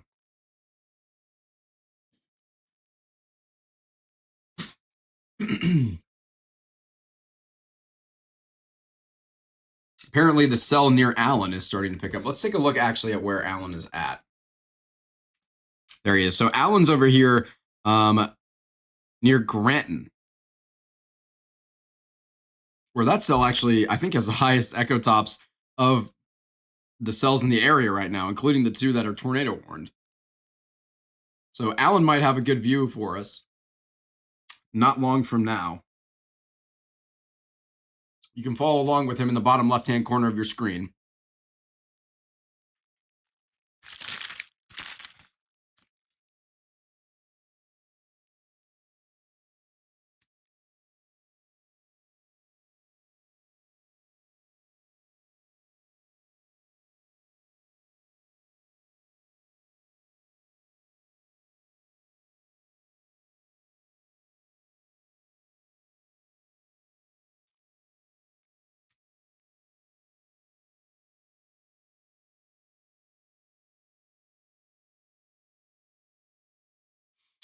Again, the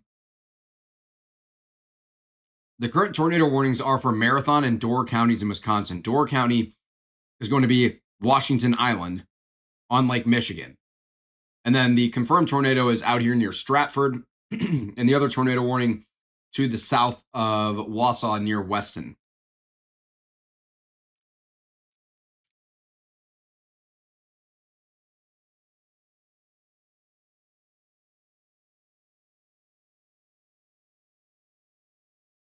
I'm hearing that storm chaser Ben Williams does still have this tornado on the ground near Stratford.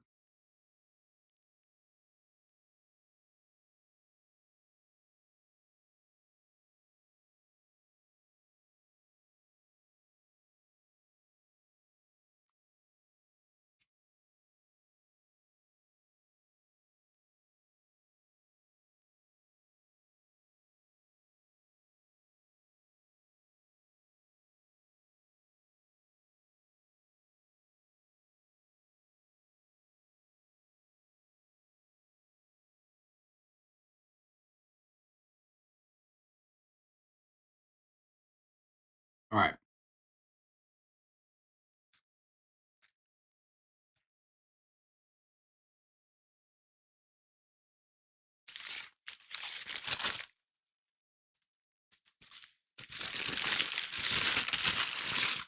Okay. I'm done stuffing my face. Give me just a second here. Wait, what?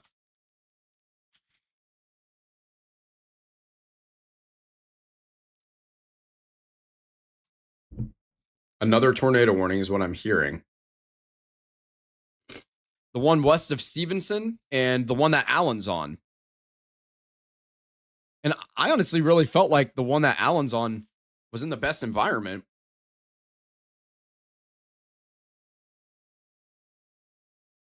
So it might still just need a little bit of time.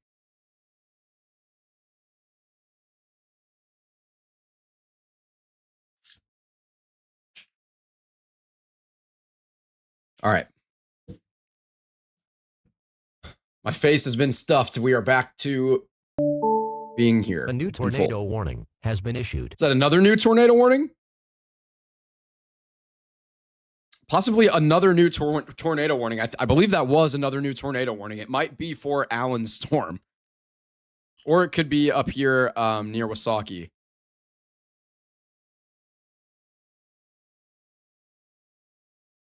They're literally just tornado warning this entire conga line here right now.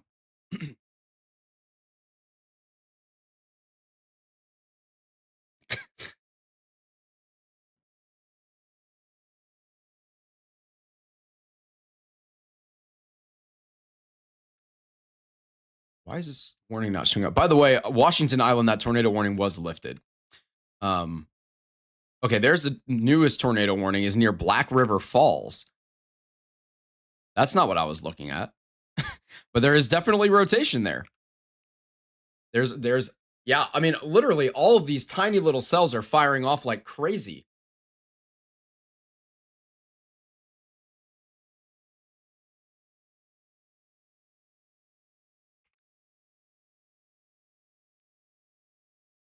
Something happened, by the way, to my broadcast a second ago.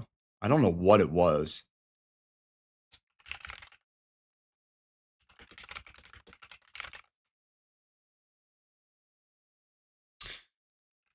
So Allen is now on the only storm for the most part in this line that is not tornado warned right now. It does have the exact same amount of rotation as the one near Black River Falls, so I would not be surprised to see them warn this. If they're just going to follow the trend of warning every single one of these.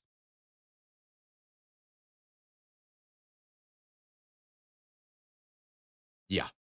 So currently we're looking at Marathon, Langlade, Menominee, Shawano, and Jackson counties in Wisconsin, all within tornado warnings for these tiny little cells that are just firing off and spinning like crazy right now.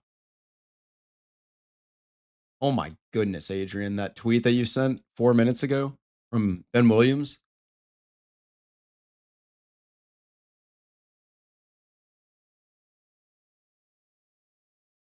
Wow. Really, really photogenic tornado. And again, I can't show it on broadcast, unfortunately, but we'll probably get a view from Allen eventually here. We do have a total of 4 tornado warnings on the map right now. It's kind of like a mini outbreak, like an outbreak of these mini little cells that are all seemingly tornadic. We've already gotten at least one tornado from this. It's been kind of long-lived, too. These storms are moving southeast, Rain.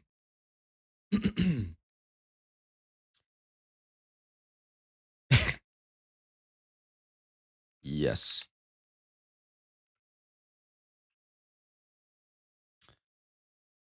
So yeah, another look at Allen's location. He is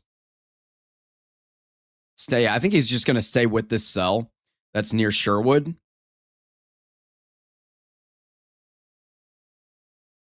But we are watching his feed in the bottom left-hand corner of your screen here. So if he gets anything, yell at me. We'll full screen that. But multiple tornado warning cells here. The one near Mattoon could definitely be producing a tornado, given the way that all these storms are trending right now anyway. The storm near Stratford is literally the tiniest little blip in the world, and it's been producing a tornado for like 10 minutes, which is insane. I mean, genuinely insane. And then this storm near Black River Falls, same type of deal. It's just a tiny little blip. And oh my gosh, I think we have a CC drop southwest of Black River Falls. Like, what is going on? So we might have another confirmed tornado just to the southwest of Black River Falls.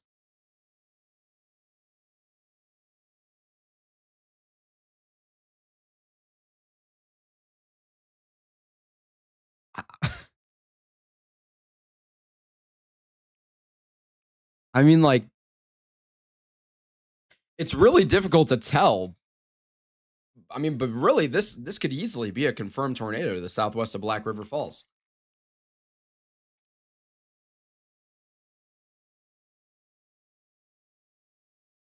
But yeah, we're looking at this little blue speck here, which is co-located with this velocity couplet and your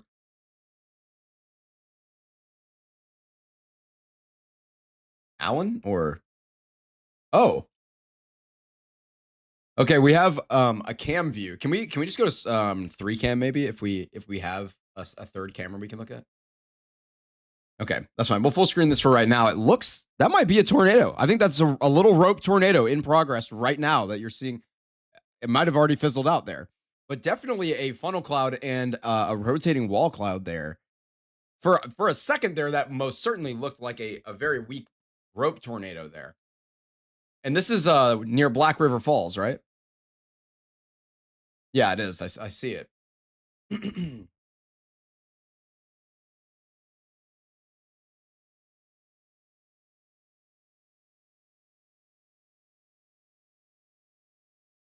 Yeah, that was definitely interesting.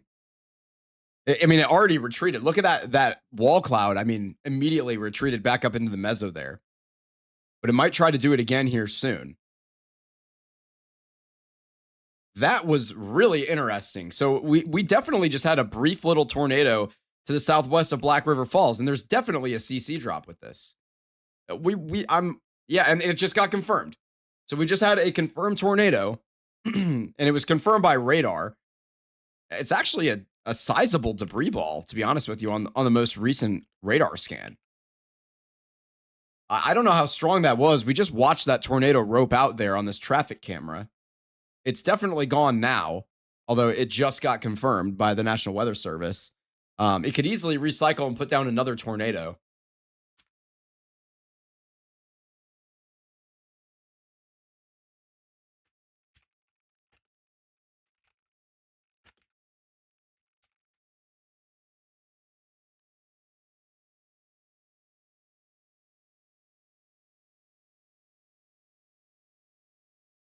Yeah, so 100% we just had a tornado to the southwest of Black River Falls. We had another one confirmed near Stratford that may still be ongoing. The possibility for another tornado near Mattoon.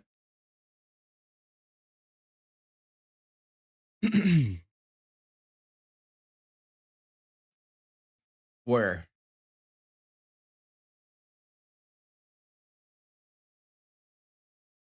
Okay, I just missed whatever that was, you guys. Oh yeah, there was a funnel there.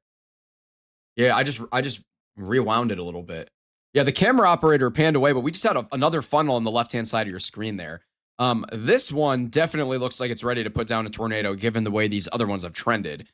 This is just west of Athelstan. Tornado warning. We just got another tornado warning. Oh, that's okay. That's the one I was just looking at. That was not tornado warned a second ago. A new tornado warning. And another tornado warning. Dude, this is insane. They're showing up everywhere. So we have 2 confirmed tornadoes right now, 3 more tornado warnings on the map, and now a 6th for the storm that Allen's on. A new tornado. Another tornado warning was just put. What is that one for? What is happening?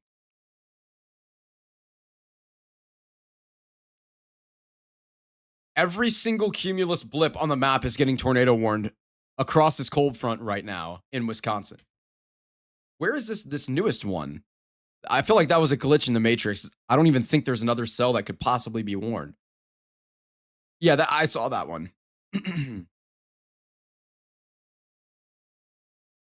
No, I saw that one too. But we have a total of 6 tornado warnings right now. I think maybe my reactions were just slightly delayed, and that's why I thought there was an extra one, or my the sounds that I was getting. But Alan is on this tornado warn storm here. Yeah, we do have Alan's feed.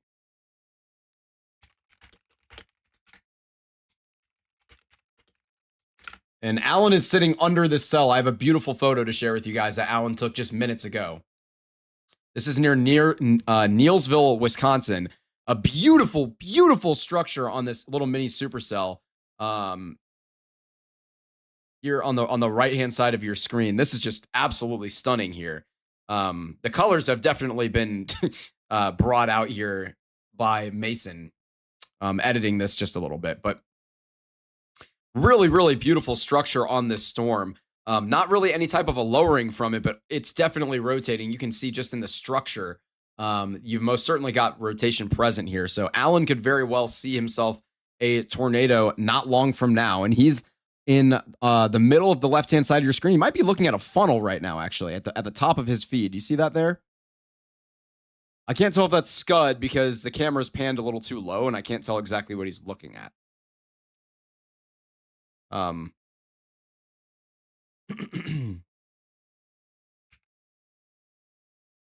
Yeah, it looks like his camera may be like zoomed in on something too.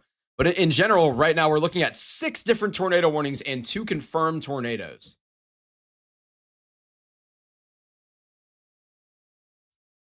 All of these are in Wisconsin, so I'm going to read off the county names right now. We have Jackson, Marathon, Wood, Marinette, Langlade, Menominee, Shawano, and that's it. So a lot of different counties within tornado warnings right now, and a handful of populated areas, including to the southeast of Wausau, near Mattoon as well. Not terribly far from Marshfield. If you're in Marshfield right now, you might be seeing a tornado to your northeast and your south simultaneously, potentially, with these cells. We have multiple traffic cam views on the left-hand side, including, we're also looking at Alan's view, which seems to be like zoomed in on something.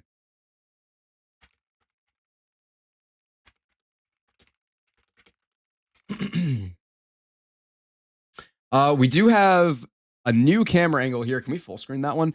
Where we may have a funnel cloud. Oh, okay, that's Scud for the time being. There may be a funnel cloud trying to form there.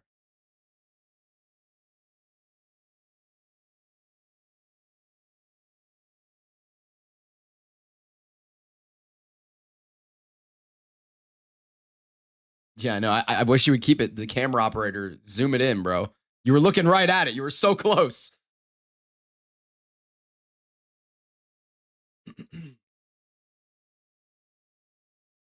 Yeah, Scott, I assume you're talking about this one here near Greenwood and Loyal, and there's already just the ever so slightest bit of rotation maybe showing up on radar, and that's all it's taken with these storms. The tiny little cumulus blips with just the tiniest bit of rotation. Storm Team 41, no, I am not controlling the camera. Those are controlled by local officials.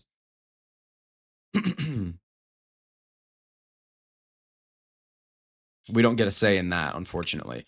But yeah, this one up here honestly looks the best to me, to the west of Wasaki. Or maybe not, honestly. The one near Mattoon looks really good too. That one kind of looks the best to me, actually. That one could easily produce a tornado at any second. The one near Stratford was producing a tornado. I don't know if it's still on the ground. The one near Black River Falls, same deal. It was producing a tornado for sure. Or perhaps it would help if I actually looked at the right radar unit.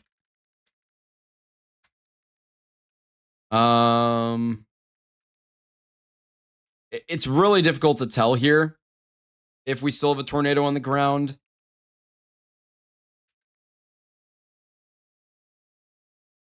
It's possible, though.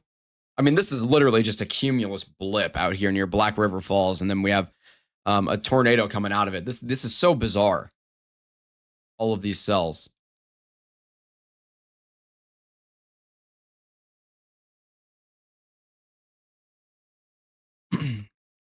Southwest of what?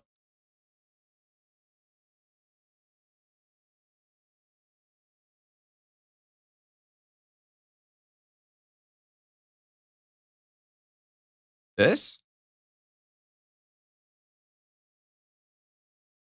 Oh, Zor. Oh, they just wait. That was already tornado warned, no? Yeah. Okay. Sorry, I was looking for something new. I was losing my mind there. Yeah, that one's definitely got rotation too. All of these tornado warnings are honestly valid tornado warnings, given how all of these like little baby supercells are just getting spat out here repeatedly. Or I mean these little baby tornadoes out of these little cumulus clouds, I should say. I think I'm losing you, Adrian.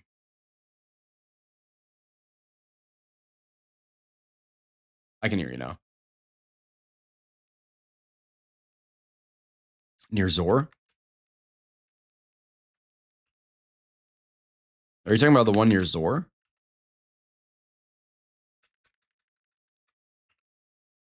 I don't know. Oh wait, I should look from the Green Bay radar. I should use my brain here a little bit. Hang on. I was like, man, this imagery looks really low resolution. That's probably because I was looking 16,000 feet in the air. Yeah, I'm not seeing anything that screams out to me like we definitely had a CC. I see what you're talking about though.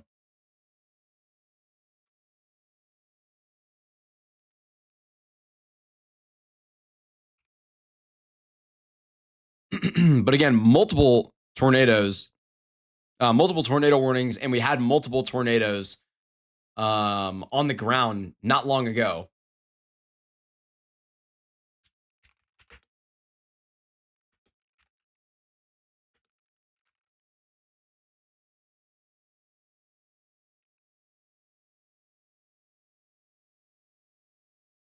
Okay, it looks like Alan is trying to fix up his camera here because it was super zoomed in on something.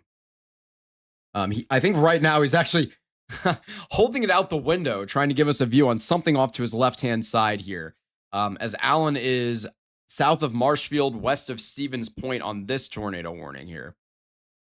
So he's near Sherwood. So just to his north is where this tornado would be if there was one right now. I know his feed's a little grainy at the moment and it's blocked by a lot of trees, but he's trying to give us a picture here on what he's seeing. But we have 6 tornado warnings right now, including one confirmed tornado warning that has 11 minutes remaining. The last time this tornado was confirmed on the ground was just 2 minutes ago, confirmed by weather spotters.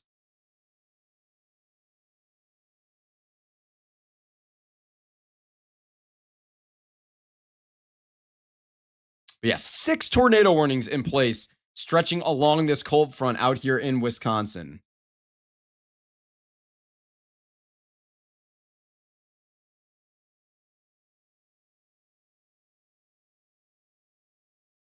And we still could have one on the ground near Black River Falls. I don't think so, but it's still possible. I really don't think so, though. I highly doubt it. Yeah, today has been a very strange day in Wisconsin, without a doubt.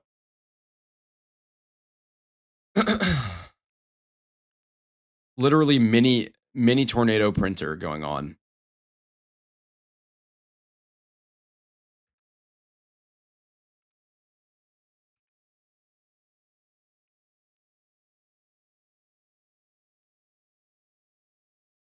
Big unwarned tornado is what Caleb is saying. Where at? West of Black Rivers.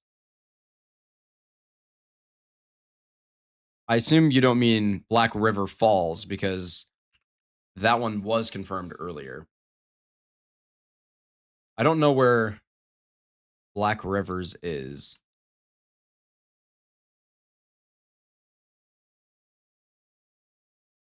We did just get a new downstream confirmed tornado warning, by the way, for the storm that was originally near Stratford. West of Black River Falls? Wait, what? There's nothing west of Black River Falls. Oh, this? Oh. What in the world am I even looking at? Adrian, when you see this, this is the strangest. I don't know if that's a confirmed tornado, but Blake, is there a traffic camera somehow that we could get on this? There's nothing there? Okay. This is really strange. When you go up in the tilt angles, you can see it's there. I mean, like, wow.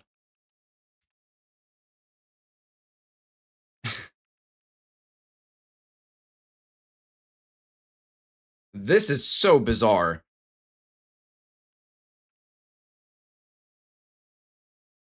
You're not going to see anything on it.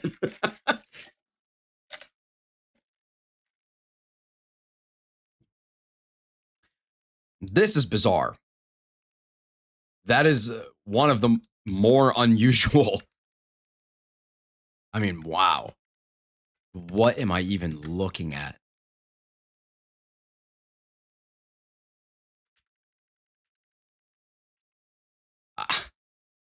I don't know. I don't know if that's a confirmed tornado or not. The DBZ values are so low that you have to take the CC drop with a complete grain of salt. And those ZDR values are not exactly right near zero. So I wouldn't say this is an unwarned like tornado on the ground, but it definitely could be a storm capable of producing a tornado warning or a tornado that is not currently warned. We did just get another downstream tornado warning for one of the other cells, the one southeast of Wausau. This one's now headed towards Tigerton, Big Falls, and Marion. Also Elderen and Galloway.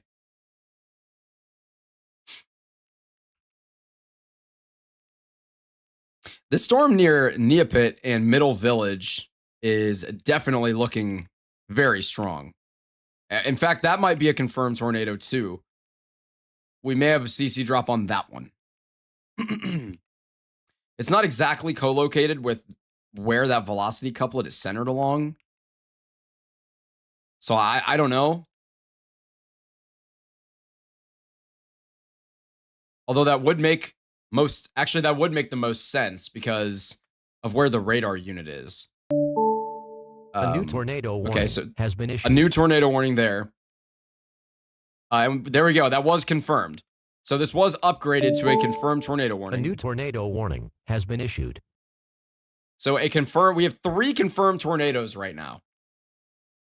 Well, excuse me. We've had 3 confirmed tornadoes. 2 of them confirmed as of right now on the ground.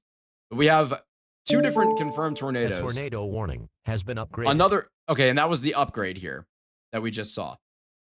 So we just got that upgrade to a confirmed tornado warning near Neopit. And yeah, you can see exactly what's happening here, as this is your counterclockwise flow. So these strong green values are coming away from the radar unit. These red values are going towards the radar unit. The red values are going strongly away from the radar unit. And in this gray area, that is where it's coming back around. And so really the center of your rotation is where that circle's at. It just doesn't quite look like it on radar because of the orientation of the inflow relative to the radar beam, the angle of the radar beam. It's kind of complicated, but basically what I'm saying is that this is most certainly debris that we're seeing without a shadow of a doubt.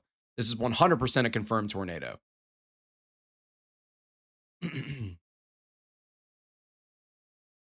So we have a total of 2 confirmed tornadoes on the ground right now. 8 different tornado warning polygons on the map, with 2 of those being older tornado warning polygons with extensions on them.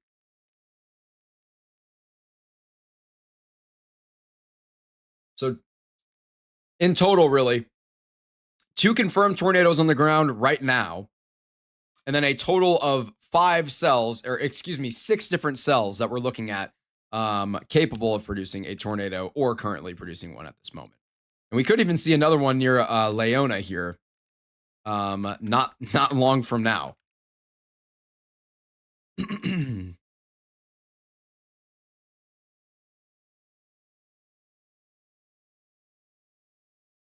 Okay, hello. Yeah, this is literally, like, I don't even know how else to describe this other than like a mini supercell, like, outbreak of sorts. Yeah, I agree with you, Adrian. This is in fact a bunch of nonsense. This is the most 2026 thing of all time. I'm not gonna lie. This is really unusual. I've seen events like this. I've never covered an event like this and tracked it in real time before, though. Really, really interesting.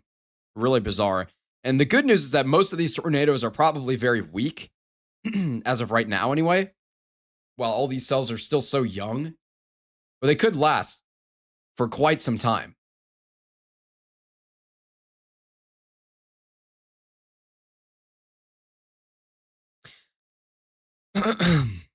I think some artifact of this is that 200 millibar flow was coming in like upwards of 100 knots.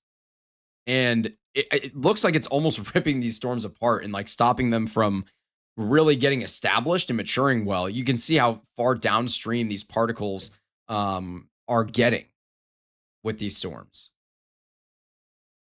I mean, they look like lines. They don't even look like supercells, really, because that upper level flow is so strong relative to the lower level flow.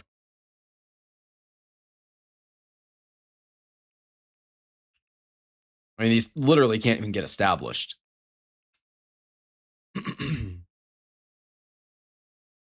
Perfect. All right, so we do have, again, 2 confirmed tornado warnings, and they've cleaned up the map to get rid of those 2 older tornado warnings that were in place. So we have 4 tornado warnings and 2 confirmed tornado warnings, a total of 6 cells under a tornado warning right now, and we could see more in the not so distant future. Any of these cells that can fire up, these little cumulus blips, I mean, they've been doing this repeatedly right now. We're watching it happen in real time. All of these little blips are trying to become tornadic. I'm still watching this really bizarre looking, I don't even know how to describe it, to the southwest of Black River Falls. I mean, it's like a low precipitation hook, except it's just really not. Like, it's just a random updraft, a tiny random updraft that doesn't even have like a precipitation field at all. And it's so sheared that you can't even see it on the low level scans. Really, really bizarre.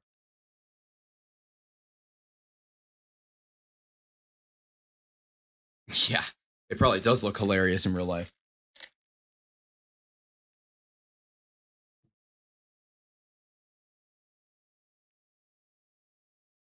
Really unique. I don't know if I've ever seen something exactly like this before.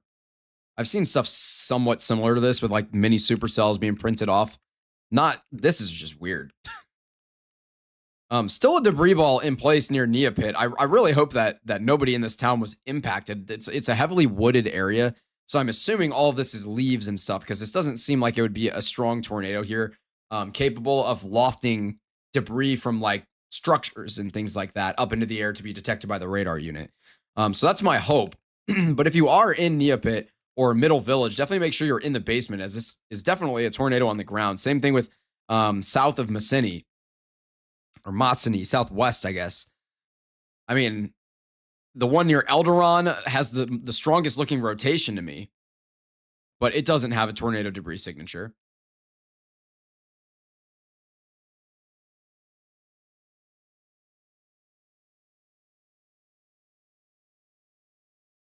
You have debris up to 10,000 feet? That's what you're saying?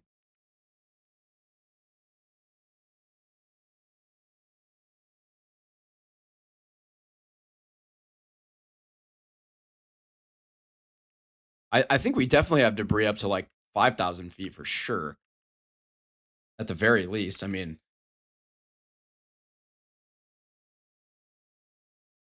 you're in Stevens Point, Wisconsin. Let me find out where that is.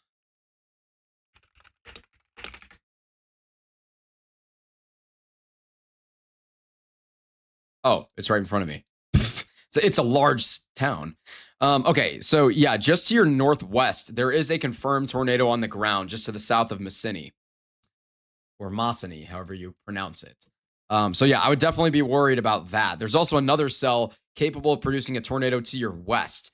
What we're seeing right now is a bunch of tiny little storms here. There aren't the type of storms that are going to produce lightning, or a lot of rain, or even a lot of wind damage, and definitely not any type of hail. Just these spin up tornadoes that you need to be worried about here.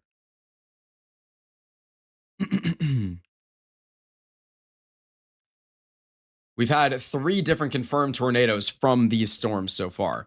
One of them was back down near Black River Falls. There we go. Down near Black River Falls, confirmed tornado there earlier. And now that tornado warning has been lifted, but we do still have a confirmed tornado just to the south of Messini, and then another one near Middle Village or Neopit. And you can see that tornado debris signature near Neopit. It's just now leaving that small town. You're originally from California. This is, especially if you're from like the coast, this is definitely new business to you then. So just make sure you have multiple ways to receive alerts and stay safe. Definitely tune in to your local National Weather Service office. Make sure you have notifications on for like their Twitter or something so that you know when things are coming. Or you can tune into folks like myself or your local broadcast media. Oh my. Adrian, you got to see what I'm about to show. All right, on air right now, what we're seeing is a view on this highly sheared, tornado-warned, zero precipitation mini supercell out here near Pittsville. This is so bizarre. You can see that wall cloud, and it almost looks like there's just a tiny dimple there, right at like the tip of this arrow. Right at like the tip of that arrow, there's just the tiniest little dimple that might be like a baby little funnel cloud there. And this is so bizarre. Really, really beautiful. Just look how sheared this environment is. This storm is so incredibly tilted with height. That's part of the thing that's going to keep these storms lasting a long time, but it's also part of the reason they're going to struggle to really get like well sustained and organized. So it's going to keep those updrafts and downdrafts very separated. But it's also going to, it's like just sheared enough where the storm can survive. It's not too sheared, but it is a little bit too sheared for the storm to like really, have that robust explosive growth. And I wonder if as any of these storms move away from the cold front a little bit, if any of them inch ahead of it, that upper level flow might be stifled a little bit. And they might be able to really get going and have the potential to produce a stronger tornado. But we have a bunch of these smaller, tiny little supercells, very young cells, just printing off these really strange tornadoes left and right.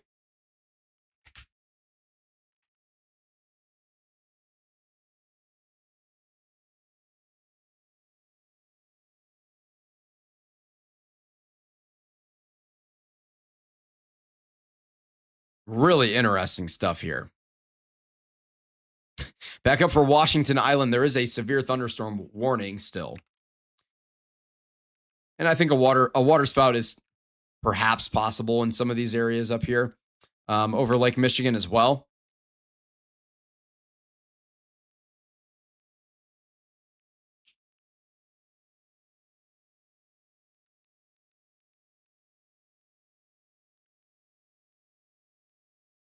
Just west of Wasaki still, a tornado warning in place where a little bit of rotation is present.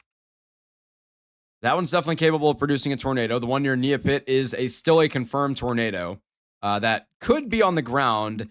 That debris signature has definitely fallen off a lot.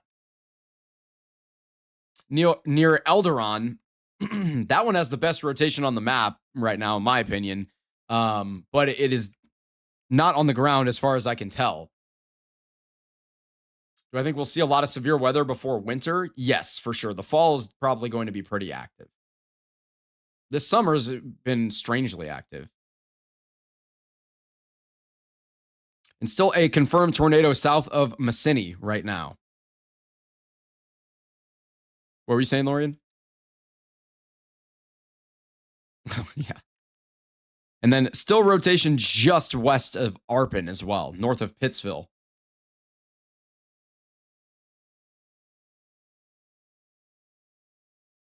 Seriously?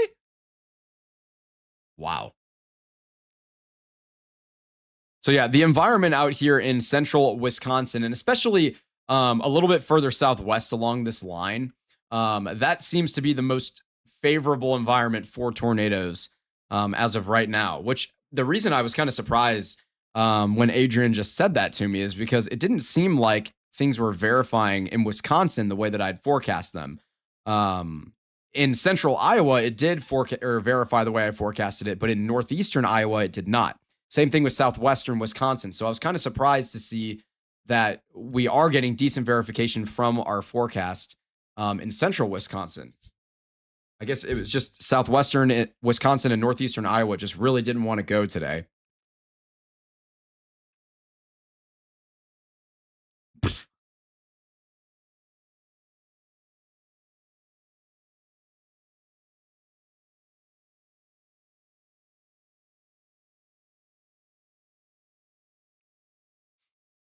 Really, really impressive setup, though, that we have here. Just unusual.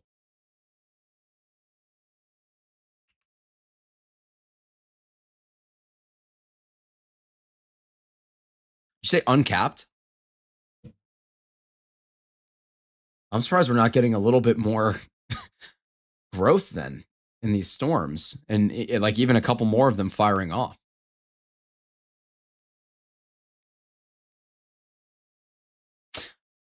Hockey Dad Wife with the $5 super chat saying cool clouds. Well, thank you very much. Thank you very much for the $5 super chat. I really appreciate that.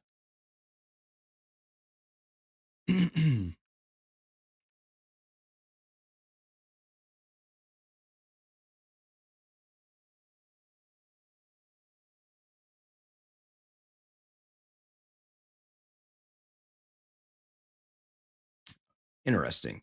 So apparently the recent model guidance is forecasting a stark increase in the low-level jet as well over the next hour or so, which is only going to enhance the risk that we have for these storms to be tornadic and even produce a potential stronger, longer track tornado than what we're seeing right now with some of these little weaker tornadoes that are still dealing some damage. It does seem like this one that was near Neopit did deal a little bit of damage. That one is no longer on the ground, and that tornado warning has been lifted as a result.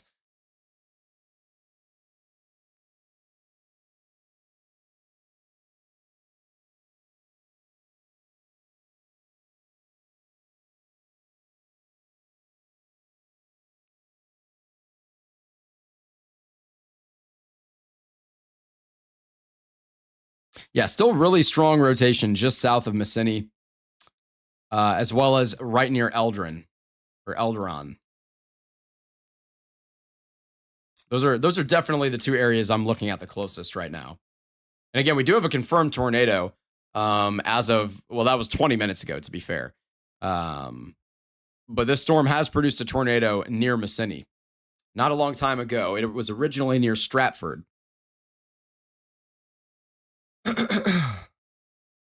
Huh?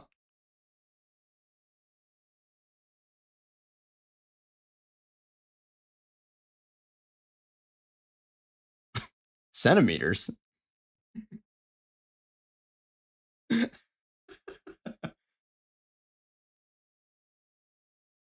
Yeah, I do see that STP map that you just dropped. Really odd.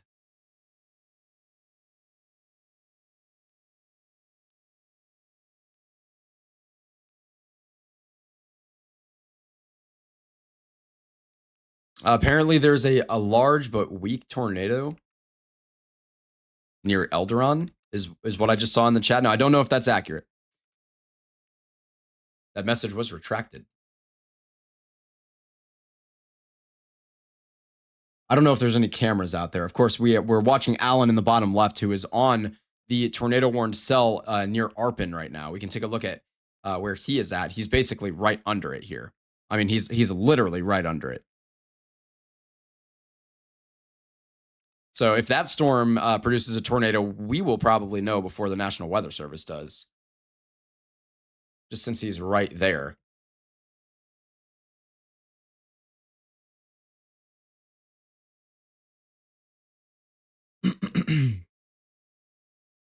So down to 3 tornado warnings on the map for the moment.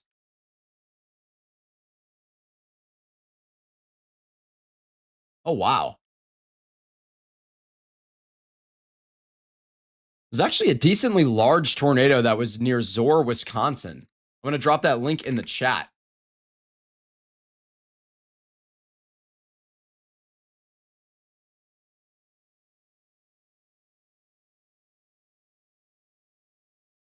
Apparently Connor Croft had it for a second. That's good. Yeah, these two storms look the best to me by far here. Just west of Tigerton and to the southeast of Messini. And then the one near Arpin that Allen is on also does look good. It just doesn't look quite as good right now. Maybe the lacrosse radar has a better view on it. Nope, in the melting layer. Okay.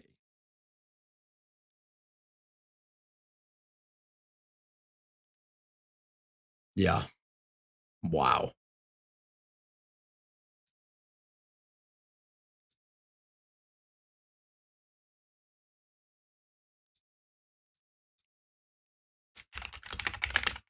So apparently Mikey did get a tornado earlier. A weak tornado. And we're going to have a video of that sometime tomorrow. So make sure that you're following us so you can see that. And obviously following Mikey as well. Okay, our confirmed tornado warning has been downgraded. So we no longer have a confirmed tornado on the map. A lot of these little mini cells are kind of falling apart, interestingly. I think we're just really struggling with lift. I mean, there's tiny little areas of rotation showing up. I mean, everywhere that we have convection, really. Really interesting.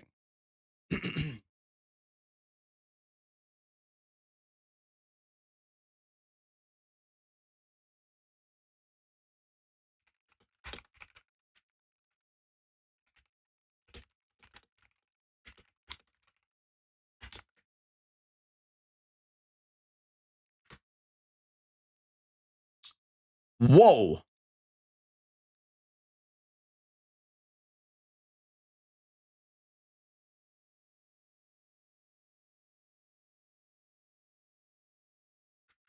Okay.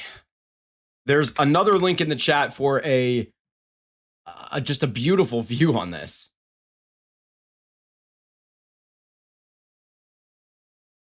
A fully condensed tornado. It looks so bizarre. It looks like it's so weakly rotating, but it is fully condensed. This is so weird. This whole setup tonight has been very odd. I'm really surprised, by the way, that we don't have a tornado just west of Tigerton. Now, I don't think we do have one. I really don't think that we do, but I'm just surprised that we don't. For Alan's sake, I mean, he's sitting right under this thing alongside two other chasers in this tornado warned storm. That's just to the northwest of Wisconsin Rapids.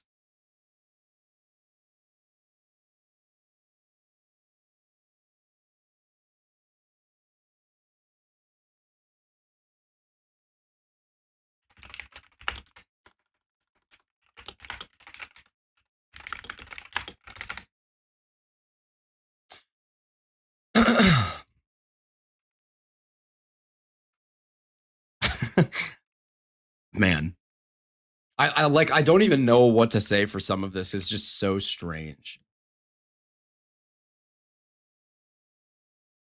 Adrian, you can't just say what and then not expound.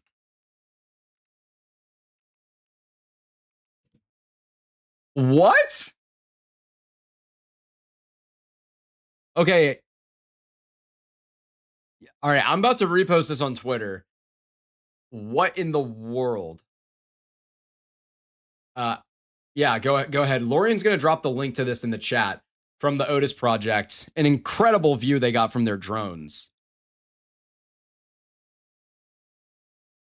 That is so interesting. It looks AI generated. Like there's no storm above it. Look how tiny that storm looks. I know it's because it's sheared in that direction. So it's like an optical illusion, but that literally looks fake. Wow.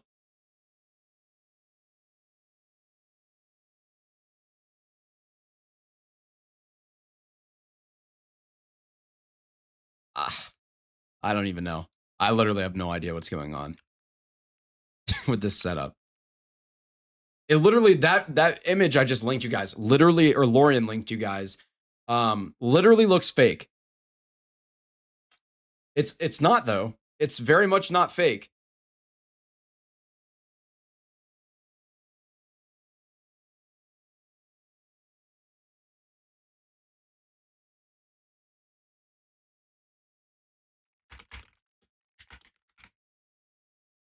Yeah, that's the one I've been watching.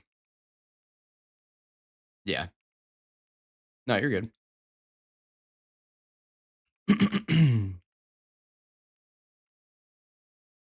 Yeah. So I will say this storm that's headed towards Marion is, and it's near Tigerton right now. This one, like I said, I'm really surprised it hasn't produced a tornado yet, as far as we know anyway.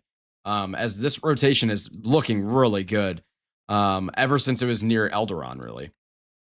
And then the same thing with the one to the southeast of Massini. That one could easily produce a tornado at any moment, too. The one that Allen is on near Pittsville, Arpin, and Vesper, that one could produce a tornado, too, but it's not quite as strong of rotation on radar that we're seeing at the moment, at least.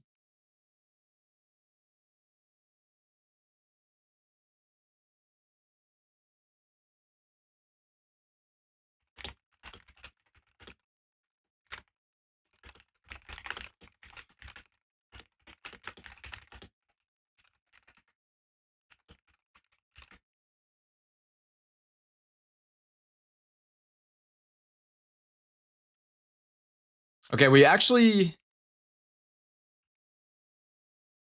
don't think we have a confirmed tornado right here near Tigerton, but I think we're getting really close to possibly having that tornado actually drop.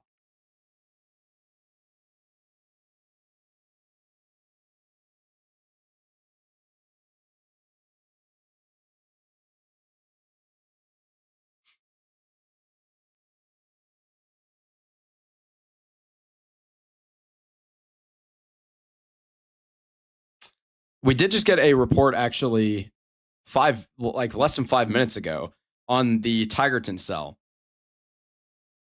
where there's apparently a tornado vortex tearing up trees. So it could be potentially a confirmed tornado near Tigerton. Like I said, I was kind of surprised that it wasn't looking like a confirmed tornado there. On the Tigerton one? We still have Allen in the bottom left, by the way. Keep an eye on him in case he's going to get something here.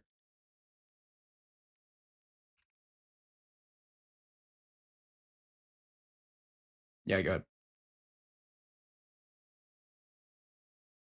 A second report on Tigerton, apparently. Tigerton. I'm only seeing one for Tigerton right now. Oh, never mind. It just showed up, and then there it is. Yeah, so a second report. And this one was literally a minute and a half to 2 minutes ago. So I think we do have a tornado on the ground near Tigerton now via these reports. But I will say it's definitely not showing up on radar, like something that you could confirm on radar.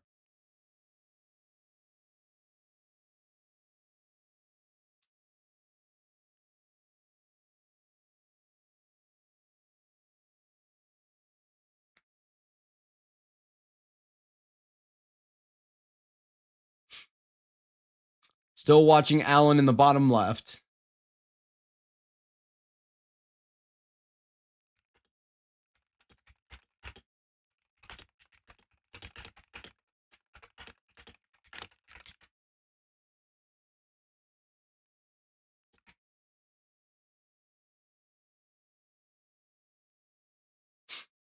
Yeah, near Tigerton.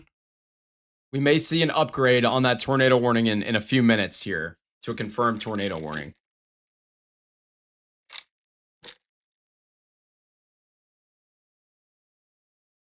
And again, Allen is still to the northwest of Wisconsin Rapids, right on this storm. I mean, he's literally under it. So if it does anything, we're going to know instantly. Allen might have a funnel. Can we full screen him?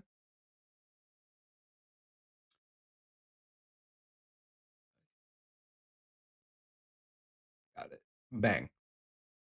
I think Alan's got a funnel right now. Here. Are you guys seeing this? I'm pretty sure. Yeah, well, that's 100% a funnel.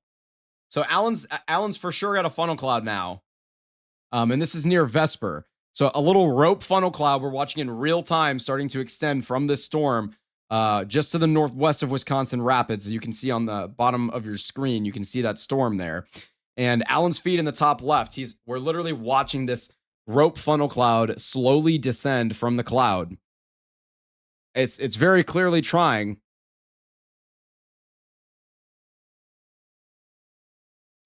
And it's definitely thin. It's a very small funnel, but it's most certainly there, and it's definitely trying to get down to the ground. You can see just a tiny bit of precipitation around it, interestingly.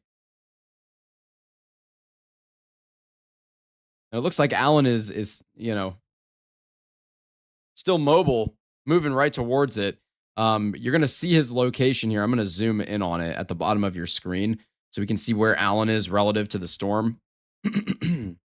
So this is your velocity couplet you're seeing at the bottom of your screen, and here's Alan. So we're just going to continue with him here as it looks like he's putting the camera back down for a minute to drive. You can see just a tiny bit of precipitation coming down with this and some really beautiful clouds. It looks like Alan's actually moving west, interestingly. It says he's heading east, but I think he just moved west.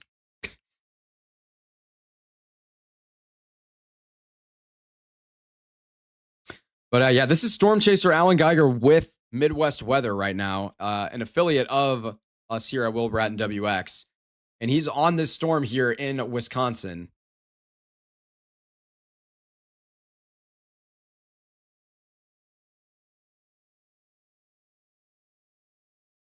And this is for Wood County. And I mean, literally, Alan is sitting at the base of this storm.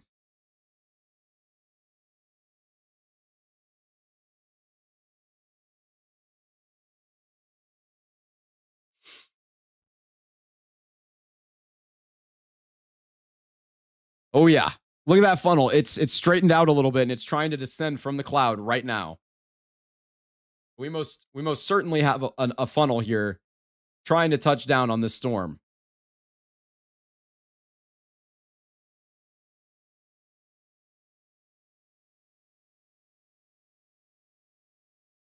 Yeah, Lauren, if you can check on Clover really quick, I gotta stay with this funnel.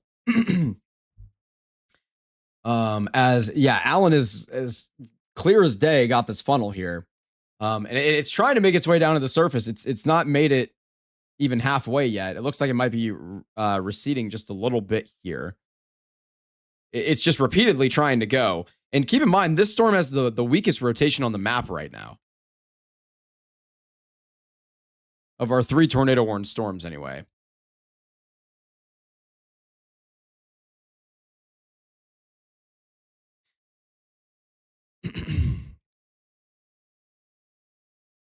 We did have multiple reports of a tornado near Tigerton. Nothing confirmed. And at the bottom of your screen, you can see these 2 other cells near Tigerton and Rothschild that have really strong rotation compared to what Alan has. And yet Alan has a really beautiful little rope funnel that's been trying to plant for the last few minutes here. This is the cell that Alan's on. Much less robust rotation going on here, at least from what we can see on radar. From the Green Bay radar, we're looking pretty high in the air. From La Crosse, we're also looking pretty high in the air, but La Crosse really isn't showing anything at all.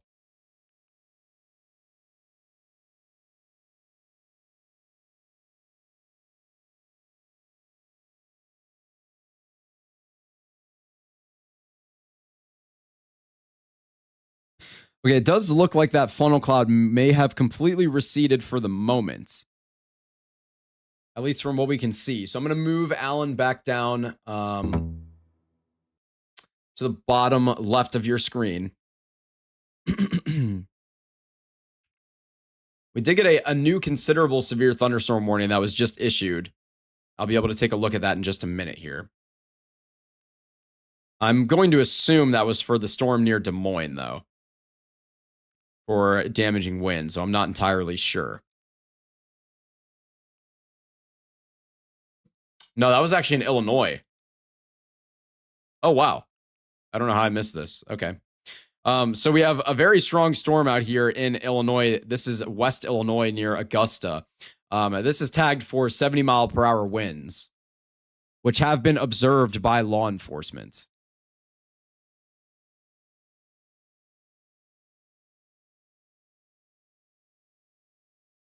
So law enforcement have observed some damaging winds up to 70-mile-per-hour gusts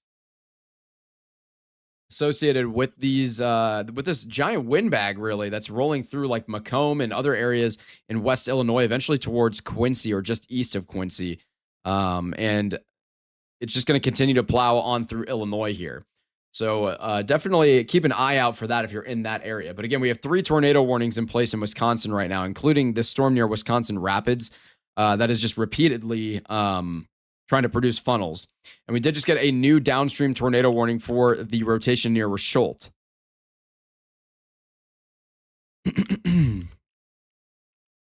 And I'd assume we're going to get a new tornado warning downstream for the storm near Marion and Tigerton, as well as that one, once it gets a little closer to the edge of its polygon, because that storm has, I think, the strongest rotation right now and had multiple reports of a tornado. Nothing confirmed by the National Weather Service, though.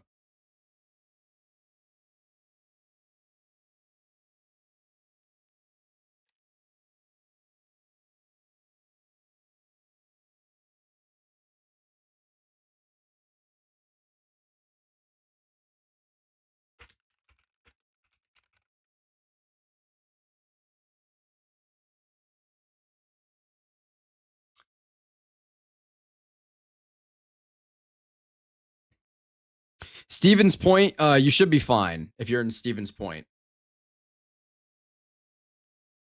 These storms are moving pretty much due southeast. So if you're like in Stevens Point, you should be okay. But if you're south or southwest of town, and here's where Clover is, by the way, and I think it's probably going to miss Clover too, but just barely. So if you're in like Stevens Point or Clover, definitely make sure that you're paying close attention to this. But like especially if you're in Stevens Point or north of Stevens Point, you're probably going to be perfectly fine for now. But this is there are multiple cells around you that are capable of producing a tornado right now.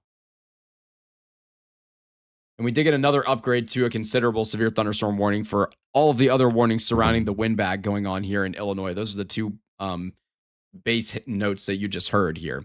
So a very, very strong windbag bowling on through western Illinois right now. A new tornado warning has been issued. And that tornado warning you just heard was a new downstream tornado warning for Richelt. That one just hadn't come through yet on the on our overlays end. In the bottom left, we're still watching Alan's feed, who's on this tornado warned storm near Wisconsin Rapids. Here's where Alan is on the left-hand side of your screen. I know it's tiny, but that's where he is in relation to this storm. He's sitting right under it. Now you can see that lowering there. It looks like maybe it's a little more organized now than it was before. I'm going to keep these storms at the bottom, and I'm going to put Alan up a little larger here. Yeah. Possibly another funnel that Alan's looking at, actually. I think that might be another funnel. It's shaky and a little blurry, so it's kind of hard to tell.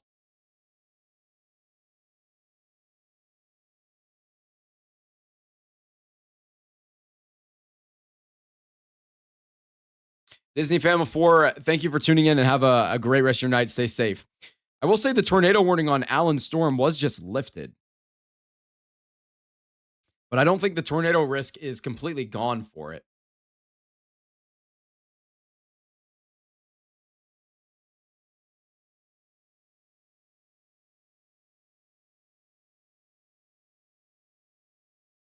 But yeah, this tornado warning was just lifted, but this is where Alan is at on this storm. He is right in that smaller white circle right next to the storm. He's basically sitting under it here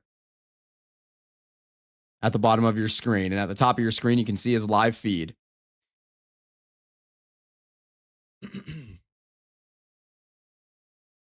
Bam 2000, thank you so much for the kind words. I really appreciate it.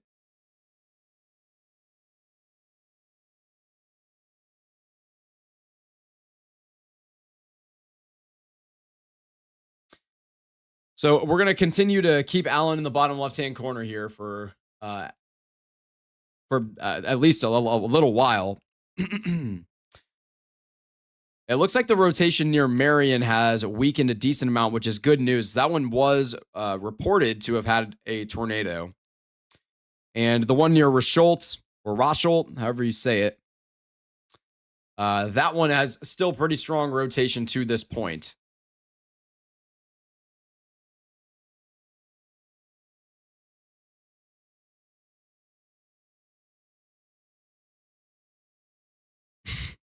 I see that. I see it. We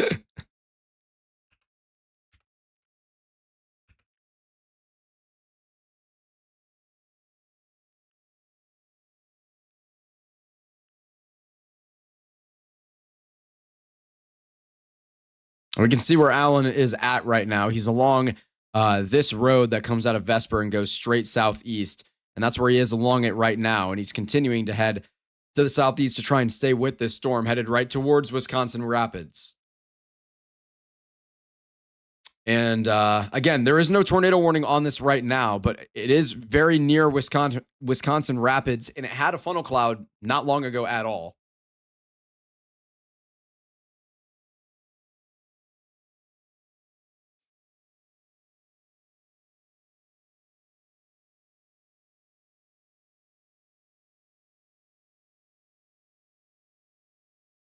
And we still have a significant wind bag blowing through Illinois at the moment here. As well as another little bit of a wind bag blowing on through Des Moines. This one's not quite as vicious, though, as the one in Illinois. It could easily be producing 60-mile-per-hour winds, along with the other wind bag, the smaller wind bag, to its southeast here in Iowa.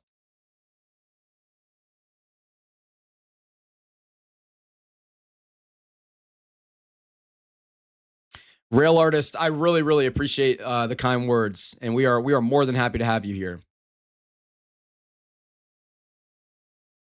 Oh, my goodness. Did not mean to do that. Apologize. Just like flashbanging everybody there.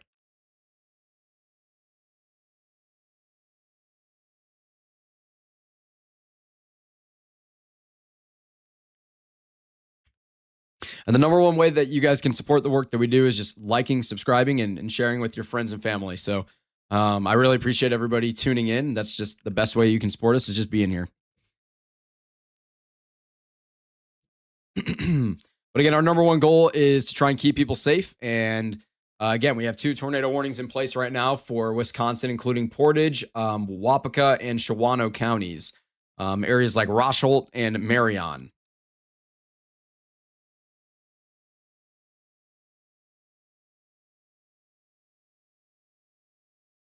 Michelle, good to see you in the chat.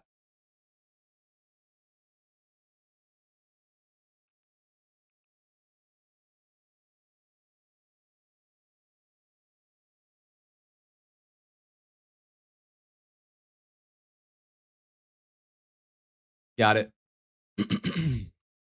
So the latest mesoscale discussion has dropped from the Storm Prediction Center. And we are looking at the continued risk for some storms capable of producing a tornado or multiple tornadoes out here in Wisconsin. There's really not many that are firing off, though. A lot of these storms have not been able to sustain themselves despite having rotation when they were active.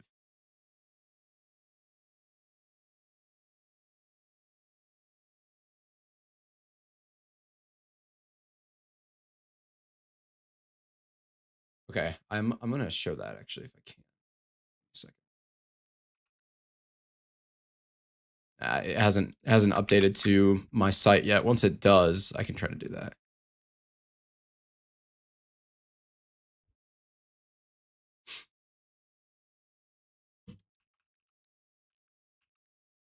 I'm hearing that VIP of the broadcast, Dave the Cheese Wizard, the cat, is in fact tuning in tonight. Good to see you, Dave. We need a Dave the Cheese Wizard like emoji or something. I bet we could make that happen before the end of the broadcast. We did, is this a new severe? Okay, we did just get a new severe thunderstorm warning again for Washington Island, which has just been getting blasted for no reason in the middle of Lake Michigan here. That's going to be tagged for some small hail and 60-mile-per-hour winds. And again, still 2 tornado warnings in place. The most concerning one is definitely near Rosholt right now. But it looks like all of these little storms are just completely dissipating. Really, really bizarre evening so far here. Now, Alan is still on that storm down there that is near Wisconsin Rapids, just on the northeast side of town.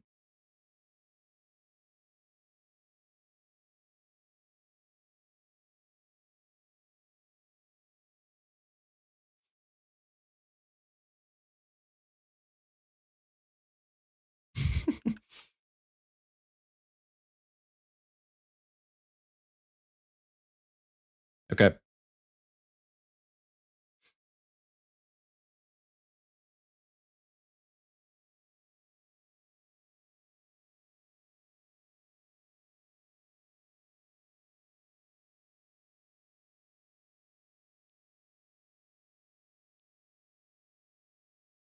Yeah.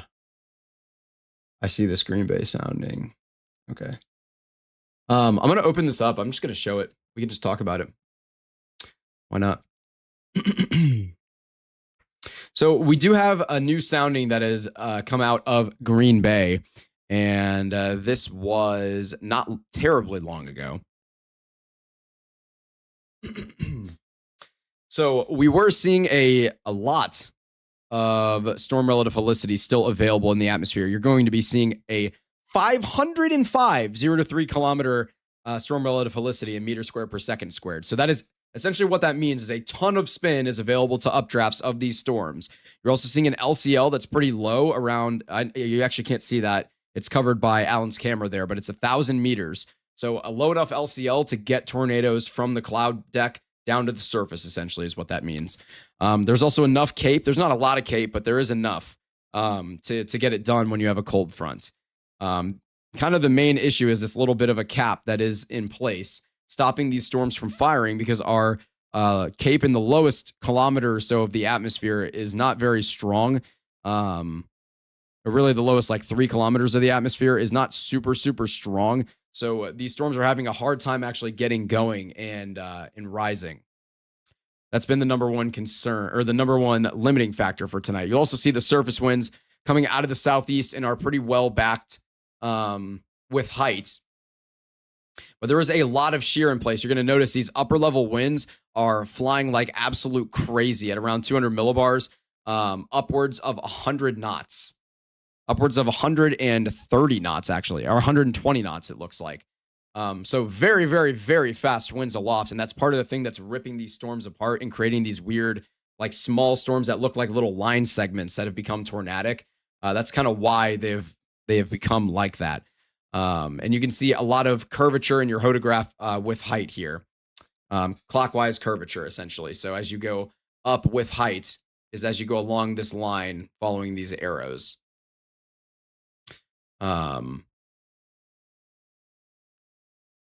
So that is the sounding out of Green Bay. And again, Green Bay is just east of where these storms are at. And I think that's why a lot of them are falling apart, because they're unable to really explosively grow and get mass above the LFC, essentially, which is the level of free convection. It's basically the point at which the air in the storm becomes warmer than the environment, and so it's able to rise freely. Is essentially what that means. It doesn't require any instability to raise at that point, like not instability. It doesn't require any forcing mechanism to continue to rise at that point. It'll just lift freely because it is unstable.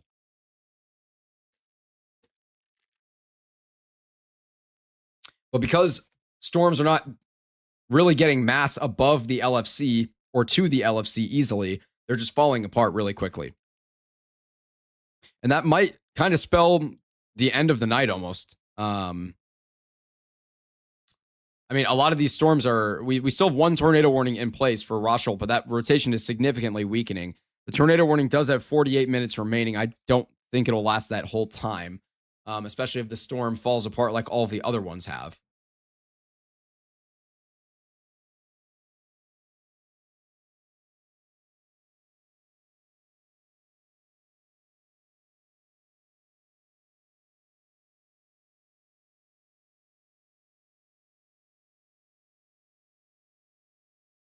I will say that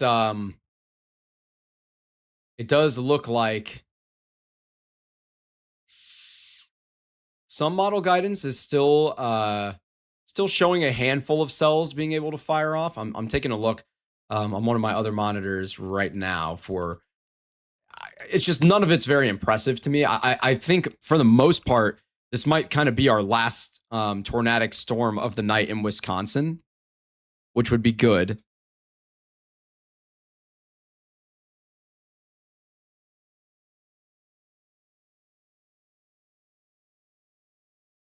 Yeah. Yeah, I see David's chat saying, is it a strong shear, very low cape environment in Wisconsin? Yes, that is kind of what we're looking at. We're seeing like 50 to 60, maybe even higher than that knots of shear. I don't know exactly what it was off the top of my head, but we are seeing a lot of shear in this environment and not quite enough instability to really get these storms to blow up. And that's, again, the shear, we can see it visually, right? Because this storm, for example, that's tornado warned right now, you'll notice like the updraft is over here. And this is a very, very small storm. And yet it's just all of that mass is being washed all the way down to the southeast. So as you go up with height, those winds just increase in speed, rolling down towards the southeast. And it's just moving all of that mass down to the southeast.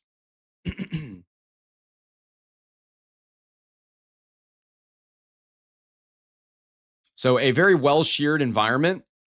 Not quite enough instability to breach the cap and hit the LFC, which is why we didn't get a giant outbreak of tornadoes, essentially.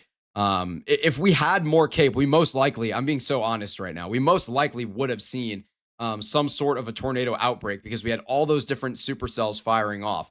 If we had a strong cap in place, which we did have a decent cap, we just needed more instability or a stronger forcing mechanism so that some of those cells could fire off and really get mass going up in those updrafts in a really robust manner. If we were able to get that to happen, we could have easily been looking at a more widespread tornado outbreak with multiple strong tornadoes. And again, it's a very good thing we didn't get that. And that was not entirely one of the fail modes that we had discussed in the forecast video this morning, but it was one of the known limiting factors for tonight's event. Of course, the morning convection and that cloud cover, the stratiform rain this morning, all of those things played a little bit of a role in lowering our instability for this evening. And again, this tornado warning does have 45 minutes remaining on it. And I don't know if it's going to last that whole 45 minutes. It probably will not. Down in Illinois, still looking at a pretty significant wind bag, producing up to 70-mile-per-hour winds. And this one is rolling through western Illinois. Kind of threading the needle between Quincy and Springfield, essentially. It's just going to continue to blow right on through this area. Maybe just kind of clipping near Springfield, but most likely not actually rolling through town.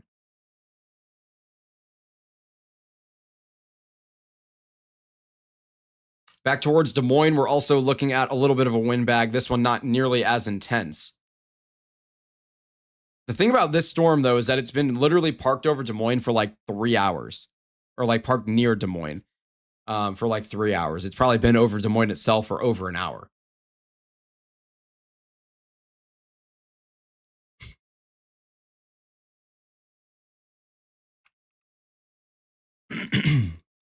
So that one's a little bit of a wind bag there.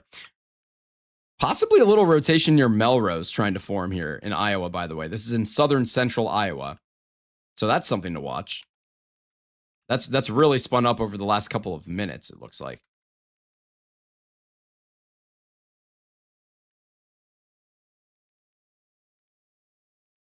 Yeah, definitely a a little bit of rotation near Melrose here in southern Iowa. That's something to watch. I don't know if that will become tornadic or if it even could become tornadic, but it's something to watch for sure. Nonetheless, there is a little bit of rotation there. Still a little bit of rotation present near Roshold as well. Before you leave, can you talk about tomorrow? My storm anxiety is acting up and I'm very nervous, specifically central Kentucky. Yeah, I can absolutely talk about tomorrow. I'm not incredibly worried about central Kentucky. There's definitely a risk. My greatest concern is going to be towards like eastern, like southeastern Ohio and western Pennsylvania. I can show, and you can actually view this outlook on our website yourself as well. You will see central Kentucky is in a slight risk with an enhanced risk in like northern central Kentucky. And then that tornado risk is going to include areas in Kentucky where a spin up tornado definitely cannot be ruled out, or like a random rogue supercell, but it's not like full on outbreak mode or anything like that expected for Kentucky as of this moment anyway. And then our wind threat is a little bit larger for Kentucky. So some stronger storms forecast, and wind is really the primary threat for tomorrow in general. Where we do have a very large region within a wind threat. You're going to see over 100,000 square miles within every single probabilistic tier, the 5%, 15%, 30%, 45%. So a lot of mileage covered and a lot of population too. I think this might total up to about 100 million people, which is not accurate, but these are estimates. Obviously, it's not the entire United States, but and then the hail risk, not quite as much of a threat. I'm really not that worried about hail at all. Same thing like today, where I was talking in our forecast video this morning about how a rogue supercell could definitely produce some large to very large hail. But in general, I wasn't really that worried about hail. And that's exactly what we got tonight. We had like 2 or 3 supercells that produced some large hail and like one that produced up to baseball sized hail. But in general, there wasn't really much of a hail threat. That's going to be a similar theme for tomorrow as well. You can view all of that on our website. And it does look like this rotation has entirely fallen apart near Roshold. So this tornado warning will probably be lifted pretty soon here. Unwarned tornado near Marion. Okay, so again, this is a one of these scenarios where, yes, you have a CC drop, but your DBZ values are too low.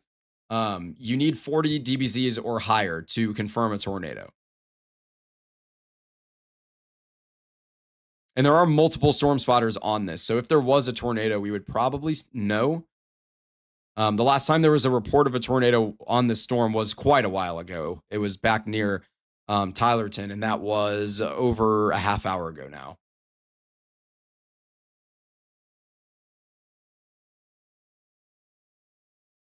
How many confirmed tornadoes tonight so far? What do we have? Like 4, I think. I believe we had 4 confirmed tornadoes tonight, all in Wisconsin.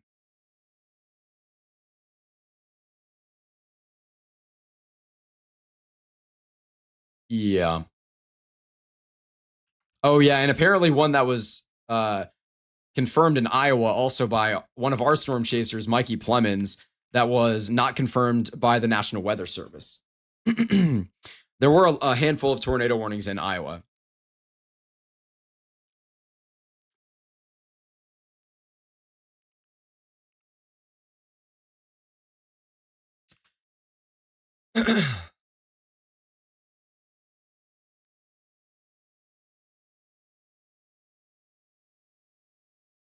Dave the Cheese Wizard is now an emoji in the Discord server.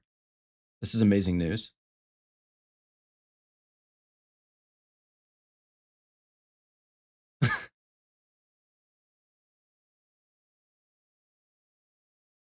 Can we get a Dave the Cheese Wizard sticker? Wait, I think I can do it myself. Hang on. Give me a second. I might be able to do this myself on YouTube. I'm not entirely sure, because I may need to have this image formatted to be a 1-to-1 ratio.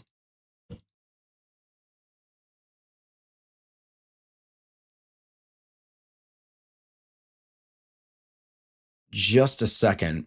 I will say, obviously on nights like tonight, we're not going to have as great or as like widespread of a reach with our audience when a lot of other creators are also live.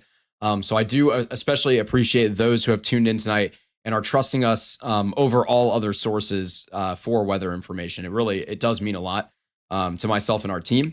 Obviously, we're still really new, really young, trying to grow.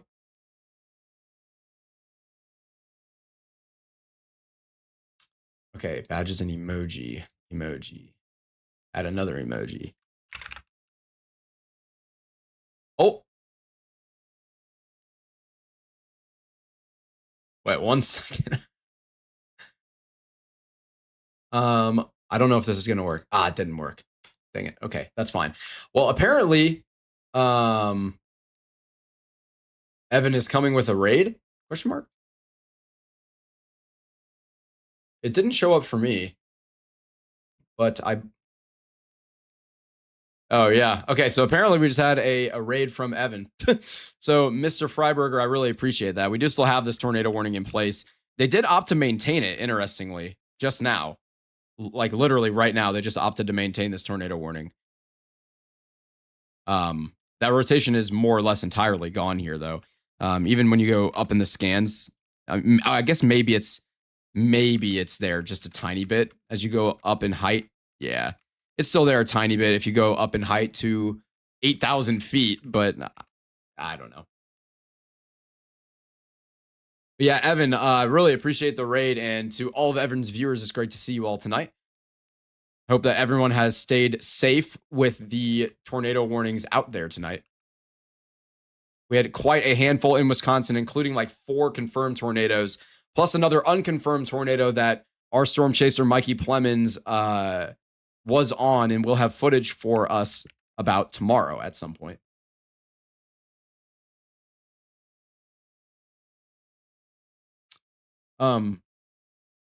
Blake, if you can take that, I can make it an emoji in the YouTube chat. If you can take that Dave the Cheese Wizard photo and make it a 1:1 aspect ratio.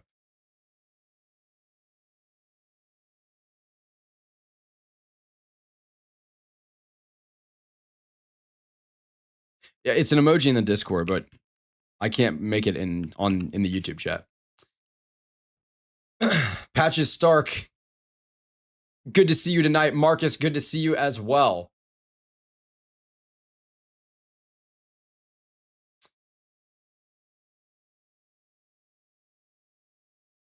Yeah, I agree. What do I think the storm mode will be on the other side of Lake Michigan, if anything? I don't think it's just going to be kind of a windbag threat here. Although I will say this storm looks like maybe it wants to try and get a little bit of inflow going, but I'm not really worried about any type of a tornado threat in Michigan. This is just going to be a lot of widespread thunderstorms in the northern part of the lower peninsula of Michigan. It's not something that I'm incredibly concerned about. Storm mode wise, I mean, things are very clustered here.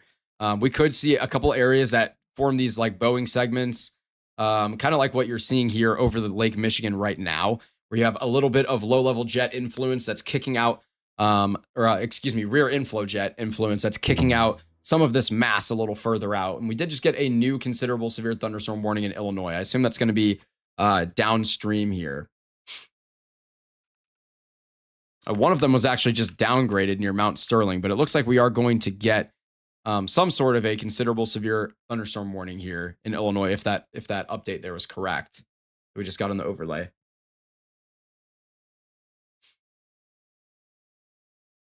There it is. Okay, so we did get a new downstream considerable severe thunderstorm warning for 70-mile-per-hour wind gusts, and these have been observed multiple times earlier this evening.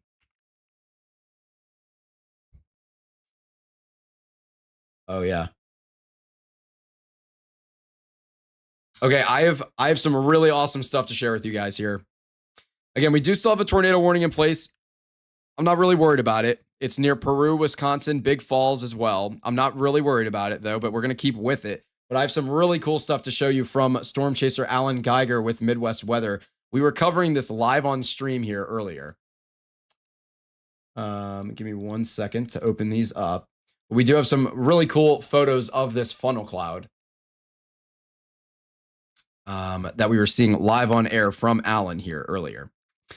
So I know it's difficult to see, but this, this is your funnel cloud here that retreats all the way up into this cloud. And it looks a little weird because Alan was literally underneath this storm looking directly up at it. He was just off-centered from directly under the mesocyclone of the storm. So Alan with some incredible work here. But wait, there's more. We have a second one here as well. And this is the same funnel cloud. And we saw this live on air. And I believe this is actually the funnel cloud in this scenario. I don't think that this one on the left is a funnel cloud. That might have been some scud. I believe it was the one on the right. That was the rotating funnel cloud. And it actually reached down a little further, something like this at some point on during this. But yeah, just some beautiful photos here from Alan of what's basically a zero precip supercell. It had a tiny bit of rain. You can see some of that haze, possibly just virga. I don't know if any of that was reaching the ground, but practically a zero precip supercell. Just a really, really beautiful cell that Alan was able to track there.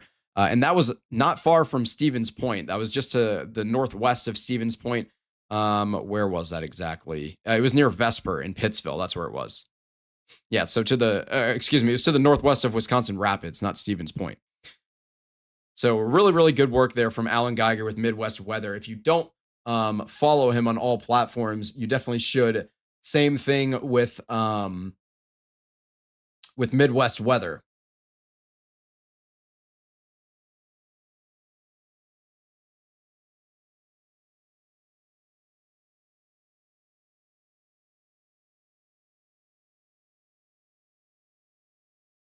Say what now? Oh, yeah. Lorian just dropped the links to Midwest Weather to their YouTube in the chat. It's a link right to Alan's live. He is still live. If you could go there and drop a like, let me unlike it so I can show you me liking it. Bang. Go to Alan's broadcast and drop a like. As Alan does an incredible job, as does the whole Midwest Weather team, and they deserve a lot of love.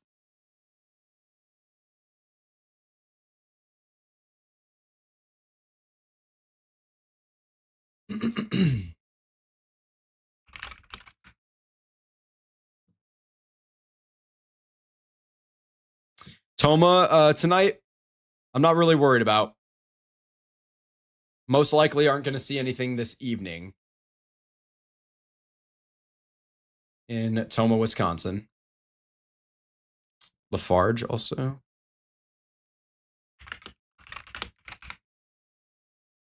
Where is that at? Hang on. Oh, okay. It's like right next door, I guess. Yeah, I'm not really worried about Toma or Lafarge for this evening. Where is that? That's like, I'm determined to find these towns. Ah, right in front of my face. Bang. Yeah, I'm not really worried about either this evening. I don't think we're going to really be seeing a lot in Wisconsin the rest of the night, to be 100% honest with you.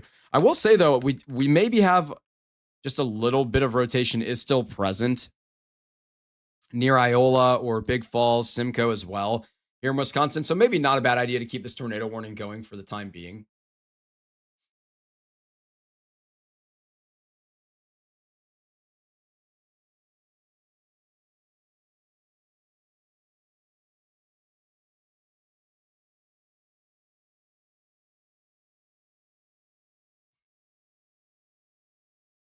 Yeah, we will.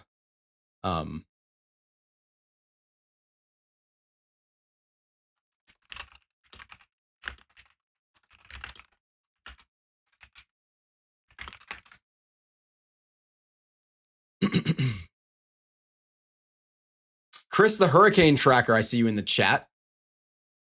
Windbag, no tornadoes. I wish we had storms in Oklahoma. Oh, you'll have your time this fall. Don't worry. But yeah, we're still watching this windbag event down here in western Illinois. The one near Des Moines, the severe thunderstorm was lifted, but this storm, like I said, has been parked in the general Des Moines area for quite some time now.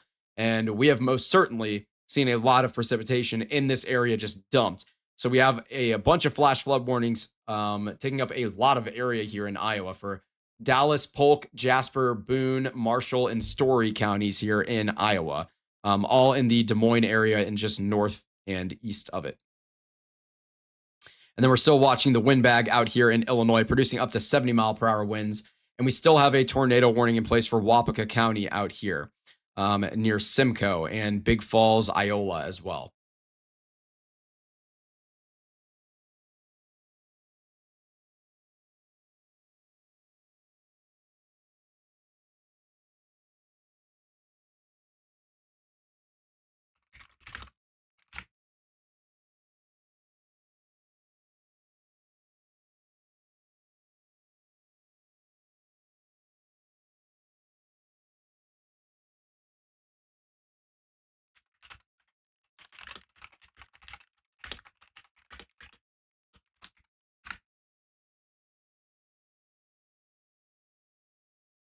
I've been here for hours and just realized I never hit the like. Well, yeah, you can definitely feel free to do that if you have a second. It definitely helps us out. Liking and subscribing, the number one way that you can help us out. Again, we still have, I'm not trying to plug telling everyone to like and subscribe. Well, we do still have a tornado warning in place here for Wapaka County. Again, this is just north of Iola and southwest of Big Falls.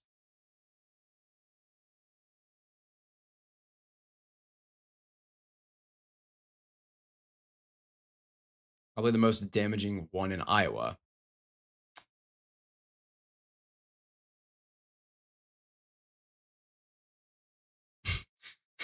Confetti cannon to celebrate the different Nebraska counters? That's your suggestion?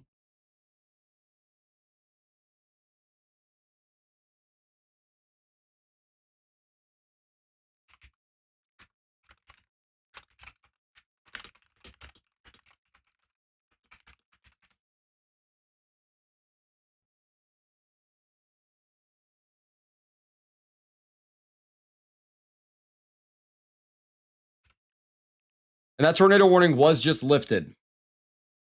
So we have 0 tornado warnings on the map now. And it looks like our tornado threat has almost entirely diminished here.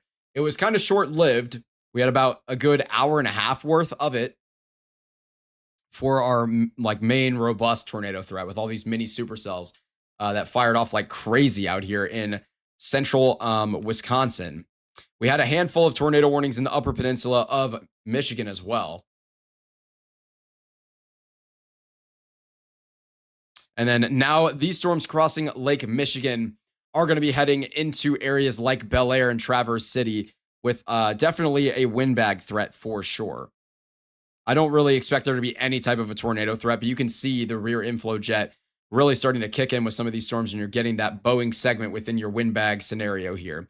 So a lot of storms continuing to blow on through into Michigan here.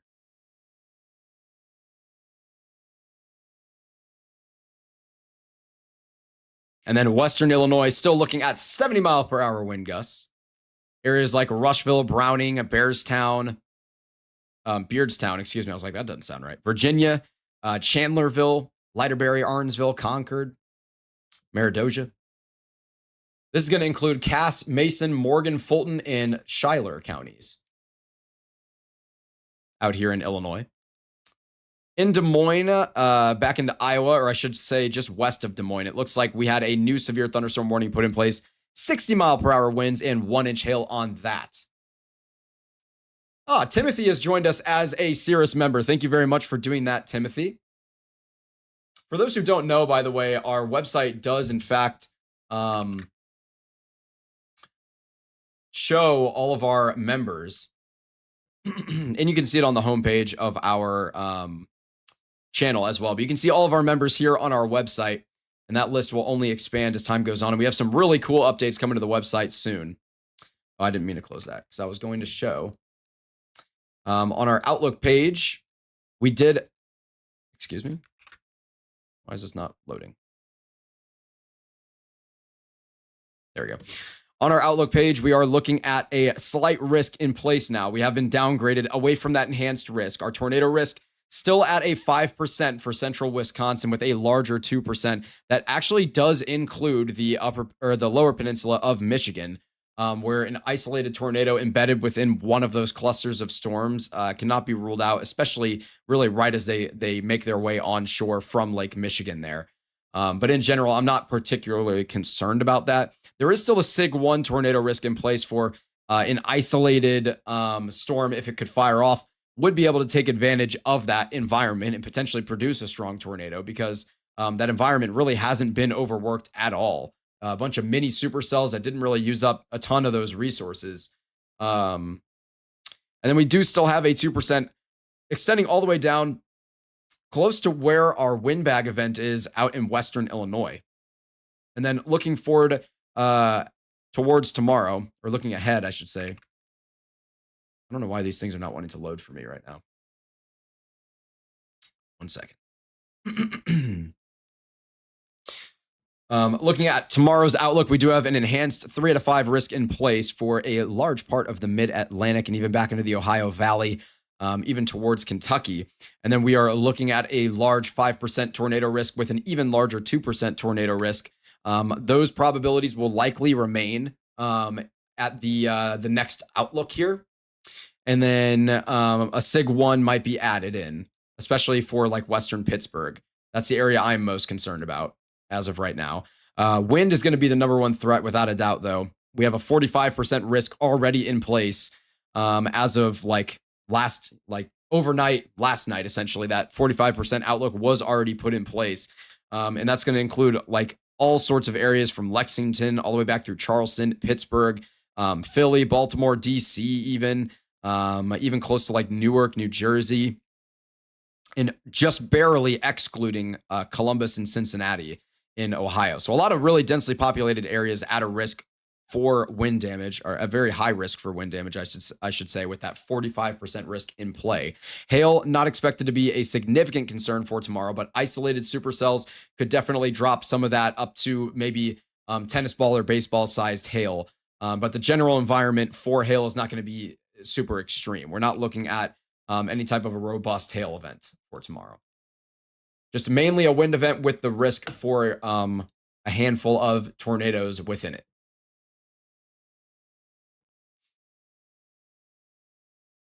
How many members do I currently have? I can find out really quick. We have 53.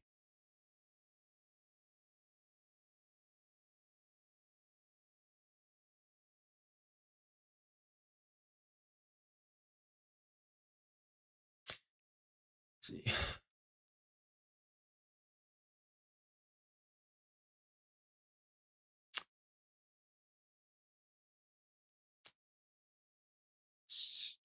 Stratus is high. So many members, yeah.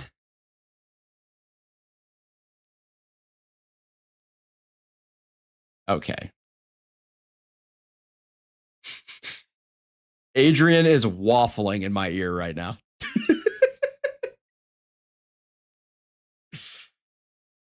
I'll become a member. You seem very professional. I've never heard of you. Yeah, we've only existed for a month. We launched at the start of June. Yeah, I just spawned in. So we are very new.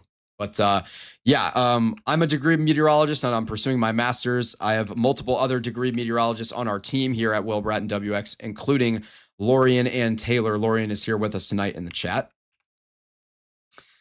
And then we have a bunch of storm chasers signed as well. Big team, a lot of people committed to the work that we're doing here. So yeah, we are just over a month in. I think this is like 5 or 6 weeks in. I think maybe 6 weeks in, or something like that. Might be right. But yeah, so we've been grinding. We've been grinding a lot. And it'll be a slow growth, and that's okay. Our number one goal is to try and do good in the community. It's not about trying to just grow and make money or anything like that as quick as possible. That's not really what I care about.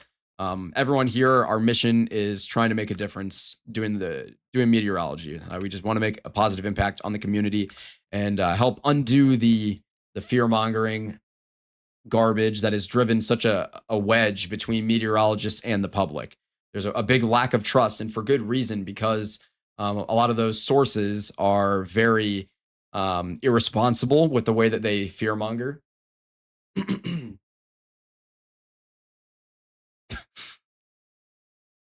Patches, I appreciate it.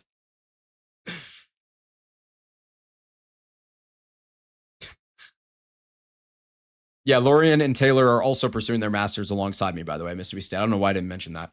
All three of us are doing our masters in Mississippi State together. Should be a lot of fun over the next 2 years.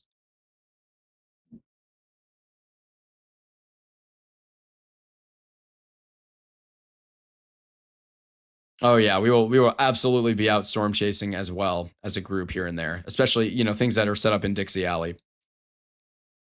I'll make Caleb do my broadcast.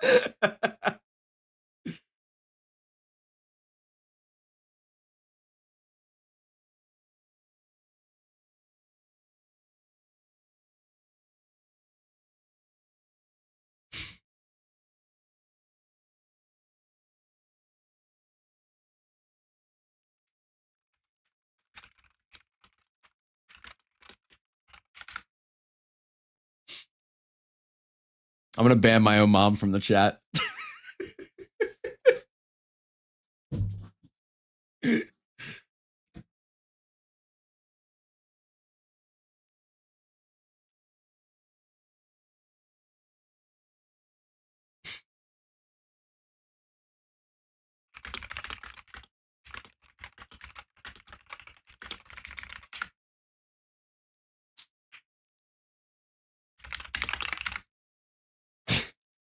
Jeez, man. Adrian, what are we doing? What are we doing, bro? What are we doing?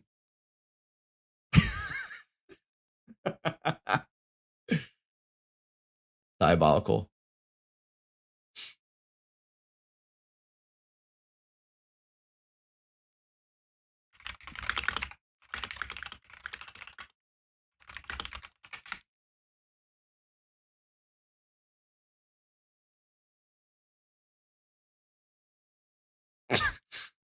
Yeah, we are degreed meteorologists and pursuing higher education even as well. Getting the masters.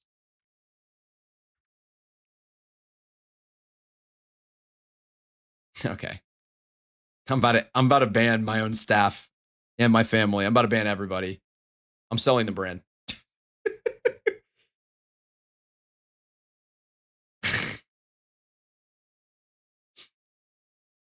Scott, have a great rest of your night. Thank you so much for tuning in and for all your support, man. I really do appreciate it. Enjoy your night.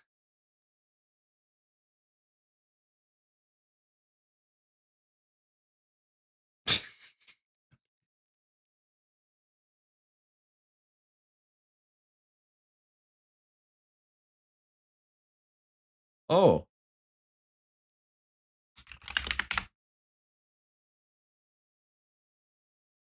Oh my goodness. I just realized my title of the broadcast still says tornado warning, Wisconsin. How did nobody point that out to me? I just changed it. It's good. Yeah. I just didn't realize it still said that.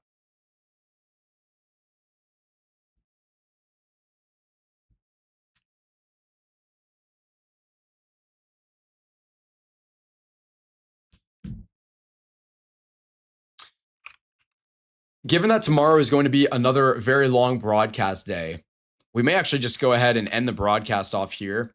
We've done almost 6 hours tonight, and tomorrow is going to be just as long, if not longer. I think our storm mode might last a little longer for tomorrow as well, even if it's not as high end of a day. So we may go ahead and end off the broadcast here in just a couple minutes. Definitely, again, we're going to have another forecast video coming out tomorrow. So make sure that you have notifications turned on for that so you don't miss it. But Tomorrow does have a pretty concerning setup. You are going to see that enhanced risk was put in place on even the day 3 outlook yesterday. And we have the 5% tornado risk in place on the day 2 outlook. So by tomorrow, I think we'll definitely be looking at that 5% maintained and possibly a SIG 1 area added, maybe like in this region. I know that's close to home for storm chaser Norman Smith, who will be out in the field tomorrow. I think we may have 1 or 2 other folks out there as well, if not just Norman, because he is from that region. He was out there in Wisconsin tonight, but headed back home.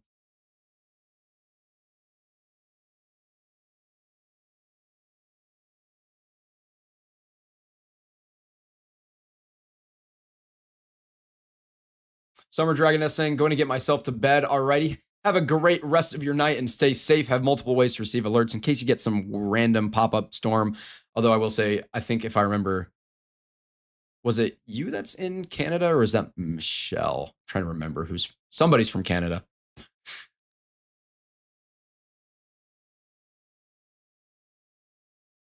But I recommend for anybody in the chat to join our Discord server. Oh, you're in Fond du Lac. Ah, I knew that. And I know where that is now. I'm really learning my Wisconsin geography because we've been very, very, very busy in Wisconsin recently. There's Fond du Lac. Yeah, it is Michelle in Canada. Okay, so I was close. I was like, it's either you or Michelle.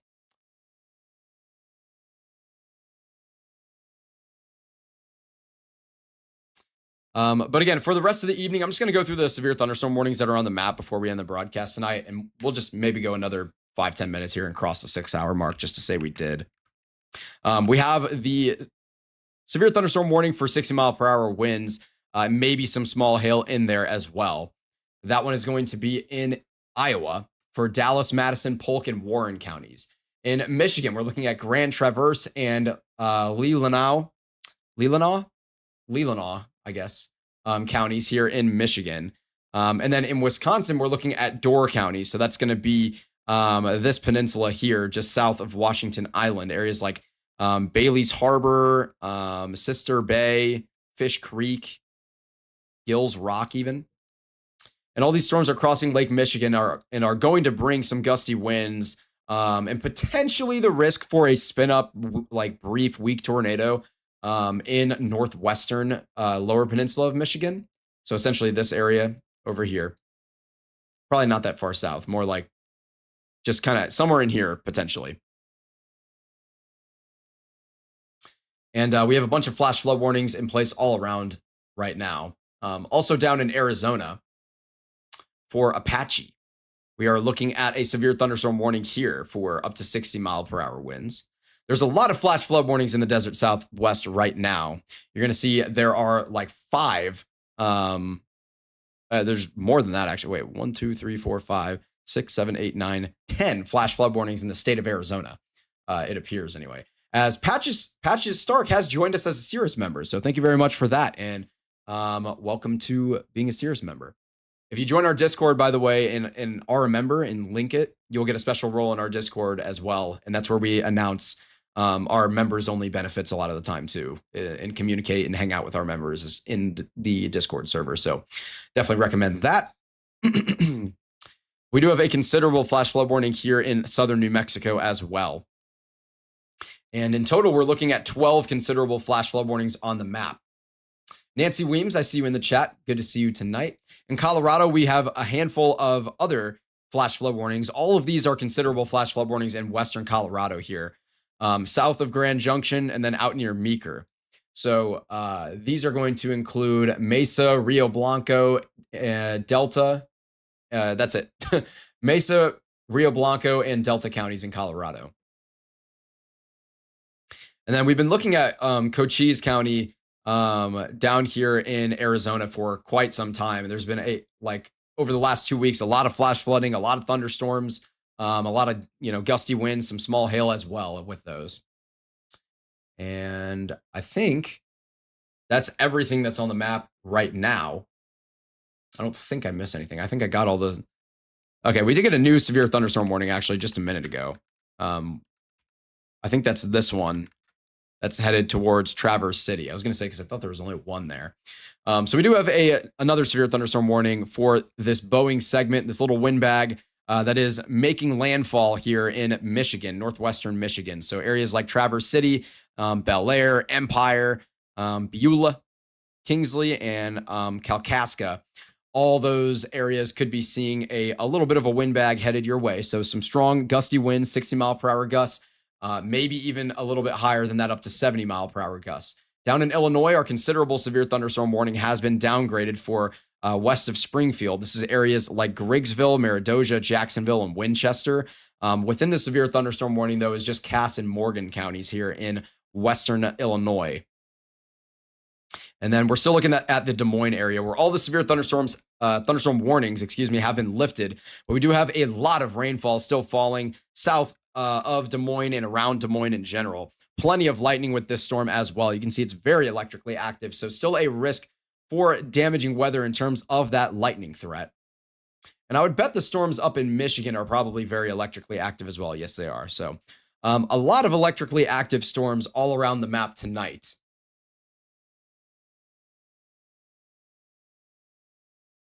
The monsoon is hitting hard. Yeah, it is monsoon season down there in the desert Southwest.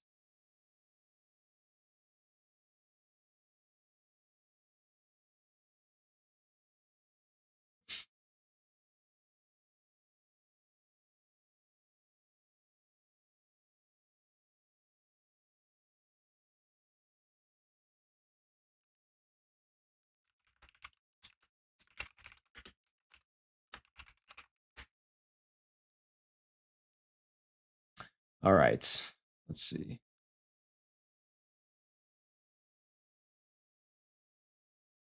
Really quickly here, I can go ahead and actually update the website to push our new members on there in just a second. If you guys just give me a moment, I can go ahead and do that. Whoops, what'd I do? Memberships. Yeah, it looks like we have a total of 52 members, it says right now. Tomorrow night, I'll probably gift out 5 more members.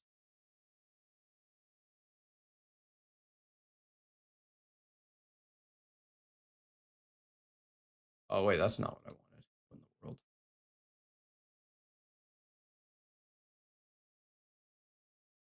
Okay, I guess it's not going to load, so maybe I can't update it right now. I don't know what's going on. Oh, there we go. See if this will work. Oh, this is going by content. What in the world? That's not what I want. I just want to see the list of members. What in the world is going on here? See your members. There we go.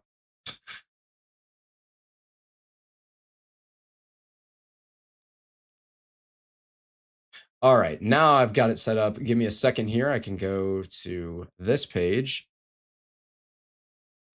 Go to this page, choose file, do this, upload and replace, and there we go. So in just a couple of minutes here on the homepage of our website, it'll be updated. It doesn't take very long. It took like literally a minute or less last time. So I'll check that in just a second. And all our new members will show up on there, including Timothy and Patches Stark.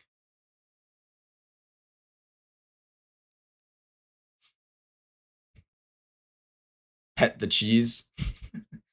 Low precip hooks are so fascinating. I know, and we had a lot of visuals on those tonight. Really, really unique stuff tonight. And very interesting, too.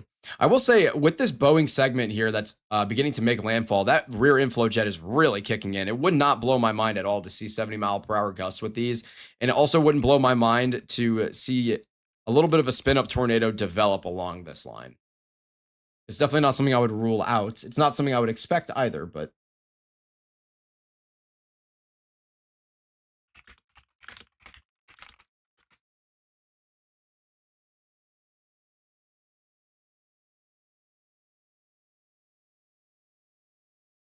all right, let me go ahead and check the website here.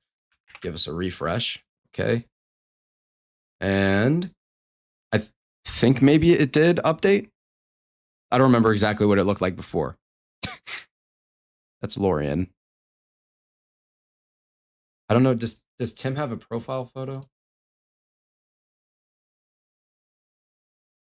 Yeah, wait. Tim does have a profile photo. Because if I see Tim on here, then I know it updated because he just... Okay, I don't think I see Tim. So maybe it didn't update. Try refreshing it again? Question mark? No?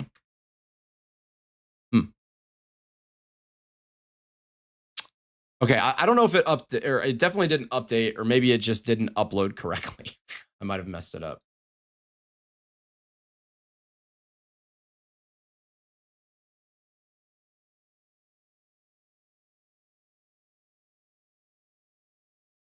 Or maybe the download file that I just didn't actually do it correctly. I'm gonna try and re-upload it again. We'll see if it'll work.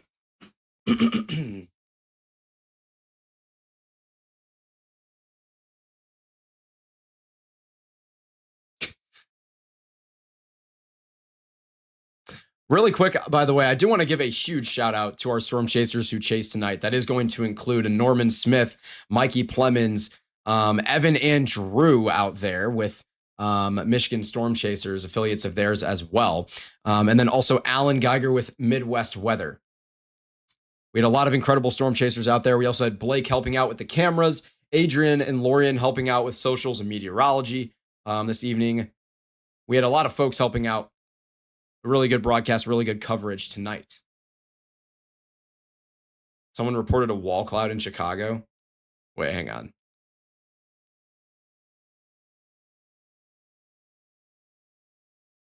I mean, I'm not seeing one. I must be missing it. Or it's just not showing up for me.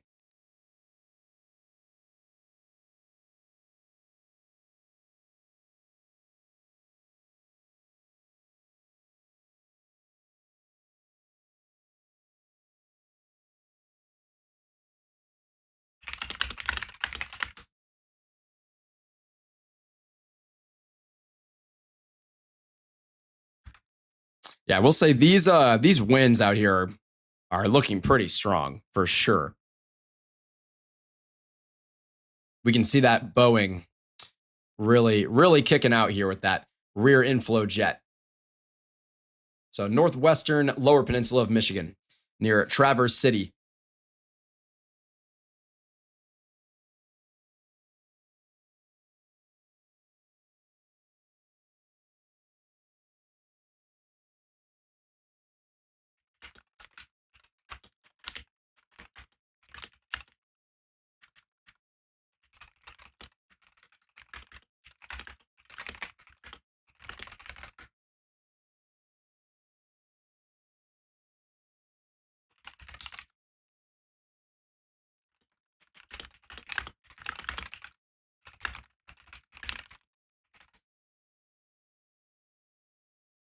Apparently at 5:56 p.m., someone reported a wall cloud in Chicago, but the closest rain shower is over 100 miles away, is what I'm hearing.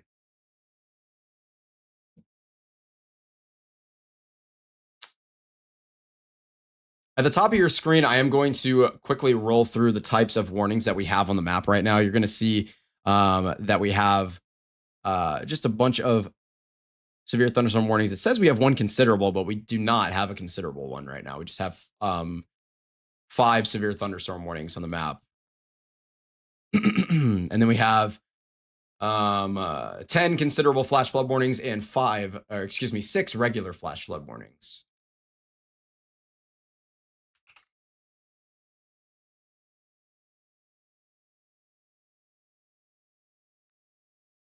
Okay, I guess the updated list that I tried to upload on the website of the members is actually not updated because the broadcast is still going. I think that's what's happening, but I'm not sure.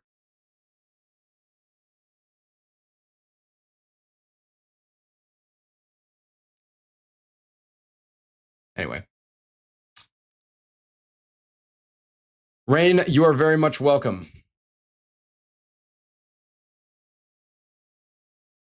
Fork.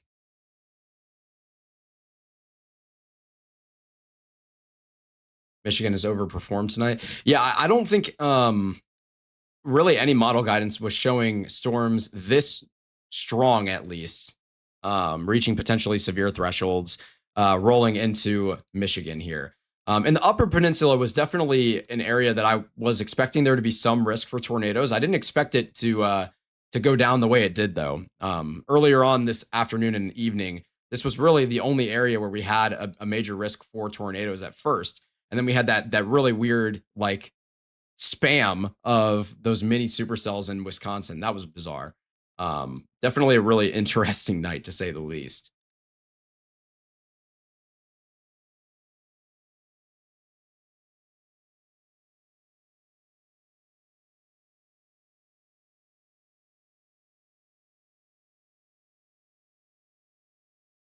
Lauren explaining the fork found in kitchen joke is awesome.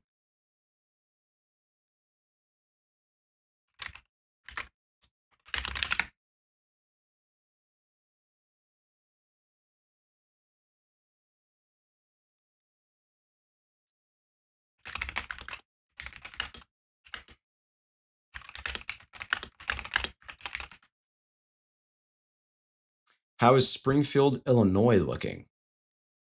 You should be good. There's a little bit of a windbag to your west, but in general, I don't think it's really going to impact Springfield at all. Just some general stratiform rain. You might have some lightning flashes, especially off to your west, but generally the storm's just going to continue down to the southeast, and you're over here. So some stratiform rain, which just basically means general, rain showers, not like major thunderstorms or like downpour or anything like that. Just some general, moderate rain. And then a little bit of a depleting windbag that's really falling apart to your west. That is going to continue on down towards areas like Carlinville. But you should be okay in Springfield, Illinois.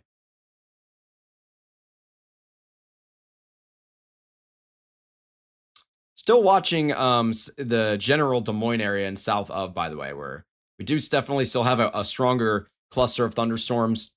A little bit of MCS action, not really a windbag at this point, just like a lot of clustered up thunderstorms here beginning to deplete. You can see that outflow really starting to get kicked out on these. We did just get a new severe thunderstorm warning that was put on this.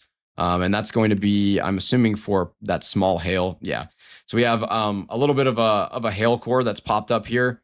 This is like west of Des Moines. You can see a pretty well-sheared environment here. This updraft is decently tilted with height. I don't expect that this hail threat will last a long time. It'll probably just do its job growing some hail like it's doing right now, and then drop that maybe up to ping pong ball or maybe even golf ball size hail, but probably not. And then it'll most likely dissipate from there. But definitely a localized area of a hail risk out here west of Des Moines. This is going to include, let's see, Dallas, Madison, Polk, and Warren counties here in Iowa. West of Des Moines. The main area is like DeSoto. That's going to be at risk for that hail.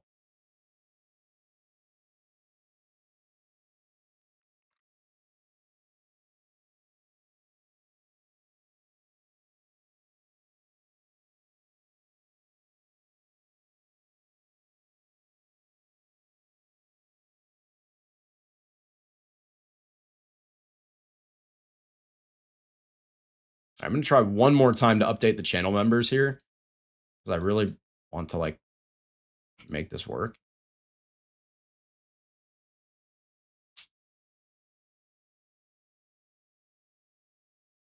And then we'll figure it out.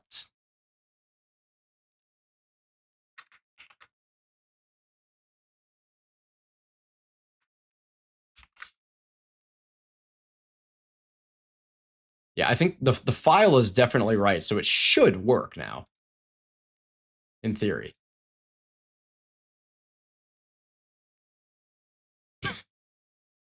Outstanding work, Adrian.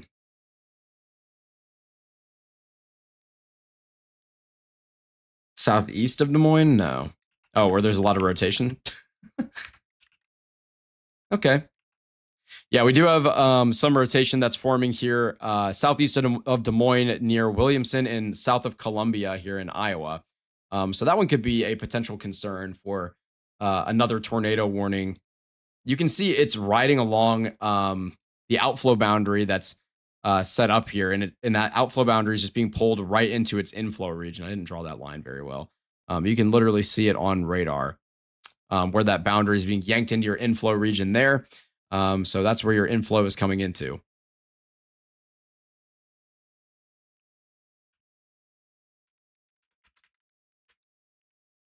Apparently, this storm is in a very, very favorable low-level environment in terms of the spin available. So this is one that we're going to watch. I might stay on air here for a little longer and stay with this one just in case.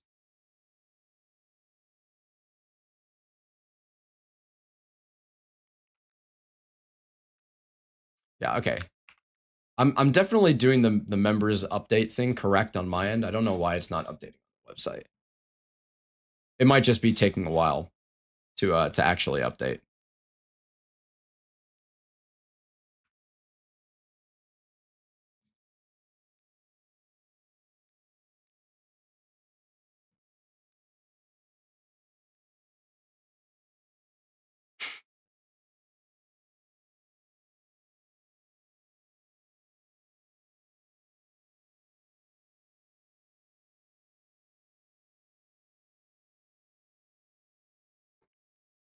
Seeing the yellow TVS in the chat.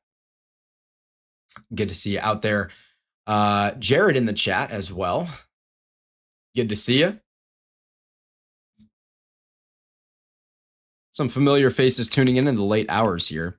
And again, I'm definitely watching this pretty closely. This is just to the east of Williamson here in Iowa, southern central Iowa, where there is a little bit of a helicity maxima here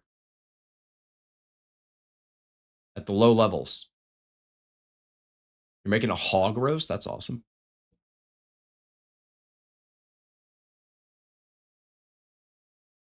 Yeah, we have an unbelievable amount of lightning showing up in the bottom left-hand corner of your screen, by the way. We can go ahead and you can make that big if you want. We're going to make that large. In the top left of your screen, you're going to see this traffic camera where we just have a ton of lightning here. This is on I-35, looking north. You can see the cloud structure off in the distance being illuminated by that lightning.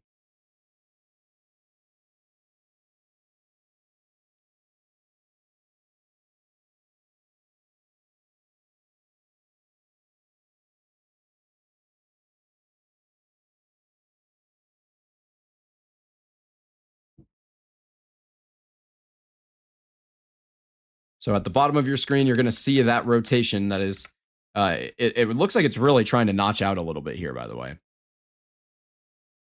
We did get a new severe thunderstorm warning in Iowa. It might be for this storm. And if it is for this storm, I'm assuming it's probably going to be tornado possible tagged, as that is our area of concern. You can see a little bit of that S shape starting to form in here. Just a little bit of a kink in that rotation. Looks like it's starting to wrap up. And there is that severe thunderstorm warning. It is not tornado possible tagged.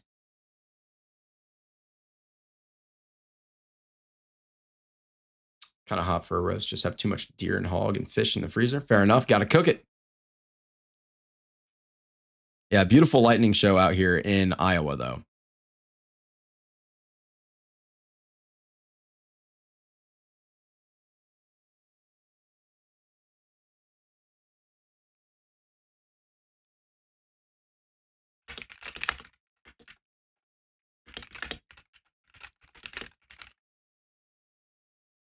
Oh, hello, Taylor. Our third meteorologist who is pursuing a master's at Mississippi State with us.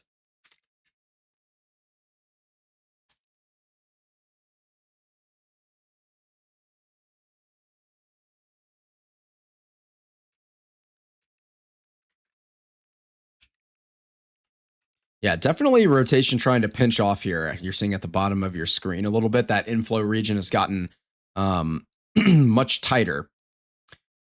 Like I always say, it's like putting your thumb over a garden hose. That mass has to speed up when that inflow notch gets smaller. It's the exact same reason you shouldn't park under an overpass during a wind event. You create a pressure gradient, and therefore those winds have to speed up because all that mass still has to get through the area because of the laws of physics. So in order for that to happen, the mass must speed up when that path that they're moving through gets smaller.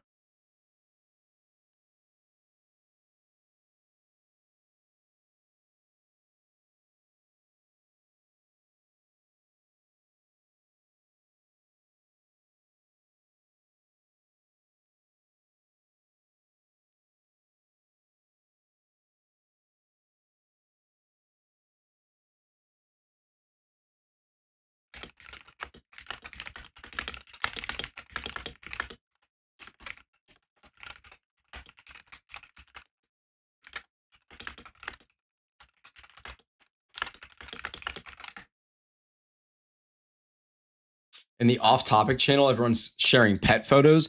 Maybe at some point we just ought to make a pet photos chat because it seems to be used widely.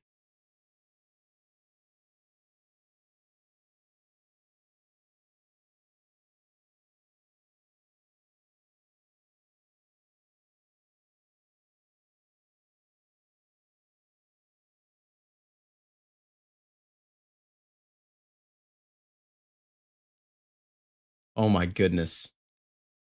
Michelle's cats are awesome.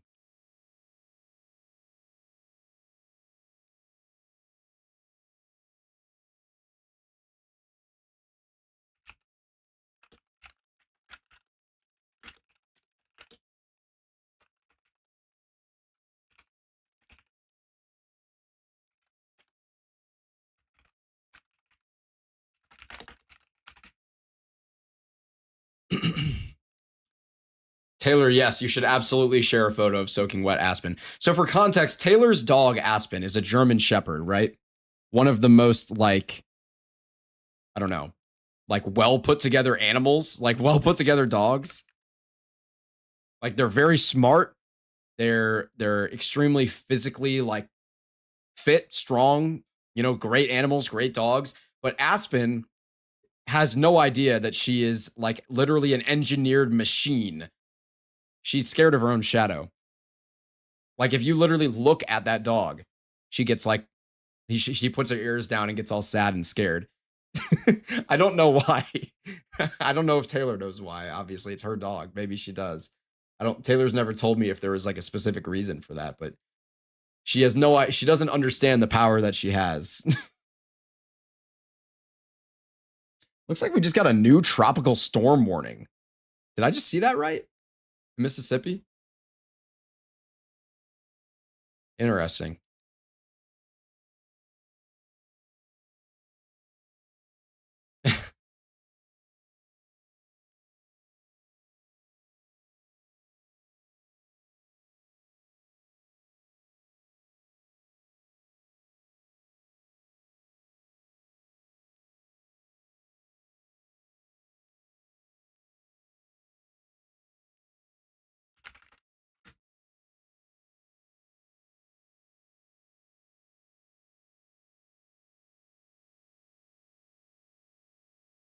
Yeah, so it looks like there was a tropical storm warning that was put in place on the coast of Mississippi.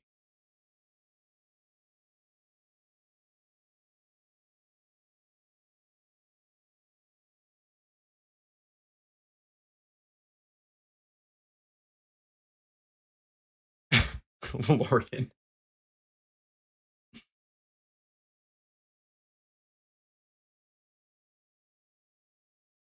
Yeah, Aspen really doesn't have many thoughts behind those eyes. I can assure you of that from my experiences with her. She's adorable though.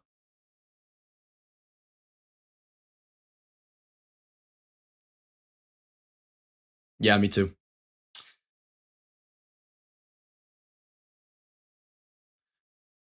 All right, I do want to stay with this storm just a couple more minutes at least here near Melrose and just make sure that it's not going to do anything weird.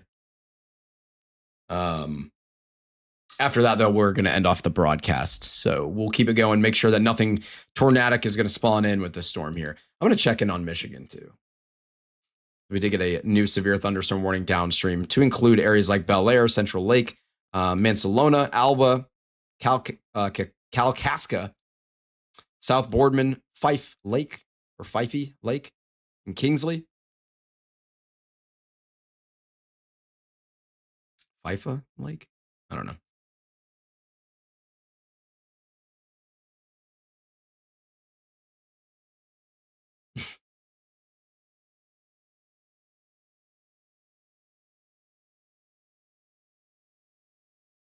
True. Looks like our camera went down in where was that camera? Iowa? Let's see.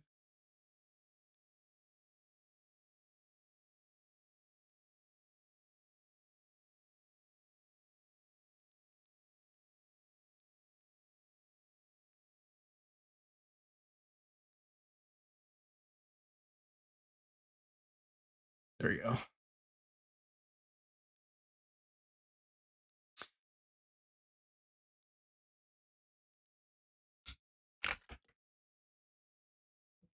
I got a good little storm from Bertha earlier. Yeah, Bertha has been sending plenty of rounds of storms to the coast with those outer bands.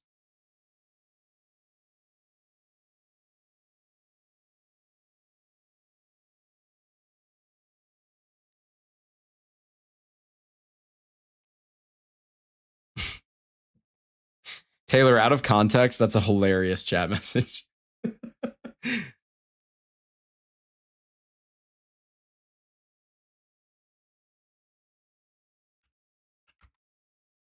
I don't think there's going to be any type of tornado threat in Michigan, by the way. I know I was slightly worried about that a little bit ago. It doesn't really look to me like any of that's going to materialize, thankfully.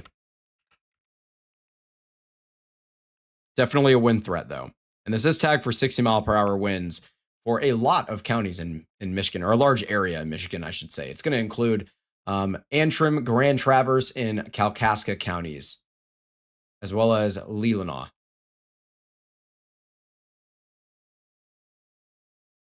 And then back in Iowa. Still watching this guy over here near Melrose. And I don't think this will become tornadic, but I'm still watching it closely. All right, Taylor, have fun babysitting. Oh, man. Tell Caleb hello for me.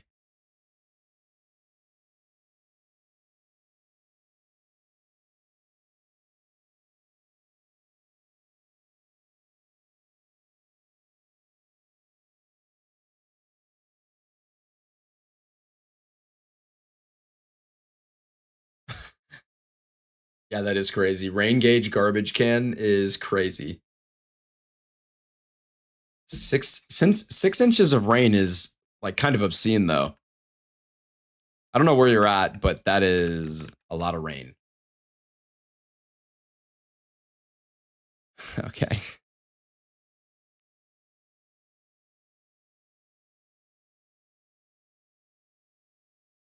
Caleb in the chat saying, I'm scared of Caleb's.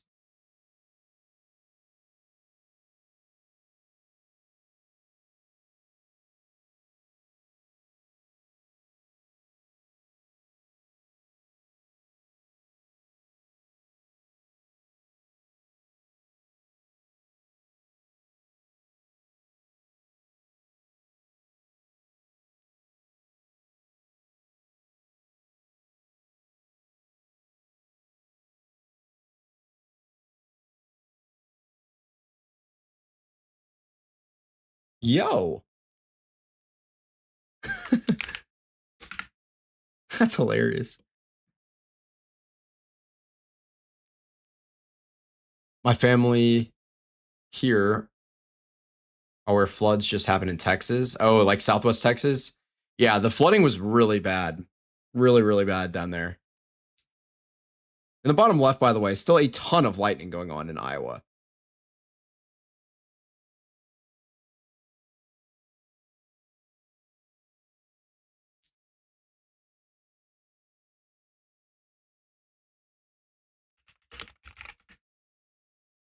What?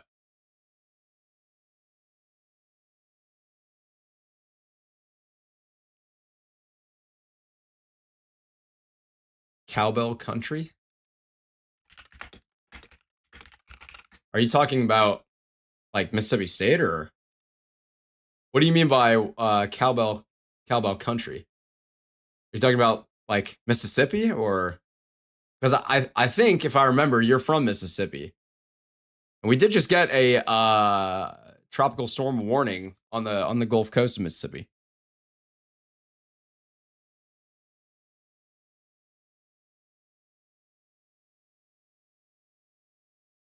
Good to see you though tonight, Tim.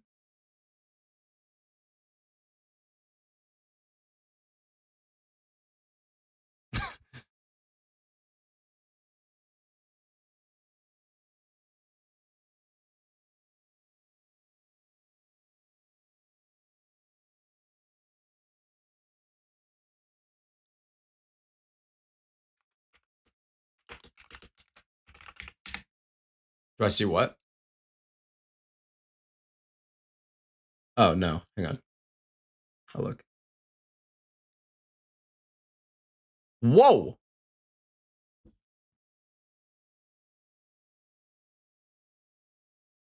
Yeah. Yeah, absolutely. Wow. Right. A really, really photogenic supercell. Lorian's about to put the link to in the chat from Ben Williams, by the way.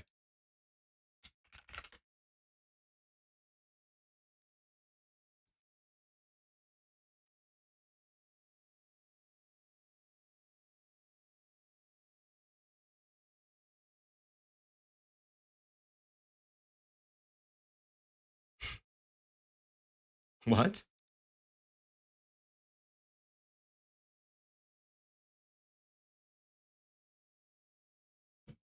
Hang on. Oh. There's one of those in Georgia, too. Mm-hmm. Jared, good to see you as well. Yeah, I know, right? I had a buddy who was. His name was Griffin.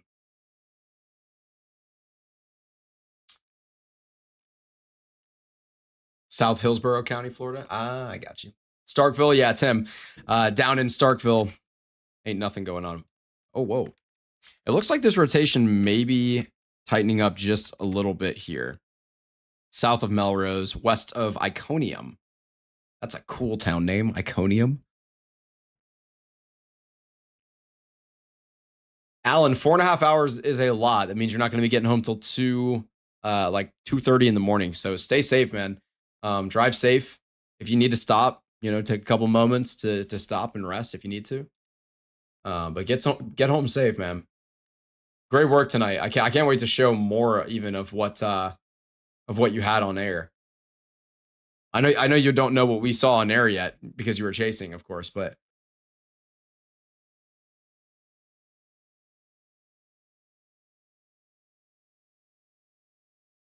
good old Stark Vegas, correct.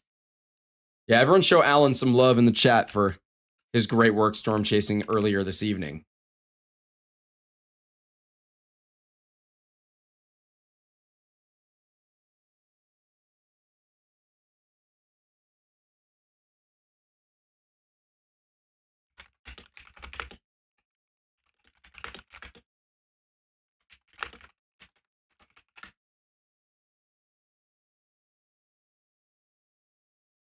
Bethany O in the chat, I see out there.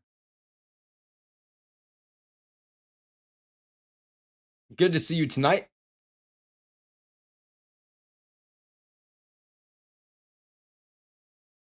Your first time streaming, were you chasing out there, or were you like doing coverage like what I'm doing? Either way, that's awesome.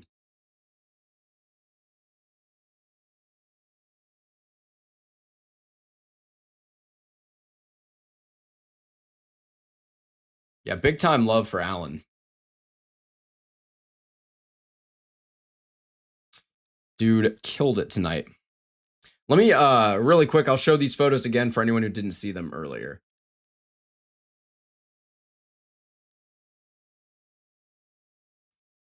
We just had a beautiful funnel cloud out here that Alan got a hold of That's that funnel cloud there. There's one shot of it near Wisconsin Rapids. Really, really photogenic stuff. It was really cool to see on air too from his live feed. And we had another one.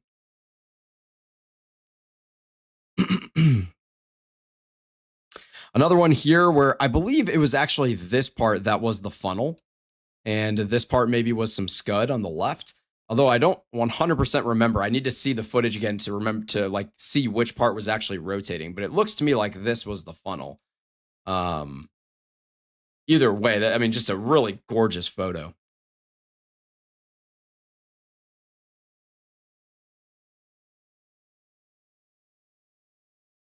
Cruz, good to see you tonight. Hope you're enjoying vacation.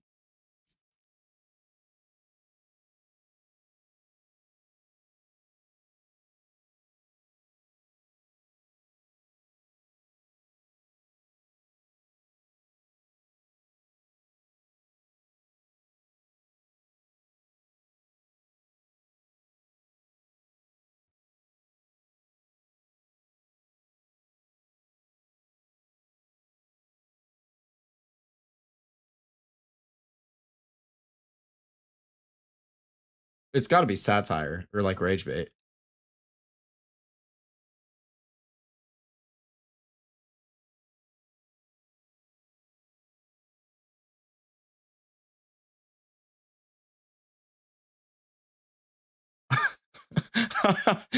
That might be the worst opinion I think I've ever heard.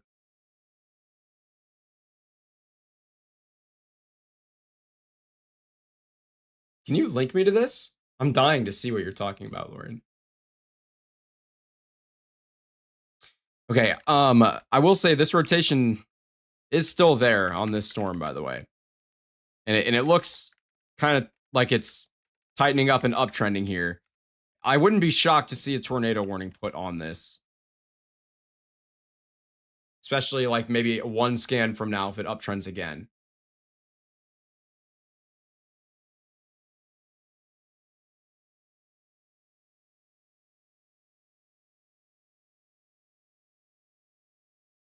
Oh my goodness gracious. No way it was Lucio.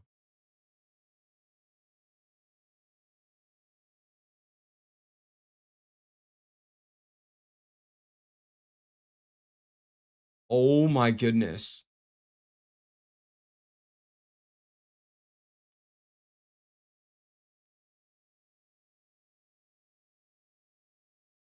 He's a really good chaser. This is blowing my mind right now. Like he's a really good chaser.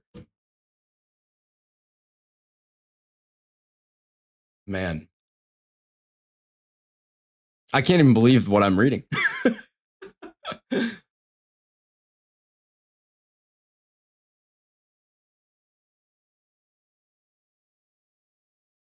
Yeah, speaking of people doing the cameras, that's been Blake for the last handful of broadcasts, really as long as we've had the cameras over the last few broadcasts. Blake has done a really good job helping with the cameras and all the traffic cams, finding good angles and making sure that we see our storm chasers feeds when we need to and everything.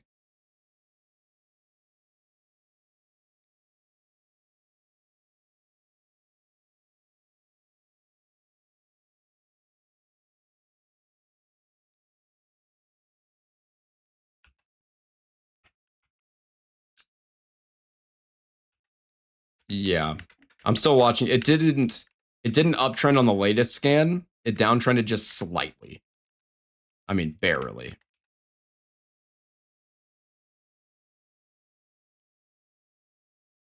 Yep.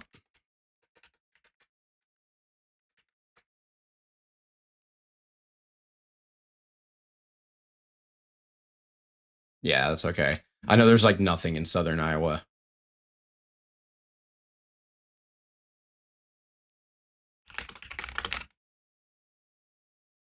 Yeah, we do still have a ton of lightning showing up in the bottom left-hand corner out there in Iowa.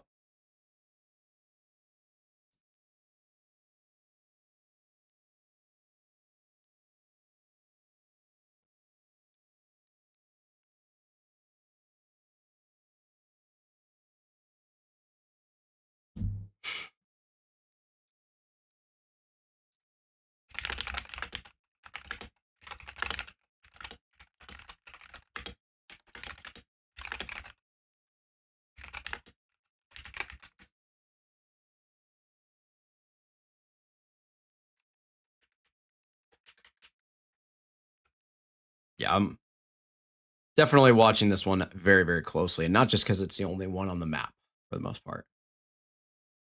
Really quick to check in on what's going on in Michigan. There isn't a lot. We're just looking at this wind bag that's really starting to fall apart. All of these storms, as they are exiting Lake Michigan and going over land here, are just really starting to fall apart. Just some gusty winds with these storms. I'm not expecting anything crazy, and I don't think we're going to have any type of a tornado risk with them. But our storm in Iowa has a tornado risk for sure.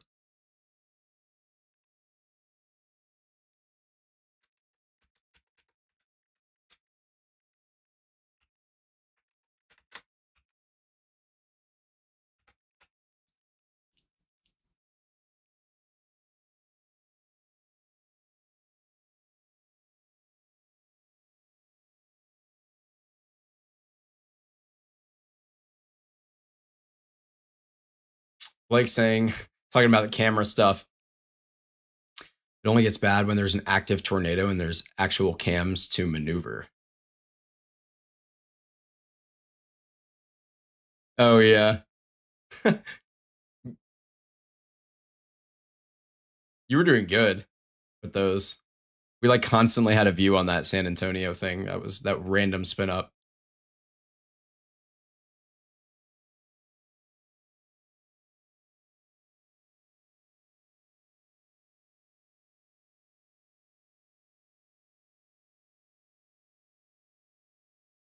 Yeah, Jared, I appreciate the praise, and we love having you here.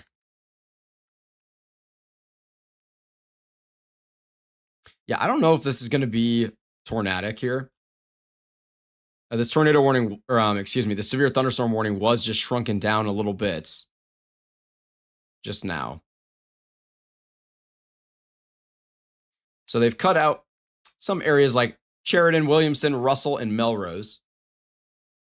The warning is still including Appanoose, Lucas, and Monroe counties in Iowa.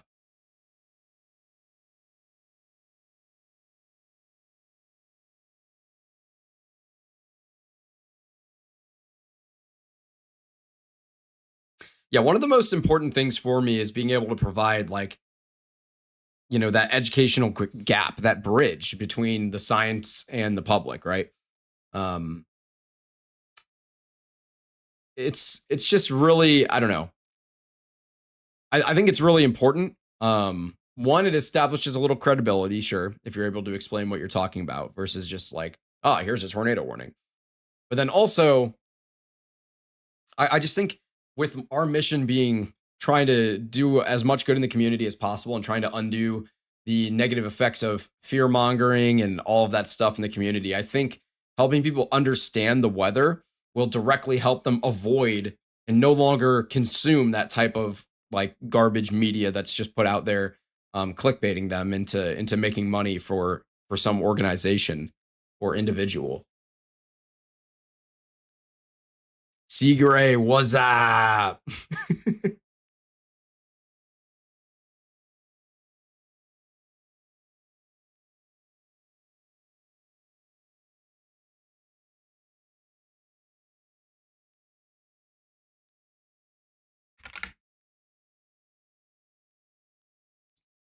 Dude is gonna get flamed for this so bad.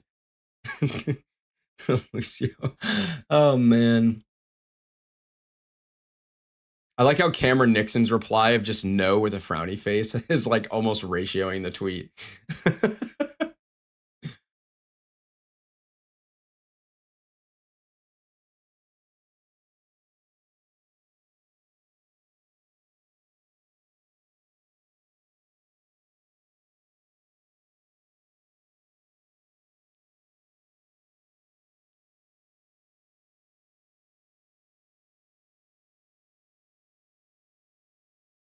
Seagray, we're talking about very well-known storm chaser who put out a tweet saying that soundings are useless, which is probably like one of the single worst takes of all time in meteorology. And like he meant it too. I thought it was satire.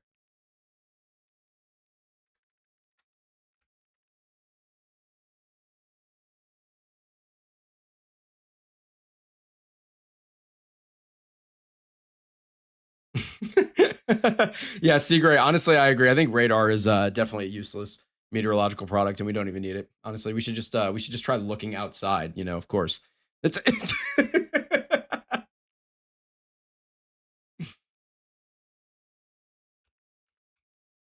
truth. Certified truther. Okay. This is maybe the frame where I would tornado warn this if I was sitting in the chair. This couplet near Mystic, it's tightened up. That inflow region is very small. Can I do a just velocity stream one day? It would be really tough to do that. Really, really tough. You need all the radar products in order to really accurately assess the environment. Yeah, if I was sitting in the chair, I would probably tornado warn it on this frame for like maybe a 20-minute warning or something. Not a huge polygon, just something like this. Oops. Well, I didn't draw that very well. Something like this is probably what I would do.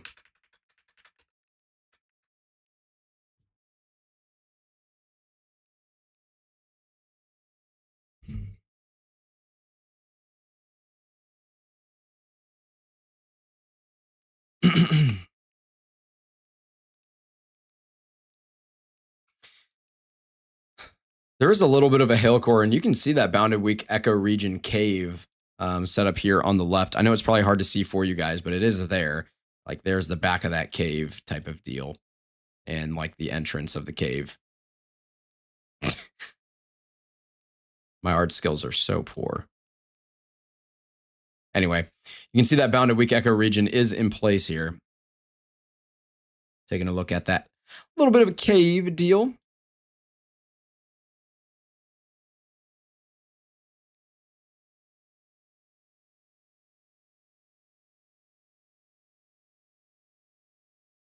I don't be using spectral width.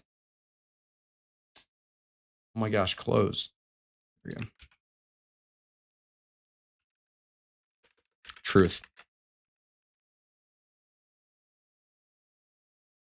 Hard for me to watch local news. Oh yeah. Nancy, honestly, I get your sentiment. I genuinely do. And that's part of the reason that this is the route that I chose to do, or the private sector. However, I will say that a lot of local stations do have good meteorologists that do a very good job. You just have to really feel out the ones that are in your area and figure out which ones you want to trust.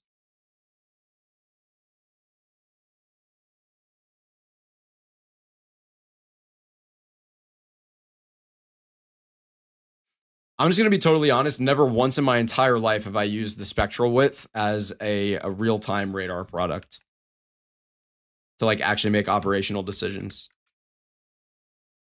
All right, we are going to get an update on our velocities in just a second here. We did not get a tornado warning on this scan. If it uptrends again, I would imagine they'll issue one, but maybe not. The National Weather Service office may know something that I don't, and they do. They know a lot of things that I don't. Okay, that rotation is still there. I wouldn't say it uptrended. I would say it maybe slightly downtrended or stayed about the same on the latest scan here.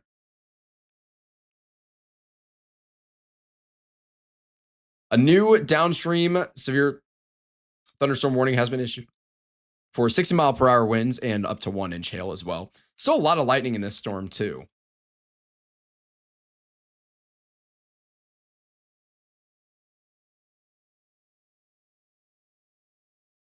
It's not terrible. Oh, I didn't realize quite how high up in the atmosphere we were looking. I think it's because we weren't looking that high earlier, because it's just moving away from the radar unit. Incredible. So this rotation is around 7,000 feet. Perhaps if I used a little bit more of my brain power, I would have computed that. And that's definitely the reason we haven't seen a tornado warning with this. We would want to see, if we were going to get a tornado warning with this, we would definitely need to see a lot more robust rotation.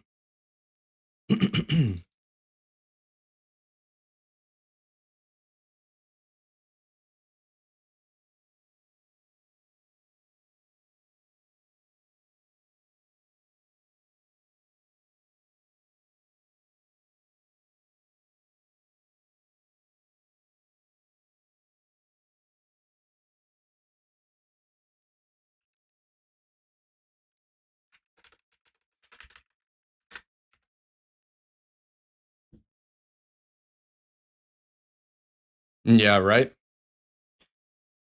The brain is by far like, I think it's really like the most interesting thing in the world, like the human brain. It's insane. It named itself. That's kind of cool.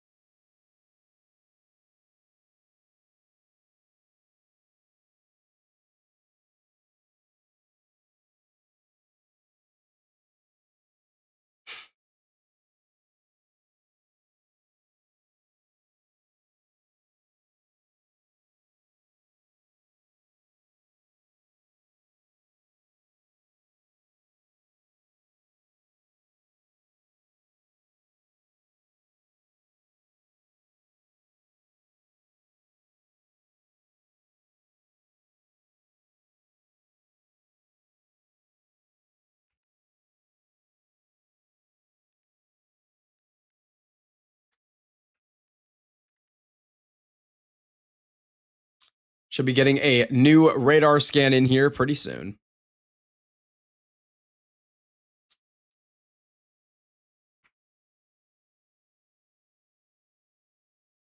And there it is. And our velocity scan will come in just a moment.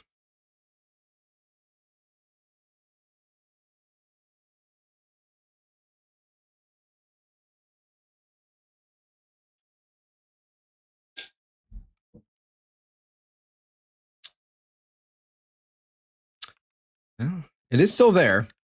Definitely is still there, that rotation.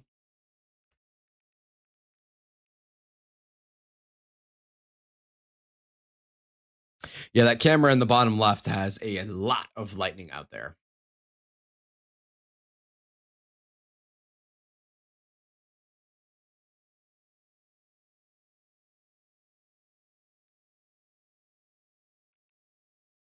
I don't think this is going to become tornadic, to be honest with you, as that inflow is really starting to get fully occluded here. But we do have decent mid-level rotation going on at around 7,500 feet. Again, I just don't really think this is particularly going to be tornadic, though. But I'm going to stay with it for a couple more minutes here, and then we'll figure it out. We're only 15 minutes away from now the 7-hour mark. I know like an hour ago I said the same thing about the 6-hour mark. But then this storm popped up, or this rotation within it popped up, I should say. So we'll probably stay here until the 7-hour mark for 15 more minutes from now.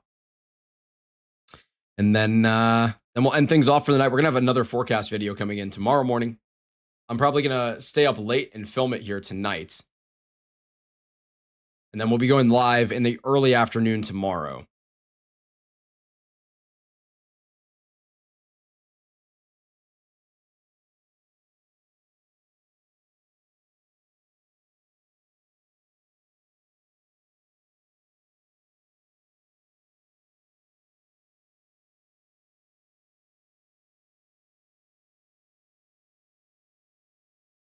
Oh, yeah, that's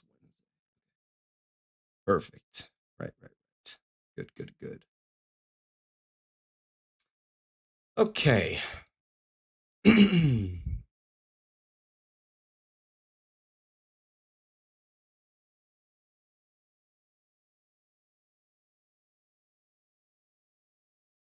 Yeah, one of the best ways to learn really anything is by asking questions, and just being willing to learn from other folks. I mean, that's, how obviously I learned everything is being willing to learn from my professors and also from my peers, even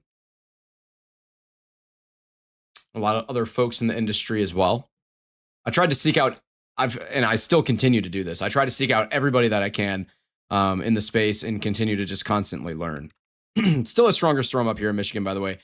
13 minutes on that severe thunderstorm warning for 60-mile-per-hour wind. They're probably just going to let it expire naturally, and I doubt they're going to issue a new one downstream of it. Although I will say we could get a severe thunderstorm warning for like the same area, pretty much almost behind it, for this area, as these storms are making their way towards Traverse City. Those ones are a little bit stronger and could be producing some small hail and definitely up to 60-mile-per-hour winds. I'm kind of surprised that we don't have a severe thunderstorm warning in place for like this little area here right now.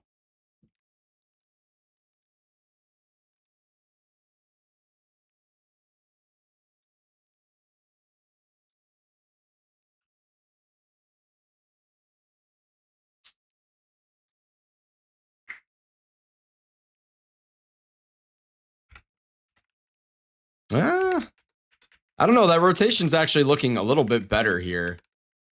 We did just get another downstream severe thunderstorm warning, this time into northern Missouri.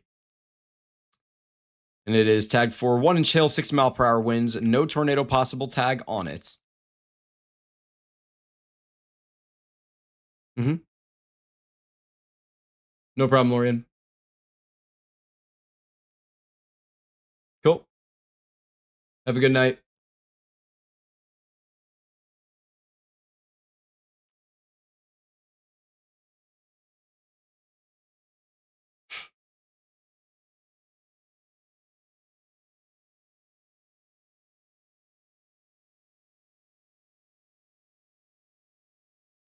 Yep. I mean, that mid-level rotation is pretty well defined, and it is pretty strong here at around 7,500 feet.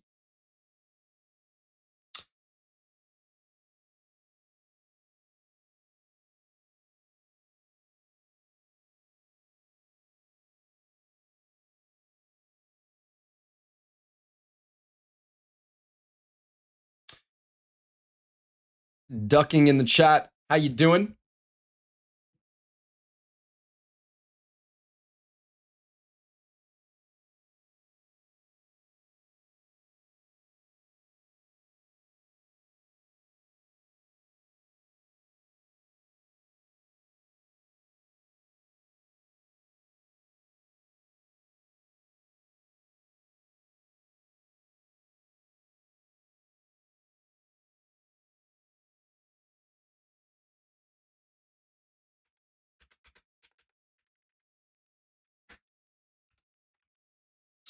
All right, we will be getting a new radar scan in here decently soon.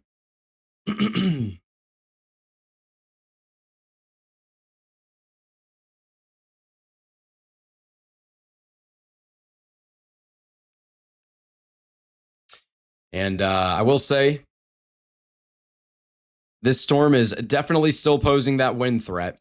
And we're still watching this mid-level mesocyclone here, where we've got pretty solid rotation at around 7,500 feet out here in southern Iowa, just north of the border of Missouri. This is not far from Unionville, where we did have a large tornado about a month ago. Storm chaser Allen was on that with Midwest weather.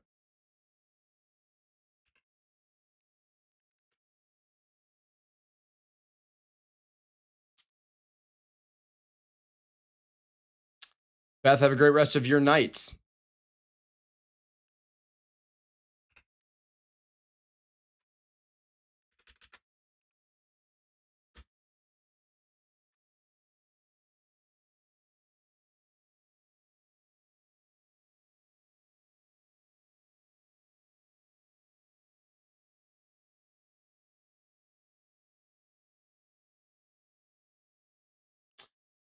So this I keep trying to say tornado warning. This severe thunderstorm warning. Hopefully we don't get a tornado warning. On the Missouri side of the border is going to include Putnam and Schuyler counties here. So areas like Livonia, Lancaster, and Queen City. Also Downing and Worthington. How many confirmed tornadoes today? We had, I believe, 4, and then we also had our own confirmation on one more that was not confirmed by the National Weather Service, I believe. To be determined on that.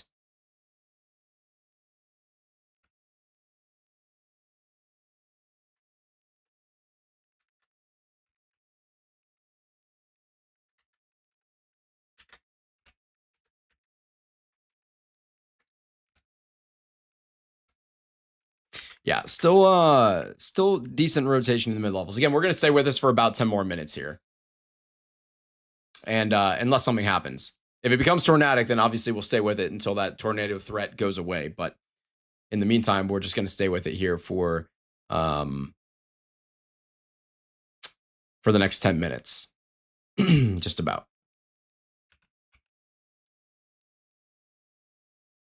And again, keep in mind that we will be live tomorrow night covering everything. Well, are you going to stream tomorrow for the enhanced risk? Yes, I am. Great timing, actually. And there we go. The page did update with our members, by the way. There you can see Patches, Stark, and Timothy added to the members list on our website. But you can go to the Outlook page and take a look at tomorrow's Outlook, where we are expecting a major wind threat with the possibility for some tornadoes and perhaps an isolated instance or two of some large to very large hail. And we're going to be dropping a forecast video early tomorrow morning about that. And then we'll be going live tomorrow night to take you through the entire event, start to finish.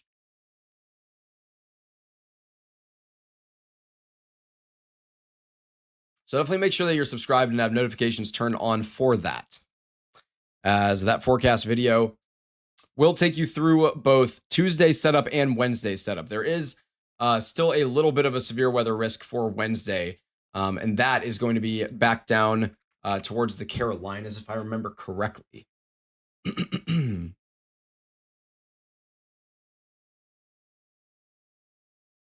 Yeah, that's going to be back towards the Carolinas and Southern Virginia. So here's a look at what that is. Areas like Norfolk, Richmond, Raleigh, Charlotte, Greensboro as well. So that's what we're looking at for Wednesday. And my forecast tomorrow is going to take you through all of that, for everything that you need to know for at least the next couple of days.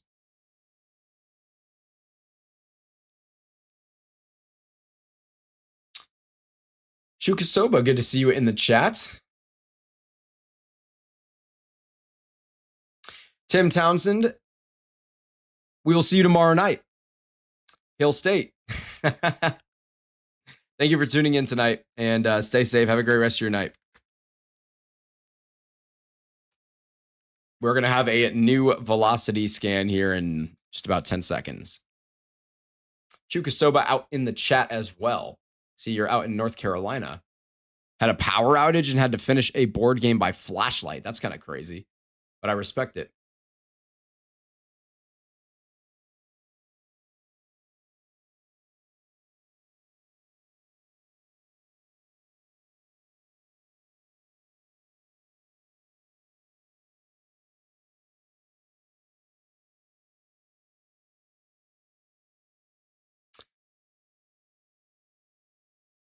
Yeah. It's been tight for like 10 minutes now. And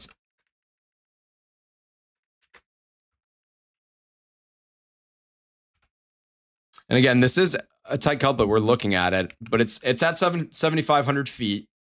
So I understand the hesitation from the National Weather Service in potentially issuing a tornado warning on it. What time do I think that our storms will be the strongest tomorrow? I'm trying to remember from this morning's forecast video. It's probably going to be slightly earlier, though, than it was tonight, if I remember correctly. I think it'll probably be closer to like maybe 5 or 6 p.m. And versus tonight was around like 8 to 9 p.m.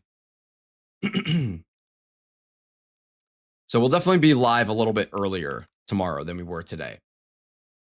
And possibly not quite as late as we have been tonight. To be determined on all that.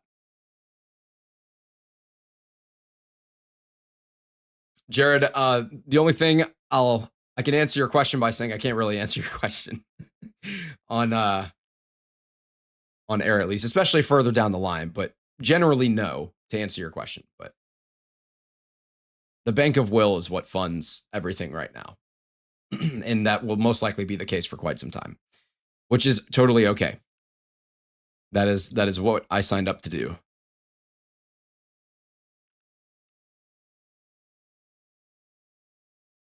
Do echo tops really have a lot to do when they drop? I don't know if I fully understand your question. I assume you're asking, like, do echo tops matter? And yes, absolutely. When your echo tops begin to fall, it just essentially implies that your updraft is weakening a little bit. So it can tell you a lot about your storm. Echo tops are also a really good way to find the storms that are building up.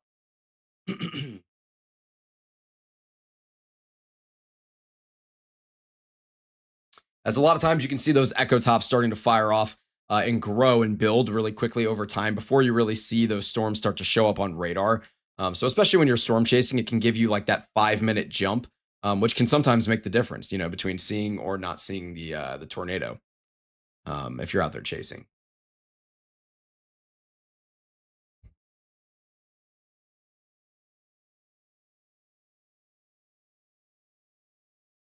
You said 7,500 feet. I guess that's why I got confused. Yeah. So essentially, this rotation we're seeing right now is at around 7,800 feet now because we keep getting further away from the radar unit. So essentially, the reason that's the lowest tilt angle we can get is just because we're far from the radar unit, and that radar beam goes up with height. So of course, you have your golf ball on the pedestal, and that radar beam just continues to go up with height, right? So even the lowest tilt angle, which in this case is 0.5 degrees. It still is not going to be able to see the bottom of these clouds, right? So in this scenario, like your cloud deck might be all the way down here and your clouds are extending up like this, right? But the radar beam can only detect this mid-level rotation. Whereas a rotation that matters for a tornado is going to be down here at the cloud deck, essentially the most. Obviously, that rotation does translate like up and down the downdraft, of course. The updraft, I mean.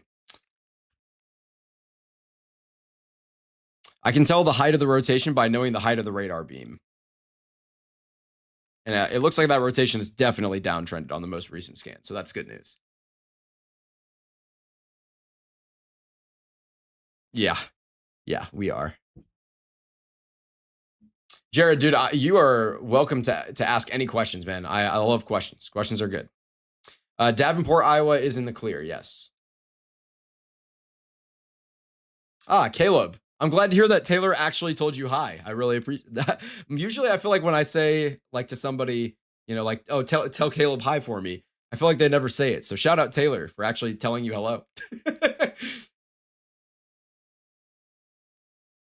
I was telling Taylor that I'm gonna force you, I'm gonna poach you from Matt so that you can run my broadcast when I force Taylor and Lorian to get in the truck and go storm chase with me over the next 2 years. Cruz, there are no stupid questions. Echo tops show us the height of the clouds, the height of I should say the peak of the clouds. So in this case, where you're seeing these magentas, this is a very, very powerful updraft here. That is definitely an overshooting top that you're having that. I'm assuming you know what an overshooting top is, but I can draw it really, really simply.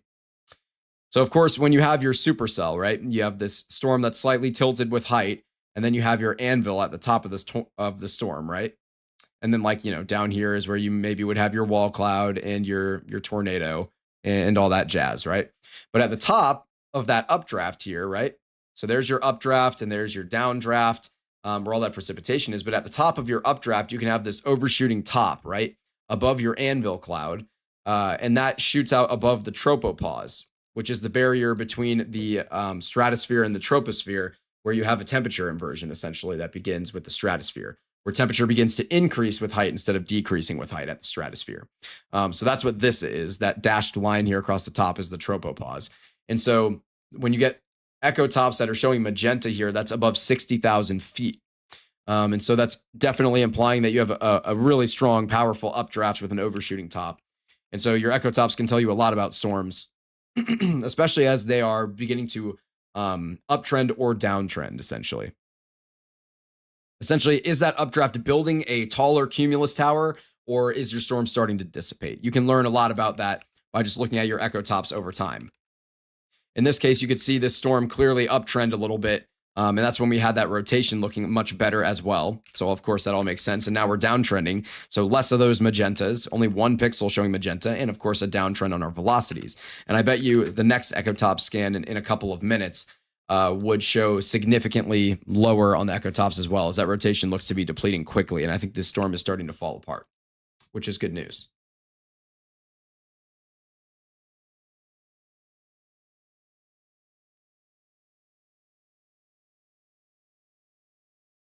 Why don't they go 0.25 to capture farther points?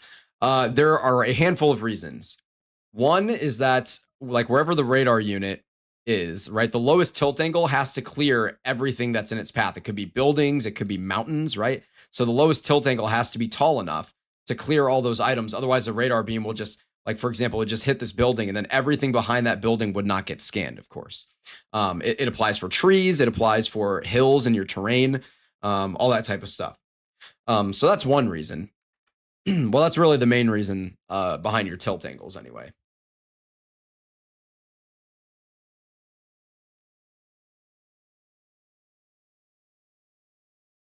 In time, will top them all. Meanwhile, we can help a lot by liking, subscribing, and sharing on all of our platforms like Twitter and Facebook. You're absolutely right. That is the number one way that you can help us out, is by liking, commenting, sharing, especially word of mouth. It really does help the most. Like, for example, if every single, we don't have a ton of subscribers right now, and obviously it's not about that. I think we have like 1.7 thousand or something like that. But if every single person just told one friend and created one new subscriber, then we would instantly double, right, to 3,400. It's word of mouth is always a very, very powerful method of communication. We did get a new severe thunderstorm warning for Green Bay, by the way. There's just this random storm that popped up. This one's just producing some gusty winds up to 60 miles per hour. Nothing crazy here. Not really any lightning as well. Just some generally heavy rain and some gusty winds in there. I get things would be blocked. Yeah. I'm just a nerd, man, and want to learn. No, you don't drive anyone crazy with the questions, bro. I absolutely love the questions. I'm a nerd too. I love talking about it. That's why I do this. That's why I choose to subject myself to this. I love it.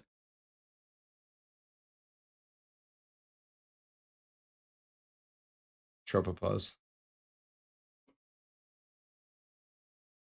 That was an insanely good explanation and drawing. Well, thank you very much. Those look cool. Thank you so much for explaining it like this. Of course, guys. Of course. This is one of my favorite things to do, is do that type of stuff. Do I use DOT cameras for our traffic cameras? Yeah, we do. The ones that we're allowed to use, of course. Which is, as far as I understand, pretty much all of them. You just have to you just have to make sure you include their logo and don't like cover the Department of Transportation's logo. Deanna Hartledge Fisher has joined us as a Cirrus member. Thank you so much for joining us. That is awesome. Really, really appreciate that.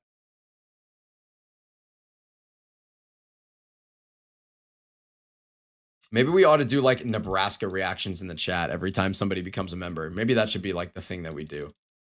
The Nebraska emoji.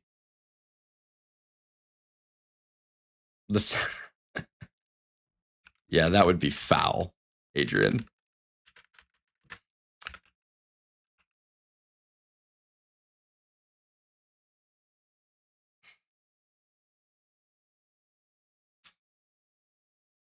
No, it doesn't. You could send it in my ear right now. It doesn't go to the, yeah.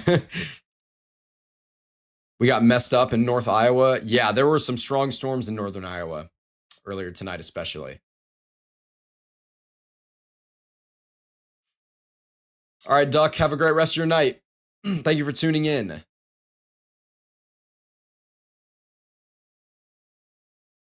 No, you're not tripping.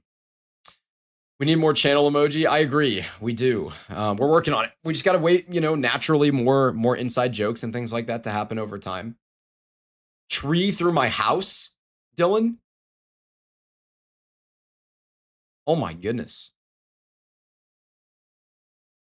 Dude, Dylan, I hope you're okay. Belmont, Iowa.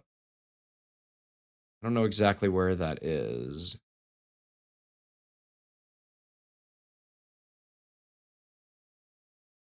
You have no power as well?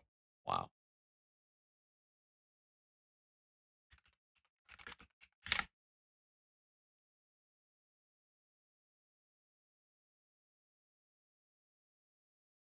Wait, what? I'm like looking at Belmont, sort of.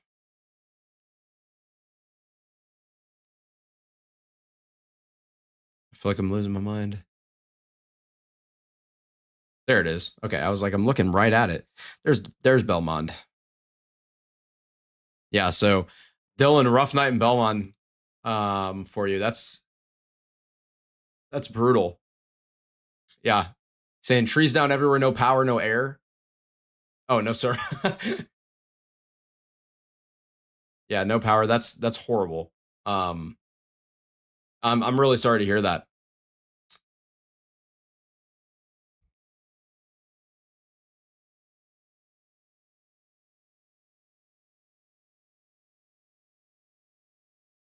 $90-mile-per-hour winds. Yeah, we saw a couple or a handful of considerable severe thunderstorm warnings, and I think even one destructive severe thunderstorm warning up in northern Iowa earlier tonight.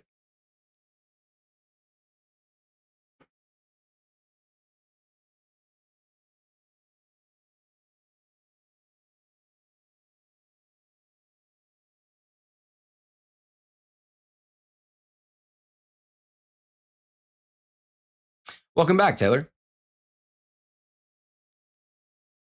It was a tornado. You might have had that. You might have been on that tornado. Or by been on, I mean that tornado might have been on you. That might have been the one that Mikey was on that we may have footage of, actually. So that is yeah, that's a tough one. I think it was unwarned is what you're talking about, Dylan. If that's the one I think you're talking about that Mikey thinks that he got a video of. So hopefully they can at least get some surveys out there, like for your insurance, to like confirm, what exactly caused the damage. Wow. Dylan, I'm really sorry to hear that. That's brutal. I'm glad you're okay though. Of course, that's the most important thing. I hope your family's okay as well.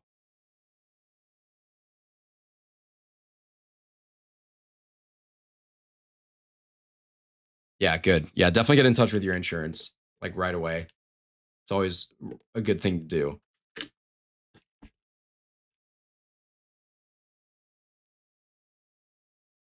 Rain, have a great rest of your night.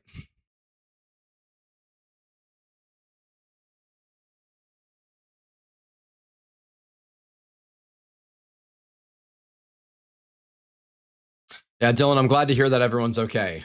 That is always the most important thing by far.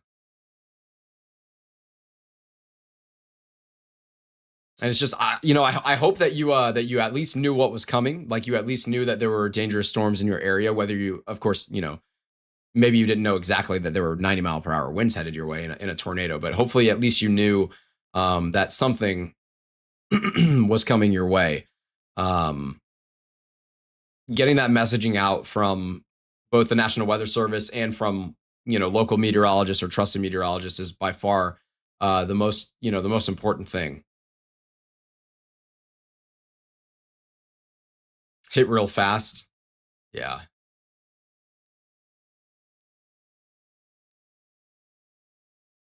I'm hearing from Adrian right now that there's a lot of folks in southern Iowa without power from this stronger cell that's right near the Missouri and Iowa border now. And Dylan, thank you very much for your service, by the way. Could Omaha see storms tonight? You might see like a stray thunderstorm, but I'm not expecting one in Omaha.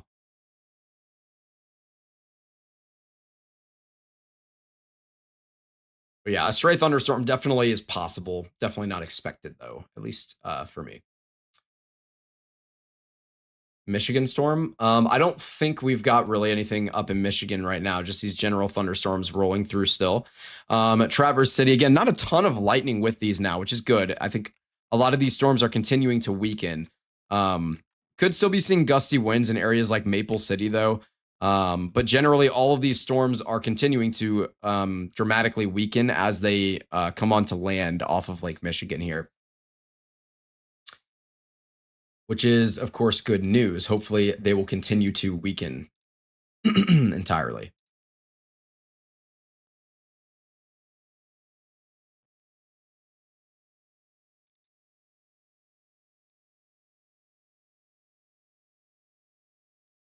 All right.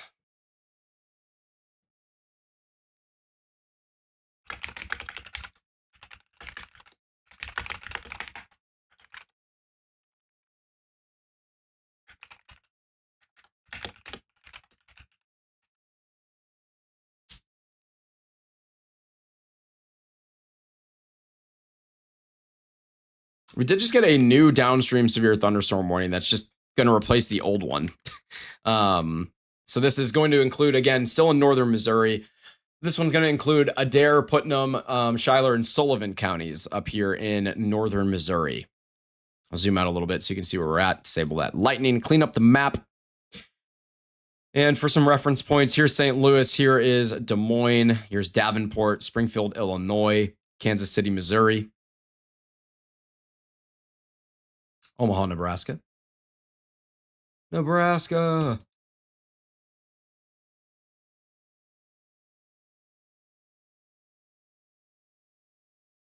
I have about 6 50-foot pine trees on the edge of our lots. 2 snapped. Wow. Jeez. I hate to hear that, Dylan.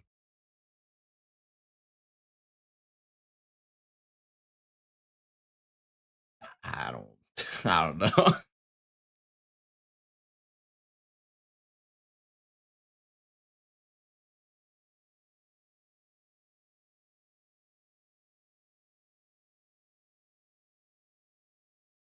All right, Rain, have a great rest of your night.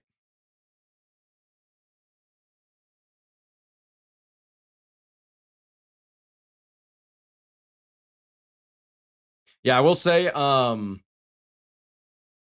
we are going to go ahead and end off the broadcast here.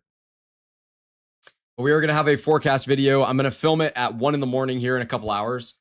And then we're going to have that up for you guys early in the morning so that you can get through your day on Tuesday, and also your severe weather threat for Tuesday evening and the severe weather threat for Wednesday as well. It's going to have everything that you need to know. So make sure that you guys subscribe, like, have notifications turned on so that you know when we drop that forecast. We'll also be going live tomorrow night with storm chasers again in the field and plenty of traffic cameras as well, covering the entire severe weather setup from start to finish to make sure that everyone can stay safe. Leighton Varnell, good to see you in the chat. But yeah, we're going to go ahead and end off the broadcast, but thank you guys so much for tuning in tonight. Stay safe out there. Dylan, definitely make sure that you stay safe. I know those types of storms can be pretty devastating sometimes.